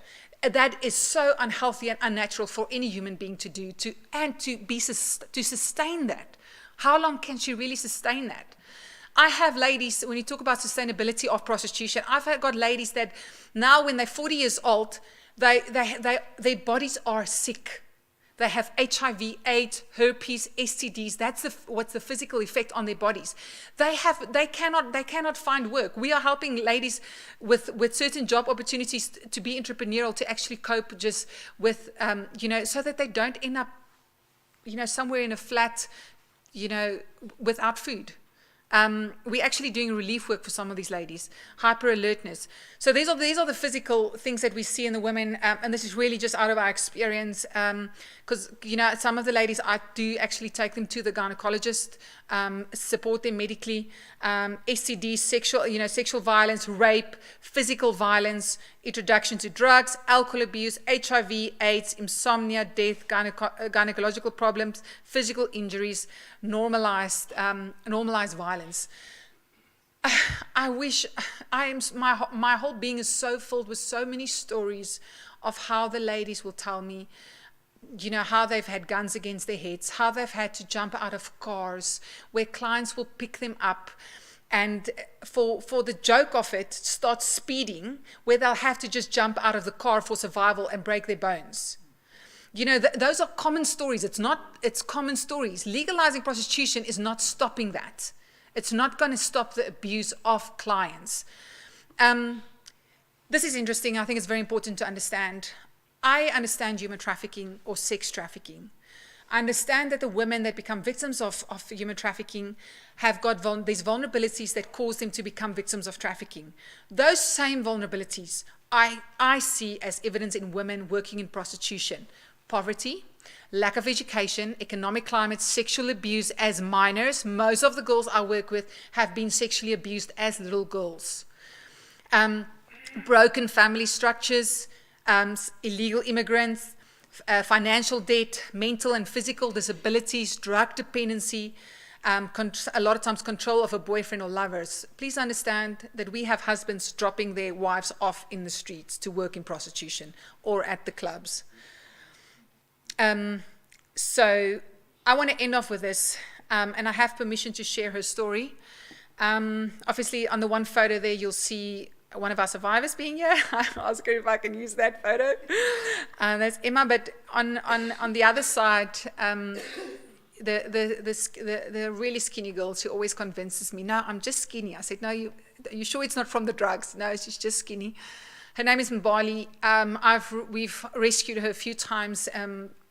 She's got quite a heartache story of how she entered prostitution. Her mother died. Most of the ladies we work with, mothers dies, and then they enter prostitution because the community places pressure on them to earn suddenly an income, and they don't have education. So the only thing that they know they can do is sell their bodies, and it's easy, quick money, but they don't really get the money at the end. So. Mbali said to me the one day, we've helped her a few times when she has fallen pregnant, went to go pick her up, literally saved her life a few times. But this girl, I don't know how she's actually still alive. She has literally escaped death many times. And domestic violence. The last time I picked her up, and these are words, when the girls get into the car and I help them, a lot of times I just keep quiet, I listen, and I just let them speak. I let them debrief, and they just talk. And one of the things that she said to me that day, she says to me, Emma, what happened to me when I was down in Cape Town, a client picked me up in his bakkie, and he went to park at a isolated place, and the next time I saw this look in his eyes, and he got on top of me with both knees and started strangling me to death. She says, but I want to tell you something. It doesn't take 5 minutes to die. It takes 20 minutes. It took 20 minutes. I was fighting to stay alive. And the next moment, I prayed because I realized that I'm at the end now, I'm going to die. And when I prayed, something miraculous happened and I ended up out of the car and I survived. Mbali says to me, she says, Emma, I want to do videos. I want to do video recordings. And I want to warn girls to not enter into prostitution. I don't want young girls to walk the road that I have walked and see the pain that I've seen. And I end off with that. I do believe that we can make a difference. I do believe that legalizing prostitution is not the answer. I do believe that skills development, women empowerment, helping these women exit into that lifestyle and job creation and finding different avenues. We cannot reach a place where we say, it is okay. It is okay for these women to go through that day to day and survive that. And I salute the ladies that have survived it.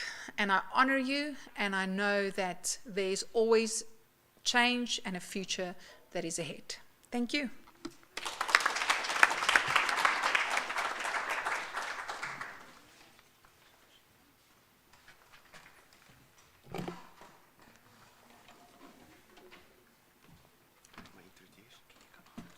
Emma, thank you so very much. I just made a few notes here. But I mean, I think, I mean, we all, some of the websites that some of these women work on. We've just completed this 2-year study in human trafficking. It's been embargoed, the results of it. And it's really going to shift the entire knowledge landscape of what we thought we knew about human trafficking in South Africa. Glamour Girls, Red Velvet, Ads Africa. I was on a call probably a month ago, and I asked some of these lobbyists to say, well, just share some of the websites that are being used. And they shared all of these websites. And I asked them, do you know that every single one of those have been implicated in both ongoing and successful prosecutions, both adult and child trafficking cases? So again, it's impossible to connect this. And just interviews, I've done interviews with about 14 convicted sex traffickers over the last couple of years, and I mean, they are unequivocal. They want this trade to be fully decriminalized and legalized. And we often talk about the example. Who remember the days when you still could smoke in a plane, and you could still smoke in a shopping center, and all of those things? Imagine this: we could do that with tobacco. Why can we not do the same with the issue of prostitution, where every sphere of society bought into this, laws were constructed and created, and as a society, there was change. So, Emma, thank you very much for your work and your presentation. Okay, next, Stefanie Kotze from Cese. Thank you, Stefanie. Looking forward to your presentation.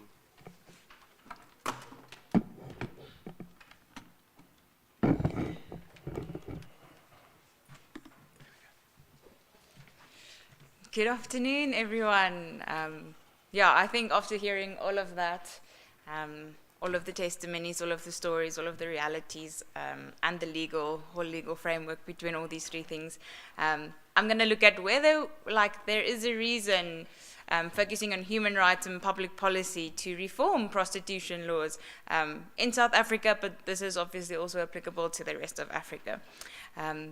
So from a law and policy perspective, we're firstly going to look at, is there a need for law reform? We're going to look at the human rights perspective.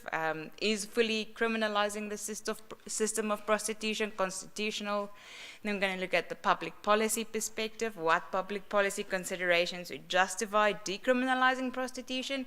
And then if law reform is not the answer, we're going to look at some solutions. Ooh.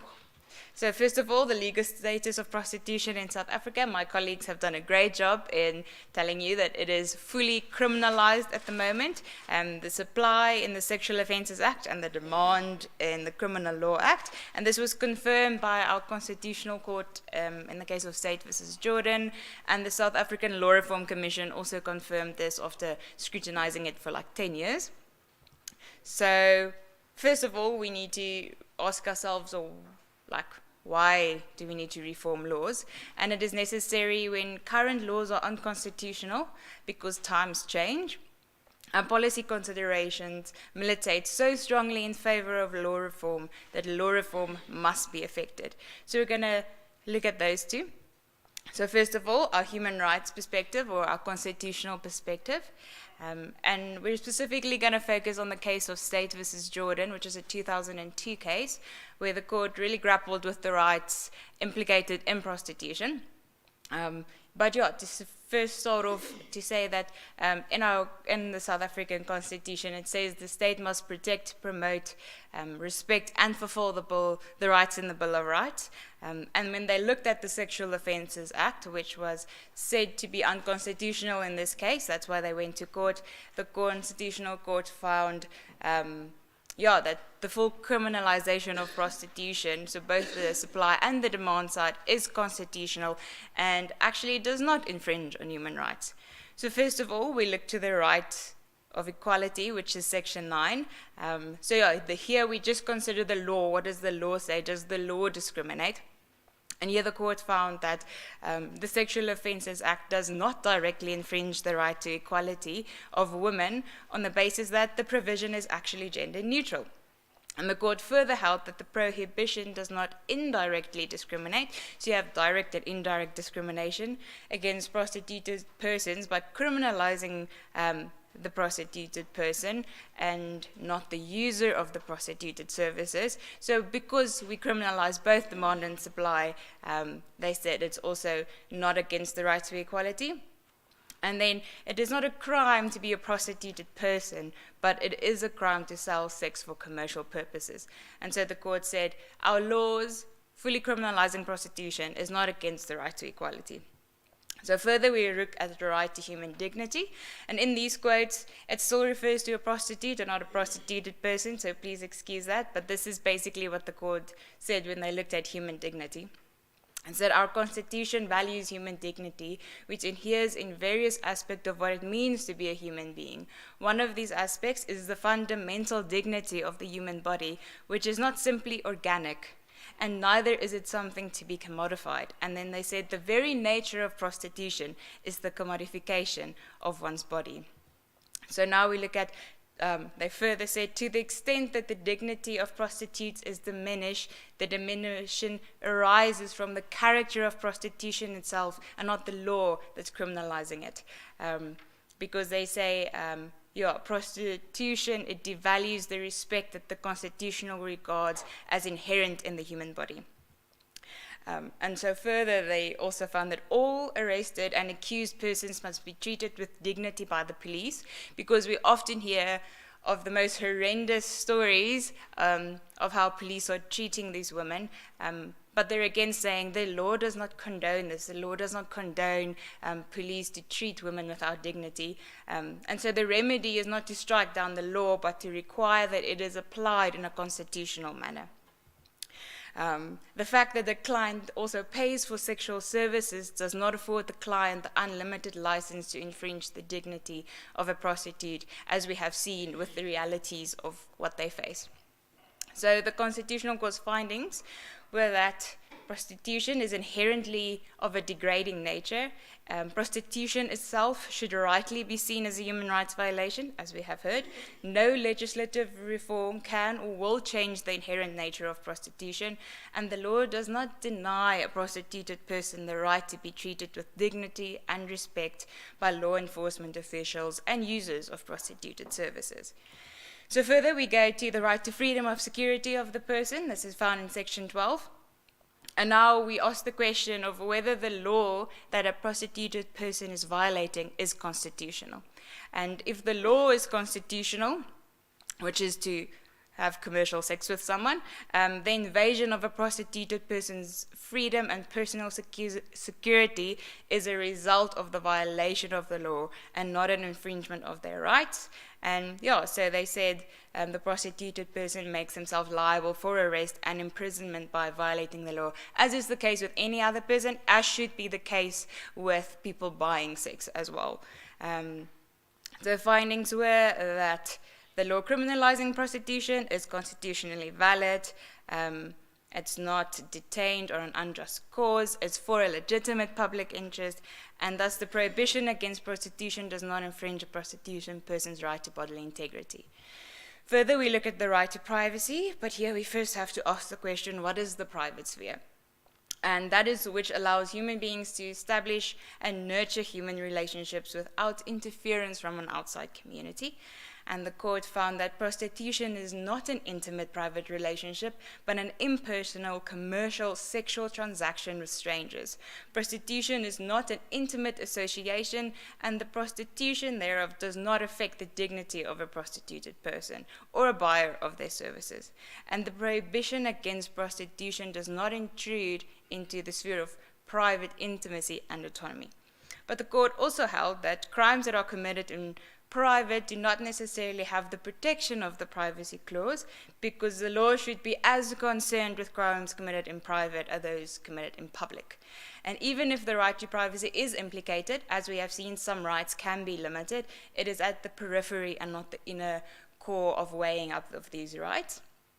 And then the prohibition is not directed at limiting someone's right to privacy, but at prohibiting commercial sale of sex. Then we get to the right to freedom of trade, occupation, and profession. As Mickey have mentioned, there is this weighing up of your right to life or your right to dignity compared to your right to trade. And here the legislature found that, also in the Constitution, it says the government has to make laws to combat social ills, and the legislature has the responsibility to combat social ills, and where appropriate, use criminal sanction. And as long as the legislature acts consistently with the Constitution, the court has to give effect to these legislations.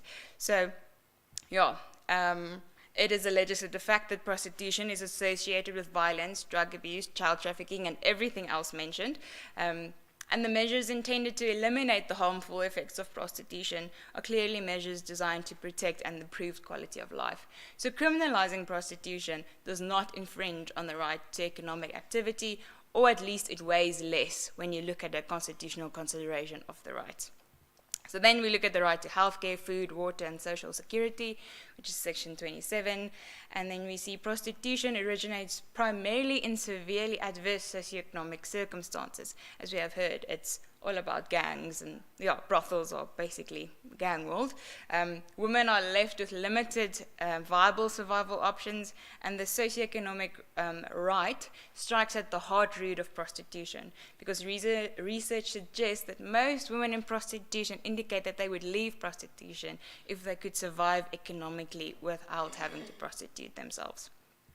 And then Melissa Farley, who's done a lot of writings on prostitution, notes that if you fully decriminalize the demand side of prostitution, it should not be seen as an attempt to protect and empower women in prostitution, but rather all it does, it attempts to remove all obstacles to condoning the business of prostitution. As we've seen in New Zealand, it's almost impossible for the law enforcement to go into brothels to see who has been sex trafficked. Yes. So, as to healthcare, prostitution has a devastating effect on the health of women, regardless whether it's legal or not. STDs, violence, it's all part of the package. The occupational risks, as one would consider work. And the protection and promotion of the socioeconomic rights of vulnerable women should be the main focus if we're looking at legislative reforms. Okay, so that was your constitutional perspective. Now you look at public policy. And now first of all, we ask when should we decriminalize prostitution? And then there's two reasons. If the harms of prostitution actually flows from the fact that it is fully criminalized instead of from the nature of prostitution. And secondly, if decriminalizing of prostitution would reduce the harms of prostitution. So we're going to look at these two. Now, is prostitution inherently harmful? There is a plethora of evidence showing the harms of prostitution originates and exists wherever prostitution is practiced. So again, we look at the State versus Jordan case, and it identified a few reasons why it's inherently harmful, or it's actually said it is in itself degrading to women. It is conducive to violent abuse of prostituted persons, both by customers and pimps. It is associated and encourage trafficking. It leads to child prostitution or child sex trafficking, which is more an accurate name for that. It has the risk of the sexually transmitted diseases. It goes hand in hand with drug abuse. We've mentioned these things. It has association with crime such as assault, rape, murder, and it is seen as a public nuisance. And now we look at, what is the actual causes of the harms of prostitution? And this was found in the South African Law Reform Commission, as Liesel mentioned, and they did a 10-year study and then published this report. And the report recognizes the inherent exploitative nature of prostitution and recommends that prostitution should not be recognized as a reasonable means to secure a person's living in South Africa, and from a former labor perspective should not be considered to be work or decent work. They went to the prostitutes, they spoke to them, they did a whole research, and this is what they found. And they said the development challenges of inequality and poverty are the causes of the harms of prostitution. So legalizing prostitution is actually not a solution to poverty, since it is not an employment option for poor or marginalized people. It's not social security. It's not job creation. And legalizing it will not benefit either the prostituted person or society, but rather it will ignore the economic origins of prostitution and exacerbate its psychological and physiological harms. So another reason of the causes of prostitution is entrapment, as we have heard. A lot of prostituted persons who enter prostitution does it because of a lack of viable alternative economic survival options, and then they stay entrapped in the system. I think as Mickey shared that testimony of the person that she said or whoever shared it, there is no other way, there's nowhere else to go. And then only by providing prostituted persons with adequate social economic support will they be able to exit prostitution. Okay, so what is our conclusion? Whether prostitution is criminalized, regulated, or decriminalized, the harms of prostitution will exist wherever prostitution is practiced, irrespective of the legal regime in place. And the causes of the harm of prostitution are not the laws, it's not the criminalizing of it, but it's the desperate socioeconomic circumstances that leaves these people vulnerable. So now we ask, when do we decriminalize prostitution? And research shows that fully decriminalizing prostitution does not reduce or eradicate the harms. It actually increases sex trafficking and the harms associated with that as well, because the harms are inherent to prostitution, the activity of prostitution itself. We can't legalize it away. And the fact that prostitution is a criminal offense is not the sole or main reason of the harms. Health risks, gender discrimination, and socio-economic inequalities experienced by those people, and decriminalize of prostitution will not address these. So now we say, is law reform necessary? And as we have seen, both the human rights part and the public policy part indicates that law reform is neither necessary nor justifiable.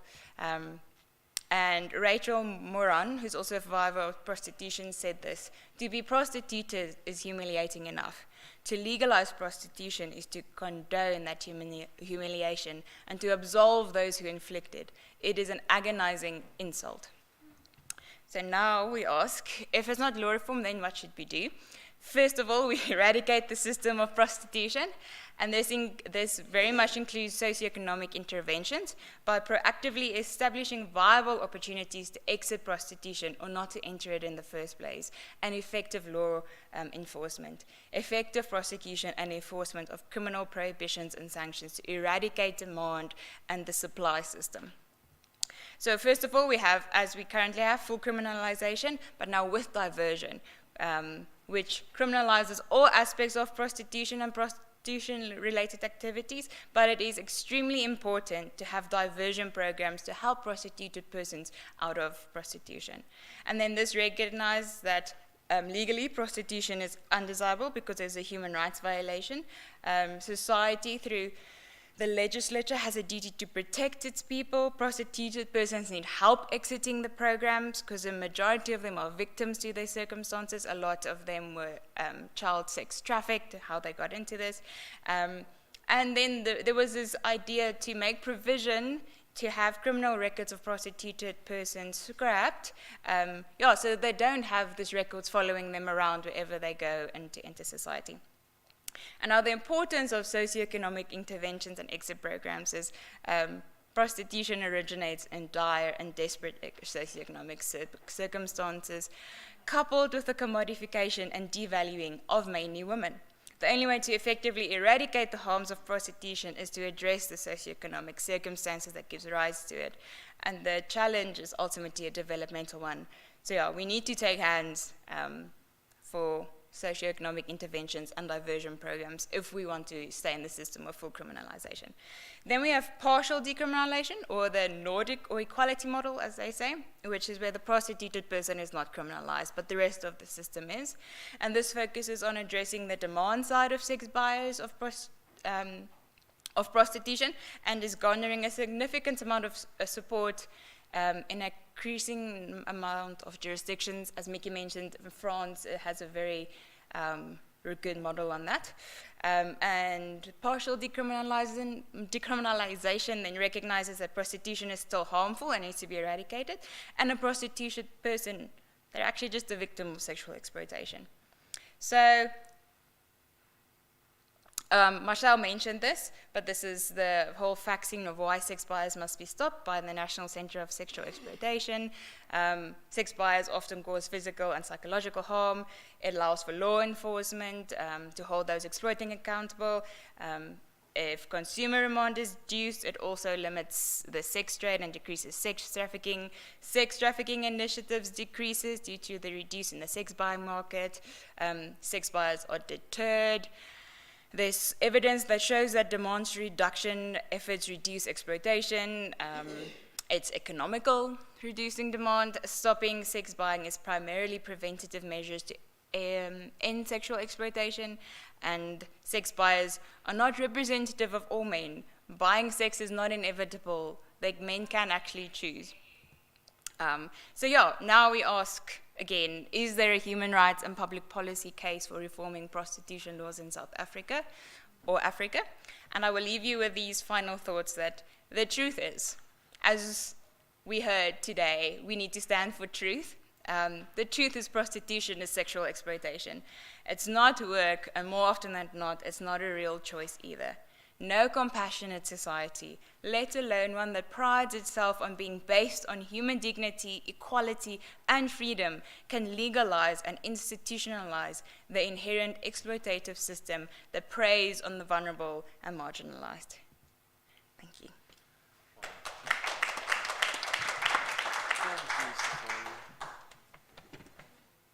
Thank you, Stefania. I think what you've done is you've really just kind of brought everything together. So, yeah, that's well done. Thank you so much for that, and just the certitude that Cese and yourself in your presentation was just really so clear. So what we'll do, we'll immediately segue into a question and answer session, and I want to welcome Hilda Klou, which is also on the panel, and she's also a survivor leader that joined us today. So thank you, Hilda, for being here. So I'm just going to start off. We've got a couple of questions that we'll just work through, and please feel free. This is very fluid. Let's try and keep the responses as brief as possible, and let's see through how many of these we can get. The first question that I want to ask is, what is wrong with decriminalizing prostitution and recognizing it as work? Mickey or Hilda and Stefanie? Anybody? Let's take some stabs at that. What I constantly say to people, what is wrong with decriminalizing prostitution is simply just overlooking the fact that people get into prostitution by choice or by free choice, that there were no inequalities, and that people have just chosen it. And the other thing that is dangerous about recognizing it as work, when you are working as a doctor, a nurse, a teacher, or anything, if you decide today you want to change professions, the government does not necessarily need or required to create an exit system and support for you. You just save up money and go back and study and change your profession, or you just divert if you have the ability to do so. Whereas that's not the case then with prostituted persons, recognizing the fact that most prostituted women are poor, black, disadvantaged women with limited levels of literacy and very limited options, if there are any other options. So the thing, what is wrong with that particular model is the fact that it blankets everybody as if we all had hundreds of choices and we just simply chose this. So it's a system that overlooks the fact that we live in a society where inequality, gender inequality, racial inequality, and I'm afraid we cannot divorce race from class in South Africa with our very, I don't know whether to call it young or middle-age democracy, that we still have a wide gap between those who have and those who haven't got. So if we decriminalize prostitution, we are clustering everybody to say, you all chose and there's nothing that can be done. It's a profession, you find your own way out. Wow. And it minimizes and disregards the shrinking universe of choices, right?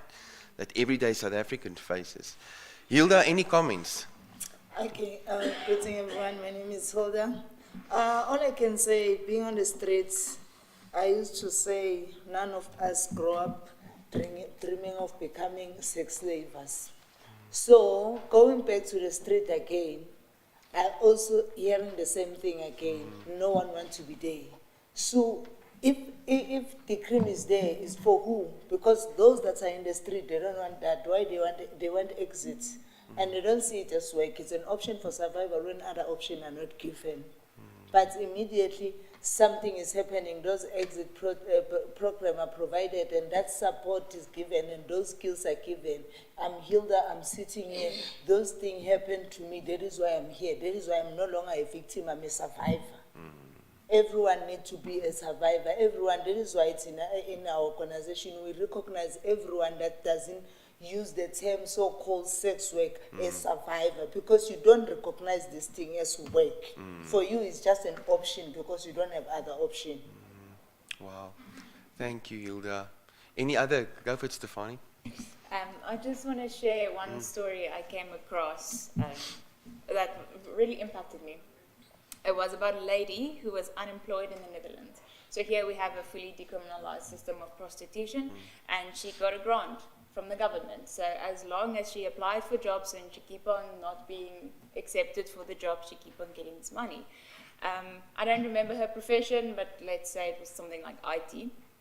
And then she got offered a job as a prostitute, or a prostituted person, which she then declined, and then she could no longer receive the grant from the government. So she's no longer seen as unemployable because she was given the opportunity to sell her body, and she said no, and how that whole system just failed her completely. And that stuck with me because, like, how's that for women empowerment? How is that for dignity? How is that for equality if your rights get taken away if you exercise a choice? And I think that's also why it shouldn't be seen as work, because then you don't give people the option to choose anymore what they want or not want to do with their bodies. Wow, great contributions. Go for it. I'd like to add something, and also why prostitution. I mean, if we look at normally, normally even for me to find my position, I listed the things that I've always wanted in life growing up. My mother was actually raising a doctor, but I don't think I would have made a good doctor. But in any case, but I wasn't being raised to be prostituted, and I never dreamt of it. And I remember the women that I used to stand with. We used to have these conversations sometimes in police cells when we were arrested over a weekend. We had a great opportunity of interacting. Sometimes the police would just come and take everybody off the streets, and there would be like 9, 10 of us or 11 of us sharing a cell, and we had a long conversations about our dreams in future. Initially, and I can say this personally, I had a time frame when I got into prostitution. I was going to be there for 1 month. 9 years later, I was still stuck. Sure. I was still trapped, and so that's one thing. No one ever dreamed of that. But also, I've looked, in a profession, in any other profession, as you mature and gain more experience in a particular, in a particular profession, teaching, be it teaching, doctor, or whatever. If you come to an interview and they ask you, how long have you been a doctor? and you say, oh, for 30 years I've been practicing this, they want, that speaks to your favor. But if you said that in prostitution, you jumped into some puncher's car and he asked you, when did you start prostitution? And you tell them 1990, they are going to pay you 10 rand or not even pay you, because that doesn't speak to your favor. It is the one and only so-called profession that I know that being ignorant and being unknowledgeable or inexperienced speaks to your favor and is embraced, because you said, I started yesterday and I don't know many things, and everybody else will seem to think that you are the best candidate for the so-called job. Wow, Mickey, yeah. That's a great point. Okay, here we go. In what ways is prostitution different from work, which disqualifies it as a legally acceptable way of making a living? Anybody? Okay, I remember one day I had a lot of money, wearing my nice clothes. I used to like this kind of clothes. They say it's Puma. My wallet is fully packed. I've got everything. I'm sitting next to the guy. He's asking me, hey, you look good. Where are you working? I just cried because I couldn't tell where I was working. Because it's not something you can tell to anyone. It's a privilege to me to stand before you and say, I'm a survivor of systemic prostitution. Even those one so-called sex workers, they will not stand here or tell their parent that you know that I'm in sex work or whatever so-called. But the reason why I cry there is because I'm using other people's job description. I decided to be a waitress, knowing very well that I'm not a waitress. I'm in prostitution. So for me, I don't see it as work, because it strip off your dignity on its own. It strip off your dignity because you can't tell what you are doing, and you don't have a pay slip. And as Minky said, the more you get older, I am just grateful for all those young girls that are coming out, because now if you go to the street, they're only 13, 14 years. So I think, in my knowledge, I believe a minor doesn't have any contract. Anything that is done by a minor is invalid. Anything that is done under substance abuse is invalid. Anything that involves crime is invalid. So I can't recognize it as work. Wow. To me, I can't. That's the thing.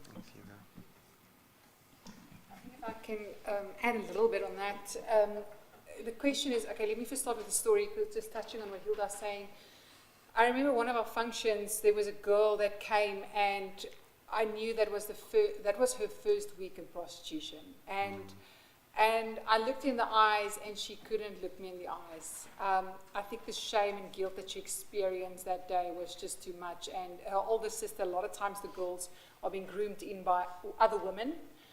It's not always the men or the boyfriends. It's actually other women employing them or saying, come with us, you know. But I want to ask the question, when we talk about moral code, addressing moral code, what is the moral code in society?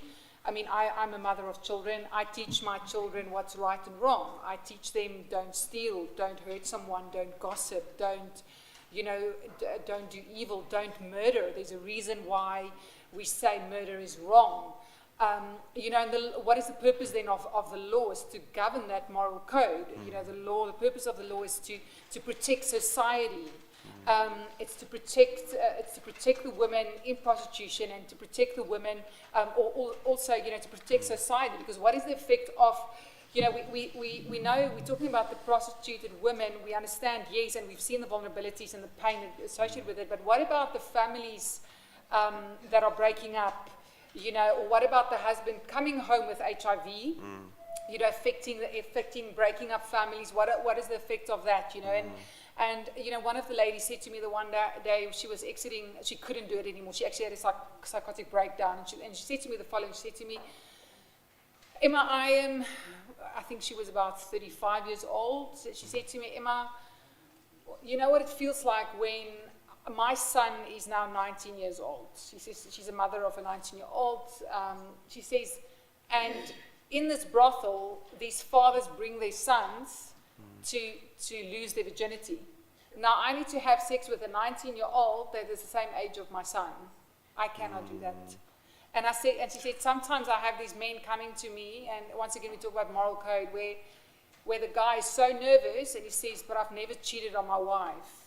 And then somewhere he just loses his head, and he actually doesn't want to do it, but somewhere he just loses his head, and that adultery that takes place. So, yeah, it's a big discussion on a moral code if we look at that, and coping with the guilt and the shame that is associated with that. And really just kind of disintegrating the nucleus of social fabric of society, right?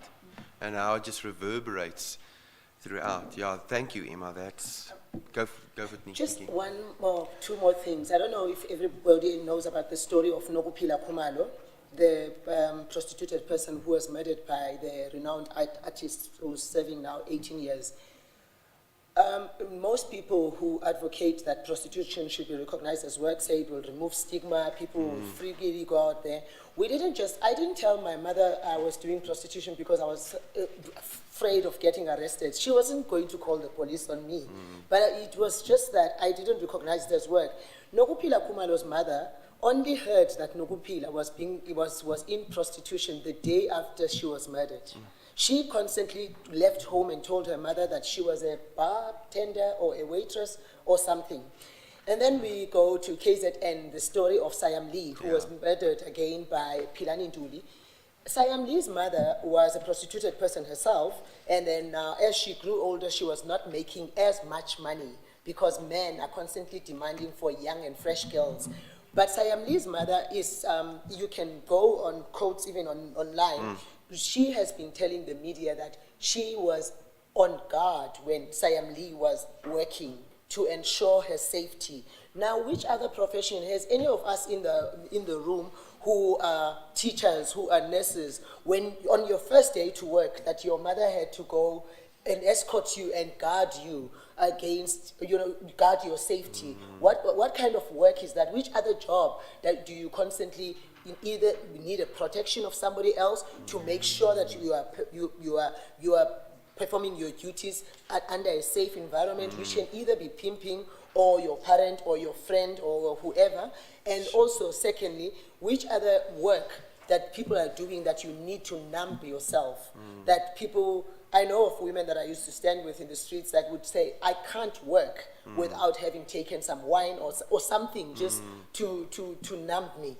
And some women would say, oh, Mickey, please, can you borrow me some money if you already have some money? As soon as I start working, I will bring it because I just can't. Which other profession do people have to do that? In the same vein, Mickey, I'm not sure if you remember that initiative by the government, taking a girl child to work? Yes. Now, is there one industry that you cannot take a girl child to work? I'm thinking about the army, I'm talking about mining, I'm talking about engineering, police work. Is there any other jobs that you cannot take a girl child to work, Mickey? Actually, for me, you know, why I initially took a job up at Sweat, I didn't really believe in the position, but my children were growing up, and they constantly were asking, Mommy, where do you work? Where was I going to show them? And they were asking, you know, I mean, now they know my colleagues. They've met, some have met Hilda or other people. Because I'm now able to say, I work with Stephanie, and this is where I work, this is what I'm doing. But how could I take my children to the street and say, this is where I work, and these are my colleagues, when we are going to find women flashing and some half naked and all that? And again, going back to the morale that Emma mentioned, because these people also hold on to that you cannot push your morals on another person. A nation with no morals is no nation. Thomas Sankara says this plain out. I mean, even as you raise people, and this has nothing to do with religion. It has something to do with Ubuntu, or just being humane. My children, before I was even born again, they knew that if you are eating, the next child is not eating at school. Please share, because that child might just die. My mother raised us by saying, a person doesn't come into your house and you start a conversation that doesn't end without having offered the person something, because this person might have left their house because of hunger, hoping that if they come to your house, you will offer them something and they will have something to eat. And it was just a humane thing. It had nothing to do with religion. It was just a morale that it is the right thing to do. I Go think for it. I want to just add from like a legal perspective, if you look at the laws on occupational hazards, occupational risks, we would have to change those to include things like STDs, assault, rape, murder. yeah. What kind of a country would logically legalize such things? And also, even if you say you can, okay, the hazards are less for some odd reason, you still have the buying and selling on a very unequal contractual basis. So you have the buyer who can literally do anything with the woman, whether he like signed off on it or not. The abuse is not going to stop. How looking at someone as an object is not going to stop. And even in like in some this is very different, but in some cultures where you buy a wife, that culture has a very big slant towards abusing that wife because she is bought. It doesn't really matter whether it's legal or not. If someone is considered an object bought or sold, they're going to treat it as such. I once read this thing that this guy said he was like he saw women in prostitution as drinking out of a coffee cup and just discarding the coffee cup afterwards. Completely objectify. How can you, if you live in a society that's for women, how can you legalize that? Wow. Okay, seeing as prostitution is an unchosen survival strategy or lifestyle resulting from the exploitation of prostituted persons' severe vulnerabilities, full decriminalization is not the solution to prostituted persons' problems and the harms they experience. But what then are the solutions? Hilda. The other solution to that, it's an equality model, just to provide, to end the demand. Let us end, because there's the other thing that is there, without the seller, there's no buyer. Without the seller, there's no buyer. Even if I was not approached by that guy in the tavern, if I couldn't know that every night if I can go to that bar, there would be a man waiting for a lady while I'm here at home hungry, knowing that spending a night with him, tomorrow I can be able to feed my family. So the only person that can end this situation, all the thing that can be done is to end the demand. Let the pimps, the brothel owner, and the sex buyer be punished. But let the prostituted person get that access, because this is something they will tell you, even everywhere they will tell you, even exit programs, since I've been doing exit programs since then, but it's very difficult because it needs a lot of resources. But especially for now, those resources, we can get it from the pimp and the buyer and the brothel owner. They can be punished and be penalized with fine. It can be a sentence. If not sentence, if you don't need that 2 years imprisonment, you can just pay out. You got money, that's when you buy a woman in the street. You can pay 10,000 rand. 10,000 rand can help 2 ladies to exit prostitution. And Hilda, that's a best practice we're currently documenting. There's 15 demand reduction tactics, and it's not a zero-sum game. Money can be generated from the sex buyers, the pockets of the sex buyers, and exit programs can be fully funded. Then you've got the Criminal Asset Recovery Fund, and you've got other forms of money generation through trafficking convictions. So you are spot on. These solutions, and these things can be funded. Yeah. Enya, go, Emma. So I just want to jump in here, throw a curveball. Have we ever thought about tax? Because, like, there's so much money going through the sex trade, and it's not being taxed for. So I mean, if it's criminalized and there's actually penalties, but there's also, I mean, the money being channeled then to the economy, back into the economy, then not for, criminal activities like prostitution, and that is actually being implemented, the laws actually being implemented. I do think the economy needs to shift from the sex trade functioning, and then the money can be taxed, because I'm sometimes just wondering why would the government even think this? Is it a tax problem, or is it a money problem, or is it what are the other implications for that? But just back to the question of exiting, You know, what do we do with drug abuse? A lot of times when it's a first offender, then yes, there's a penalty. You know, there's a drug or a restoration program. Instead of then the person going to prison, the judge will say, no, let's talk about a rehab process then for this person. And I think that would be the approach even to women in prostitution, by giving them a rehabilitation program. I don't think the rehabilitation program is only job creation or skills development. I do think there's a mental and emotional recovery that goes with psychologists, counseling, and that type of program that goes part with that. Sometimes a physical, you know, a healthy, you know, holistic health that is important in the restoration process. And then definitely, I am very strong even for the ladies in our program. On education, I think it develops them not even to have the degree or the finish their schooling, but it's a mental process that helps them to think and give them confidence to be, for that lady to sit around the boardroom and have a voice and give her that confidence to have a mind to think, that you don't need to be, you can be an intelligent lady and yes, you can have a voice and you can make a difference in society.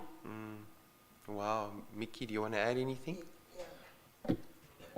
So for me, prostitution is not just an isolated societal ill.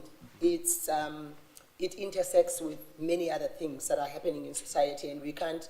I was looking back in the time with the Fees Must Fall campaign, and I felt that's one solution to this issue, because some of us, and I say this in solidarity, became prostituted because we couldn't afford higher education.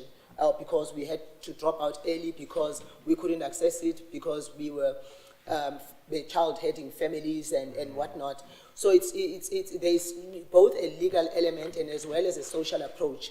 But right now, what I would call on the government of South Africa to do is take those millions of rands that they are investing on the distribution of condoms and lubricants and channel them into economic empowerment of women. This can either be, and for me, it's not a one-size-fits-all. The way we work at CESP, we understand the person first, so that we understand what are your root causes, because not everybody is in prostitution because of the same reasons. Yeah. Some people because of the childhood sexual exploitation. Some people, especially for us, you know, black women, especially from the rural areas, we get married off quite at a young age. We get children, and these men just go to Johannesburg and never come back, and you end up having to fend for children without adequate education and also no experience at all. So we look at those things, but also we have non-documented South African citizens. I've just been able to assist within the last year 3 women. One was born in 1976.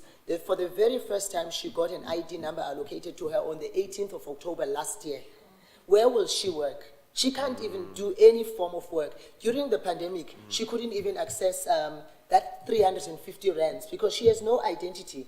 She only just got her ID. So for me, it's a matter of dealing with individual cases as they come. Yes, there may be some approaches that speaks or that responds to like a general problem, but there are also those underlying factors, and there needs to be psychological support. And so, yes, law needs to be reformed. I agree with Hilda. We need to penalize. I don't want to imprison them. They will still cost us.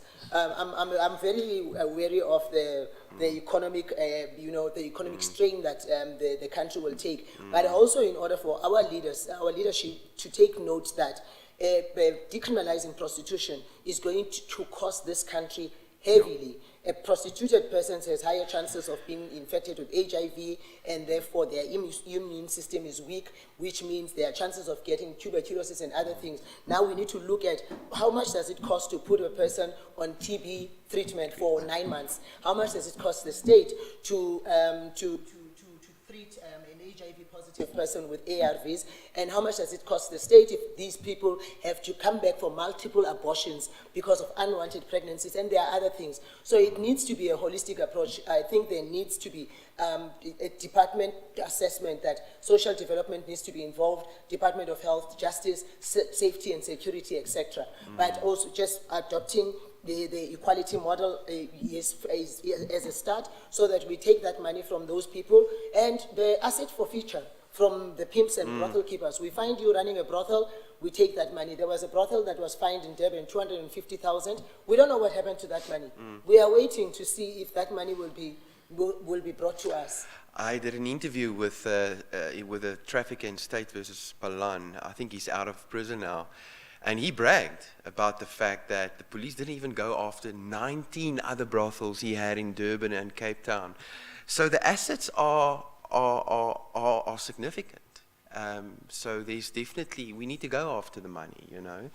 I've got a quick question. So these estimates, Mickey, help me out with the numbers, but I think there was a 2015 estimate of the number of women in prostitution in South Africa, and they estimated it on a national level between 130 and 180,000, right? So my question is, in terms of fixes that fail or solving the wrong problems, how do you think cultural shift from a complex systems perspective, changing laws, decriminalizing a trade to protect for 130 or 180,000 people, do you think that focus on that number and the changing of the laws will reconfigure society as large, or is it only going to fix the problem for protecting the 180,000 estimated? Question is, is decriminalization going to address that problem? Yeah. My question normally is, are we going to have 180,000 extra cops to accompany each and every single person that is being prostituted? Can we afford that? We are barely even affording to have men, police officers, policing each and every single home where femicide is constantly happening. So there is no solution to that. And also, when people talk about decriminalization is going to bring out prostitution in the open, they speak as if people are going to start having sex on the pavement and everywhere because they don't want to go to isolated places to be safe. People are, no, the conversations are going to happen here. Negotiations can happen anywhere openly, but when people need to do the deed, let us remember the people that are purchasing sexual access to women's bodies are men with reputations, with wives. They don't want their wives knowing that they are doing this. And sometimes I find it strange when married women are advocating that prostitution should be decriminalized. And I constantly ask them, so you want your husband to have legal license to go out and purchase sex from other women? So those are the kinds of things. It's not going to benefit anyone. And most of all, if I can go back to the New Zealand factor, in 2011, when I spoke to women when I was in New Zealand, women who had been working before 2003 told me that we moved, even though now the police were no longer harassing us, but we still feared the violence from sex buyers, and especially now that police didn't need to be patrolling this area, so sex buyers were free to do whatever, and pimps. So these women said they moved from working in the streets to working in brothels, so to get some sort of protection. Now this law, who is it benefiting? The pimps and the brothel keepers, because if one pimp has 5 girls and these girls are making money and he's making money out of each of these transactions. Normally I just break it down in numbers. Let's say this pimp takes out 100 rand out of each 300 rand that a person makes between the 4 of us. If the 4 of us now, he gets 400 immediately once the 4 of us start interacting with Johns, and we are left with 200. Who is enriched here? And the next round, we have 400, he's already at 800. Because it doesn't necessarily benefit. It is a law that is for prostituted person, and I think we started our movement and our campaign late. We lost a good 10 years. So these people have caused a lot of damage. But I think in a society where you don't normalize, like for instance, I have my children and their friends. They drop jaws if they find out somebody watches porn. It's like they said you are eating dog meat. That's how they feel.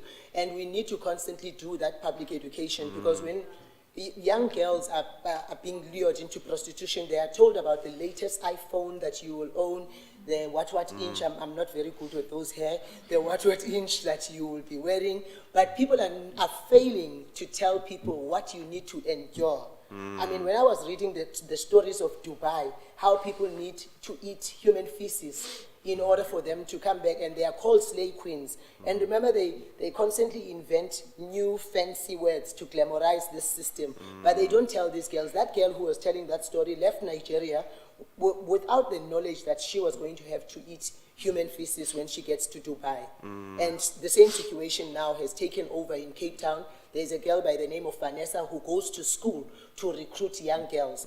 And we need to start off by not normalizing pornography. I think we also just need to change the broadcasting, because if you look at music videos, I don't watch music videos because they upset me. Because you find a lot of half-naked women while men are dressed in their jackets and everything. And it's sexualizing, it's commodifying women's bodies and objectifying. So all in all, that law is just not a law that is going to benefit the prostituted persons. Why don't we hear celebrations from those advocating for full decorum when we get sex trafficking convictions in our courts? Why don't we hear that? I mean, I've always questioned that, you know. There's a lot of noise, and justifiably so, absolutely, when there's human rights abuses by police and somebody getting injured or harmed. But why don't those advocates celebrate with us or make public statements when you've got those very pimps? I've been on calls in South Africa where pimps are on these calls, where people are on these calls, yay, and spurring on full decorum. But as soon as there's a conviction of sex trafficking, child sex trafficking, adult, why don't we get that celebration from that side of the aisle, Mickey? Have you got any thoughts on that? It's very simple. These people try and shy away from anything that is going to bring attention to the harmful activities of pimps, brothel keepers, and sex buyers, which is why they constantly talk only about police abuse. And I can tell you, in my 9 years in the streets, I don't know of one woman who was murdered by the police. Yes, we've suffered human rights violations in certain ways. They've been violent. I was pepper sprayed at some point by the police. But I don't know of one woman who has died at the hands of the police. But I know countless women who have died at the hands of their pimps, brothel keepers, and sex buyers. So they try to shy away from anything that is going to draw attention, because once they start talking, they are going to be now drawing attention. And remember, these people have a lot of money and a lot of resources, and when they speak, they have some sort of power. And I don't know, it's easier to sell lies than it is to sell the truth, and I know this by experience. When I was at Sweat, I would walk into a room and nobody will oppose me. Actually, people will champion what I had to say, and it was a lie. But now that I'm talking the truth, it's very difficult. I need to constantly try until, yes. Sorry, I want to jump in here. I really believe that the human trafficking problem in South Africa is much bigger than what we are seeing at the moment because of the sex trade not being monitored.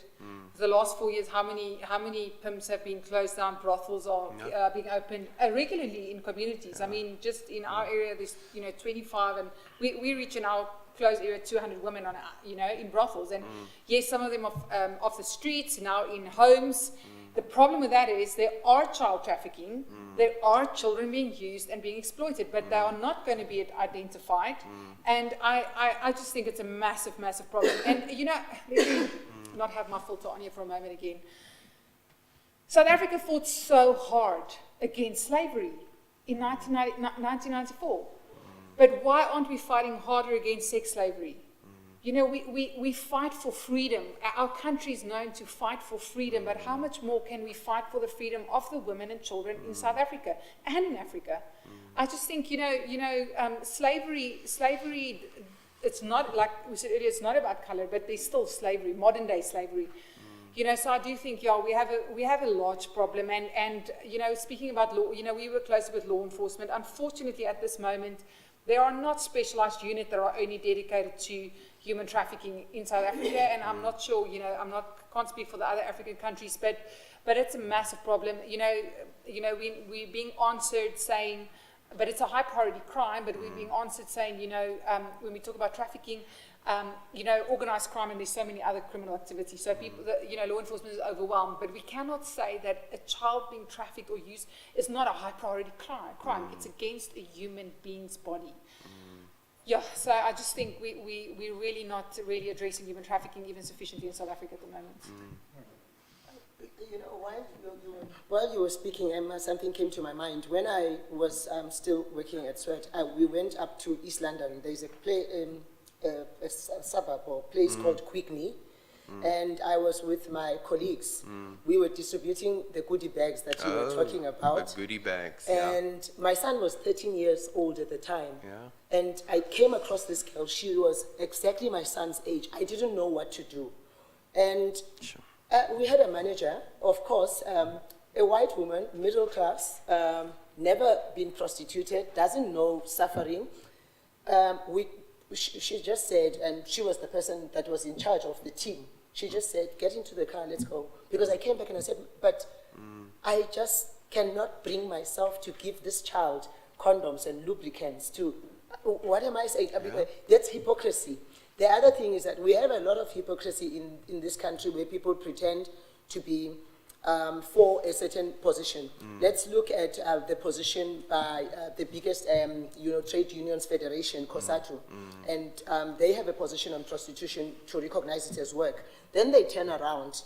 We know their stance on against labor brokering and employment agencies, and they've qualified that as modern day slavery. But if you look at the function of a labor broker or an employment agency and you compare that to pimping and brothel keeping, those functions are the same.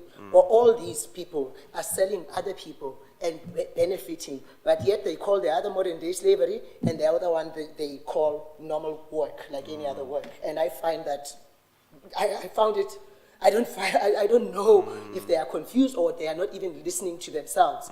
Again, when they speak, they give you the 9 factors that causes men more likely to beat or rape a woman. Out of those 9 factors, men who purchase sex, men with multiple sexual partners, men who have transactional sex, men who have sexual entitlement, already, those are the characteristics of a sex buyer. So why do then they want to promote something that is a factor that causes men more likely to beat or rape a woman? Let's speak about men just for a moment. So clearly we need to go after consumer level demand. We need to. There's no other way of moving the needle in terms of justice and protecting the dignity and well-being of women and children and everybody in prostitution society as large. But have we perhaps failed men in the sense that we have this history of migrant labor in South Africa? We have this history where I think a few years ago, I'm speaking under immense correction here, we have in excess of 60,000 child-headed households. Where do we need to bring that into the conversation in terms of helping men to become partners? I know Deputy Minister John Jeffrey have this very ambitious, now I'm not sure if it's a conceptual level, but there's conversations with men under the trees speaking about entitlement and misogyny, but why is sex buying not featured there? So my question is, what do we need to do as a government to address that issue that has been part of the history of this country for many years? Even in a privileged Afrikaans family, there's a history with men and entitlement and those kind of things. So have we failed men in that sense? If not, where have we failed, or are they entirely to blame for the situation? Maybe a nuanced conversation on the role of men and whose responsibility is it? Is it other men's responsibility to step in and help change the narrative and perception and behaviors of men? Yeah. I was having a conversation, interesting enough, with some men who are my friends back home, and I was saying, men, yes, we have failed men because South Africa has a tendency, or I think over all interventions, we normally focus on the victim. Like when we want to reduce HIV prevalence in prostitution, we distribute condoms to the prostituted persons. We never go around asking sex buyers to come and get their own goodie bags and their own condoms so that when they come and purchase women, they come prepared. But the other problem is that, okay, so I'm a Xhosa person, and in isiXhosa there's that culture, the initiation school, where you need to go up to the mountain or bush, wherever it is that people are going, and you come back a man. But what they do, you are not being recognized if you don't undergo that particular ritual and passage, and you are excluded. So I was telling my friends that if you people started doing that, just in general, not just with sex buying, but if you found out that this man beats a woman, he beats his wife, if he comes here to the tavern and he wants to sit with us, we tell him, you can't sit with us. The same way that they say, you are a boy, you are not a man, you can't sit with us. If men started doing that, because I was just also saying that if I sit with a man, which is what I was telling you earlier on, that I've unfriended some men who I found out that they were watching pornography. Because if I normalize sitting with people who are watching pornography, I'm then telling my son that it is okay to do this. So I'm just not going to say, I don't care how long I've known you. I find out today that you watch pornography. I don't sit with you. I don't eat with you. I don't want you to contact me. You don't come to my house. So that's strictly for me. I just cut people off. And I tell a person publicly on Facebook, it can be wherever, if a person just says that, because if we start normalizing these things, and I had an experience in Sweden a few years back where I was very comfortably walking in any length of dress. I wasn't feeling unsafe. There's a dress that I had bought, I had never worn here in South Africa, but I took it with me because I heard this country is so. But when I got there, the environment was promotive of the fact that I can wear anything. I'm not saying things don't happen, but they don't happen in as much as they do in South Africa. I mean, if I were to wear a short skirt and go to the taxi rank here in Pretoria, I would basically come out there torn and maybe naked even, because people will do as they please.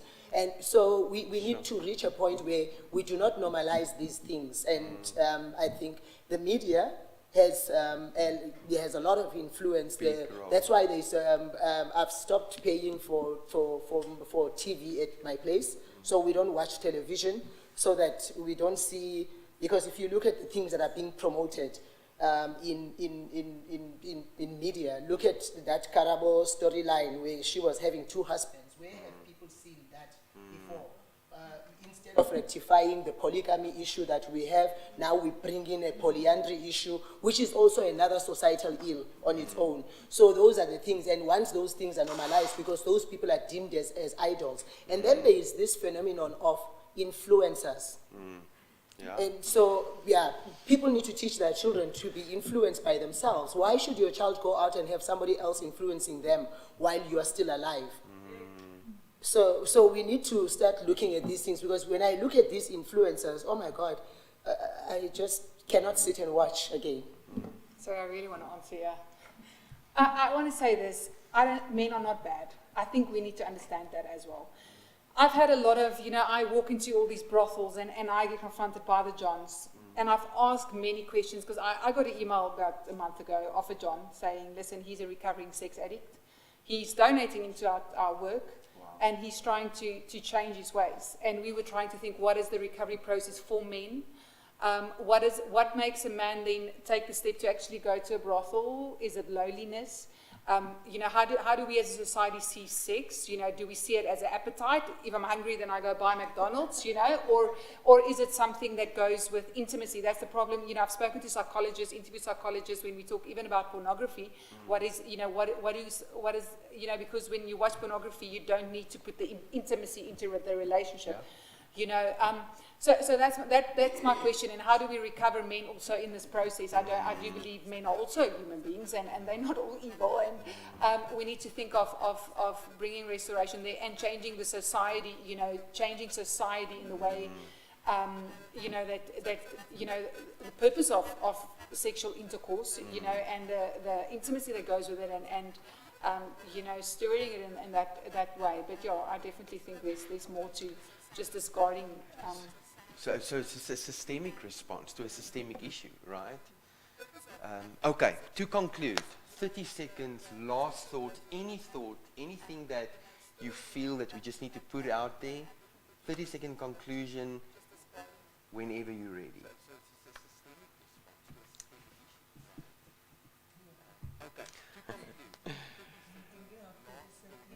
I'm a speaker, so 30 seconds for me is just like a second. Yeah, go for it, Hilda. Whatever your contribution is. Just press the mic. Okay, all I can say, I would like to thank this opportunity for this day. I'm very grateful. We've been struggling, looking for such platform as survivors of the system of prostitution. So this is where, if this is a place we can get every time anyway, I think like as survivors, our voice can be heard. Because now we are behind. All the other organizations have been there because you know we don't have a privilege. Even if whatever is happening, when it's coming to survivors of the system of prostitution, is there at the end. But as for sex workers, they come first. So this privilege, it's an honor to us. We need more platform like this to share our voices so that we can also be here. We are proud of being survivors. We survive. We need to go back to the street and save our sisters in struggle that are still remaining there. Thank you. Thank you, Hilda, and thank you for just blessing us with your presence. I just think your voice is a critical cog in the solution, you know. So thank you, Hilda. I would end it with a quote, maybe posing a question from Professor McKinnon, Catherine McKinnon. If prostitution is a free choice, why is it always that it is always those that are marginalized and disadvantaged that are found most of the time choosing it? Thank you, Nikki. Stefani. I think my concluding remark would be, like, there is still hope. Like, it might seem dark and like a losing battle, but there's always people standing up for truth and what is right. And yeah, if we take those people out, it will just be complete darkness. So we do have, like, I know this is a hectic industry, but look around, there's people taking the stand, there's people not going anywhere, and we are making a difference. Thank you, Stefani. If my daughter was 3 years old and there was a hot oven in front of her and she would run and put her hand on the oven, I would grab her with force and say, don't burn your hand. The law is there to protect. And just like my 3-year-old girl, I want to run to every girl that wants to enter prostitution and say, don't get burned, don't burn yourself. And I believe South Africa, we need to have our laws to protect our women, to protect society from, unfortunately, the harming damage that prostitution has done in our culture. So with those powerful thoughts, I mean, we're going to conclude, and thank you very much. Thank you very much. And we're looking forward to seeing everybody back tomorrow morning by 9 o'clock. Thanks to the panel and just the wisdom that you shared with us. Yeah. So with those powerful thoughts, we're going to conclude. Thank you very much. Thank you very much. We're looking forward to seeing everybody back tomorrow morning by 9 o'clock. Thanks.